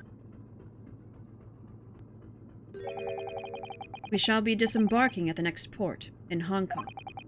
We have to return to Japan and make a full report about everything that's happened. What? Wait a minute. It's just me that has to go back, isn't it? I mean, I was the stowaway.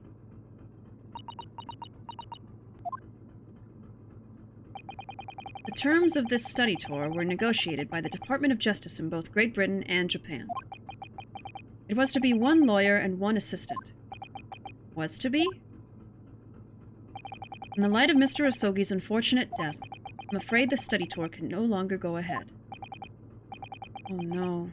I don't care for me, but...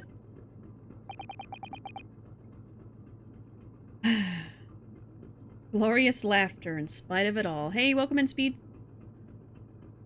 Yeah, I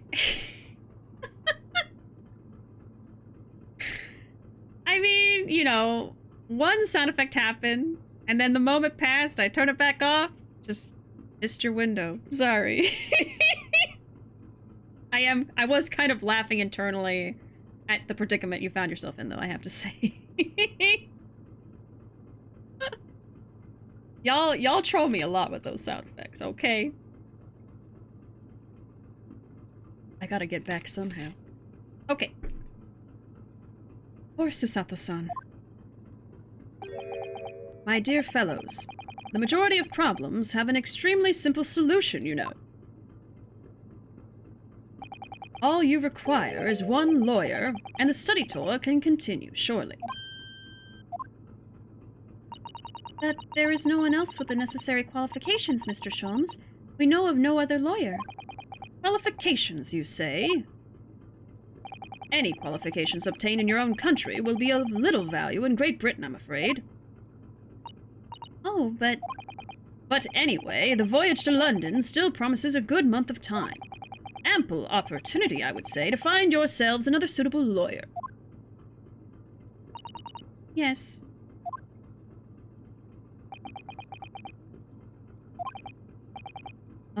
Miss Susato? Yes? Do you think perhaps I might be able to do it? Oh.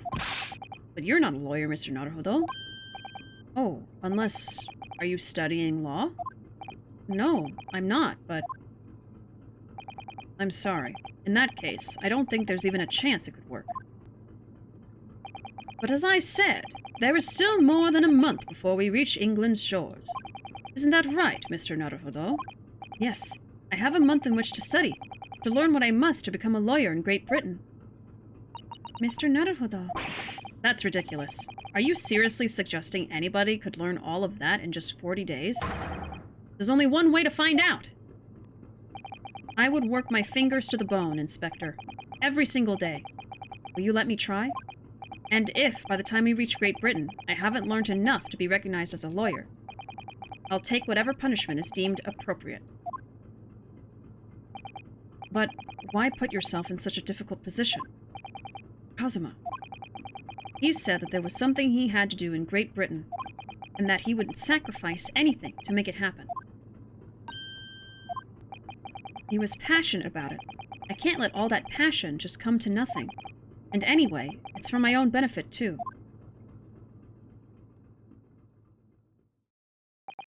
I will become a lawyer. I have to. What do you say, Miss Susato?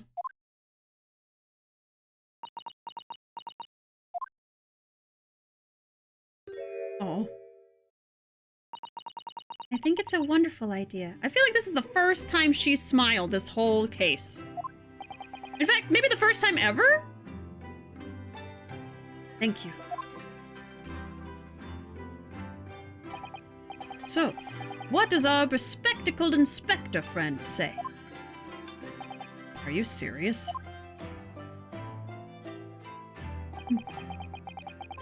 Yes, I am. The way he slowly turns. 1 lawyer and 1 assistant. The numbers are indisputable. No, it's madness. Yet fascinating, wouldn't you agree? Fascinating? Duty and rules are the dull routine of existence that we all abhor. Give us interest. Give us fascination. Speak for yourself. Besides, qualifications are no measure of a man. What matters is his character, no? And you've witnessed ample evidence of this man's exemplary character today with your own eyes. From the early hours of this morning until this very moment now. Despite contending with the passing of his close companion, and despite the accusation of guilt, this man has shown resourcefulness, intelligence, and above all, courage. Oh, his glasses are fixed, by the way. I guess he had another pair. And the bruises are gone? Very well. I'll think of a clever way to word my report to the Department of Justice. Inspector! After all, I did just make a promise, didn't I? I said that I would do anything at all to make up for my shortcomings here. Oh, thank you, Inspector. If you'll excuse me, I must pay a visit to the captain's quarters, I think. I need to discuss what to do next and how best to make my report.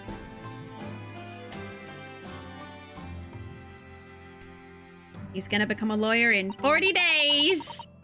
Are you really prepared to attempt this, Mr. Naruhodo? Yes, I'm going to try. I wonder, would you consider teaching me what I need to know? Everything about being a lawyer?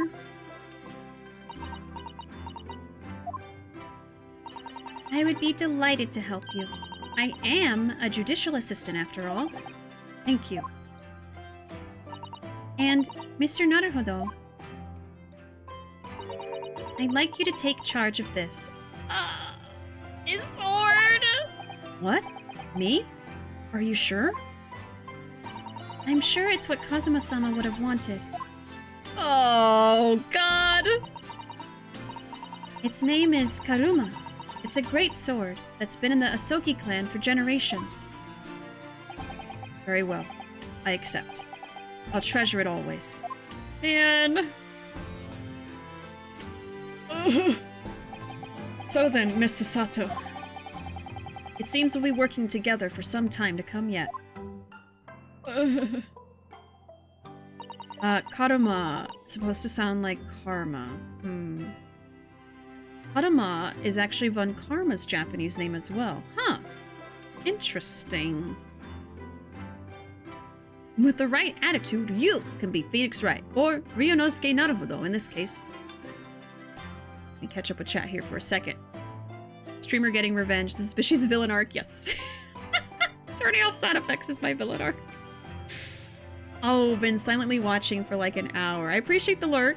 Trying to sleep, but the narration intrigue is just too riveting and immensely entertaining. Oh, I appreciate that. Law School speedrun, any percent. Yes, Spark Notes Law School. World record. It will be an honor, Mr. Naruhodo. And for the next 40 days, I shan't grant you a single minute of freedom. We shall fill every spare moment with study. Yes, that's exactly what I need. But before we begin, I have an earnest favor to ask of you, too. Goodness, what is it?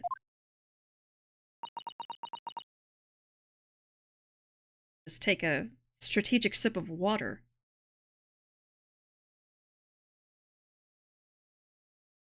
Leave y'all on the edge of your seats wondering what she's talking about. Please throw me to the ground. Oh! 3 times. Oh, no, we don't have to do that. I wanted you to throw Pavlova to the ground, but I don't want to throw you to the ground. That's okay. You didn't know. You couldn't have known. You had to assume he was the killer. What? I should never have doubted you. You were Kazuma-sama's closest friend. Of course you would never have done anything to hurt him. That should have been obvious to me from the start. Man. But I allowed suspicion to get the better of me. And no matter how upset I was feeling, it was completely unforgivable behavior. No, you were in shock. You had just found out about me stowing away, and the cabin door was locked from the inside. No! I won't let you make excuses for me. Whatever the circumstances, I should never have thrown you. And not just once, but 5 times. That number keeps creeping up, doesn't it? Please, you must. Just take hold of me and throw me. Do it. Don't even think about it. No, no, no. I don't even know how. I've never thrown anyone in my life. Very wise, Mr. Naruhodo. It isn't a skill one acquires without considerable training. Oh, Mr. Sholmes. I observed your throwing technique several times with great interest. I confess I was most impressed. When did he see that? I presume that would be a form of Japanese wrestling. Oh, well, in a way, it's not wrestling, but my own interpretation of an ancient jujutsu technique. Apparently it's called the Susato takedown. It leaves your head swimming, believe me. How beguiling. I am a practitioner of the combative arts myself. I am a somewhat accomplished boxer. I think that's actually accurate to Sherlock. There he goes, dancing around again. I wonder if you'd be so kind as to instruct me on the technique of your arresting throw. Yes, I'd be honored. Then let us not dally. Demonstrate, my dear madam. Oh no. Oh, of course. No, no. Susato, please! Are you ready, Mr. Naruhodo? Sorry? Hiya! Oh my god. As you can see, you throw from the abdomen. Oh yes, arresting indeed. And that is what you term the Susato takedown, is it? Actually, no. That was a Susato squash. Susato squash? Oh my god. So much for throw me, yeah. In my groggy state of consciousness, a scene from an evening recently spent with Kazuma flickered into my mind.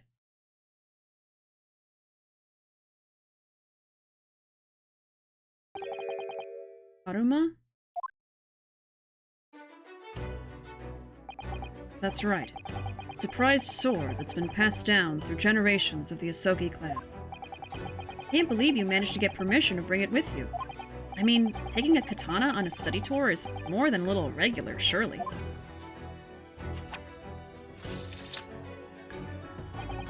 A Japanese man's sword is his soul, Ryunosuke.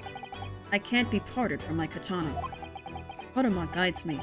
I truly believe that. So its name compels its wielder to slice evil in two? Not that you would need much compelling. On that subject, there's something very important that I have to do in Great Britain, and I'll sacrifice anything to make it happen. I would appreciate you seeing it through with me. Of course I will.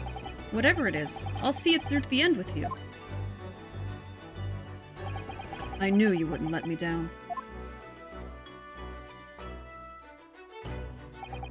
That important thing he had to do. I guess cutting down evil has something to do with it.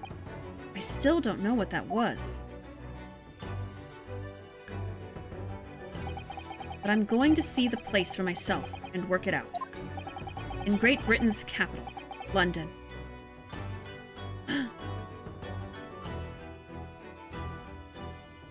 Are we there? And yep.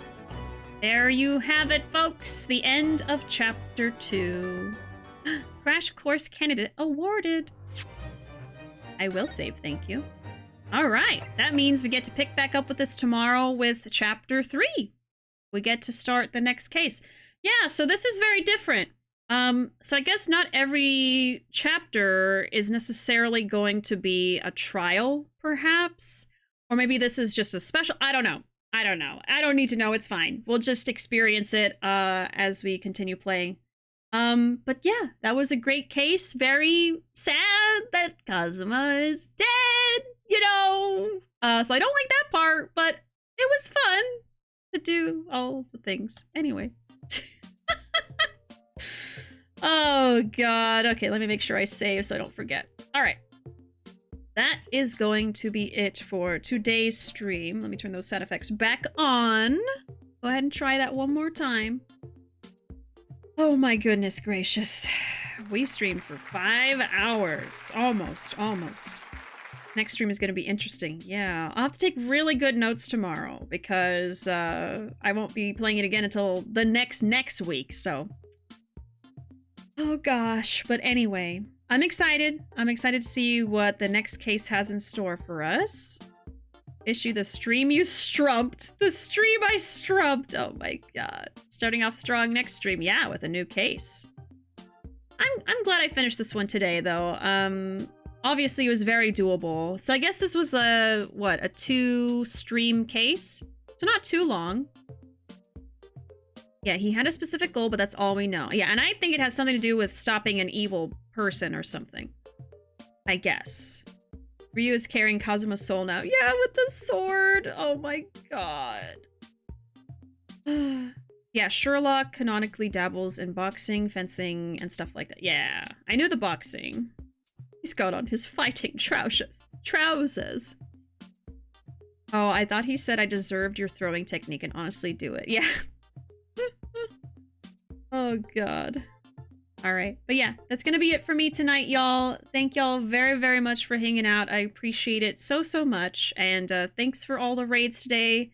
Whether you were lurking or whether you were hanging out and chatting today, I appreciate you being here. Oh, what a perfect song to end it on. Oh my gosh. This is like a ending Ace Attorney song. But yeah, that's gonna be it for me. Let me find somebody to raid. But otherwise, I will see y'all next time. There's my social media. I'm most active on Twitter and YouTube. And we also have a Discord open to anybody if you'd like to join. I'll see y'all hopefully tomorrow. But either way, I'll see y'all next time. Have a great night. Bye-bye!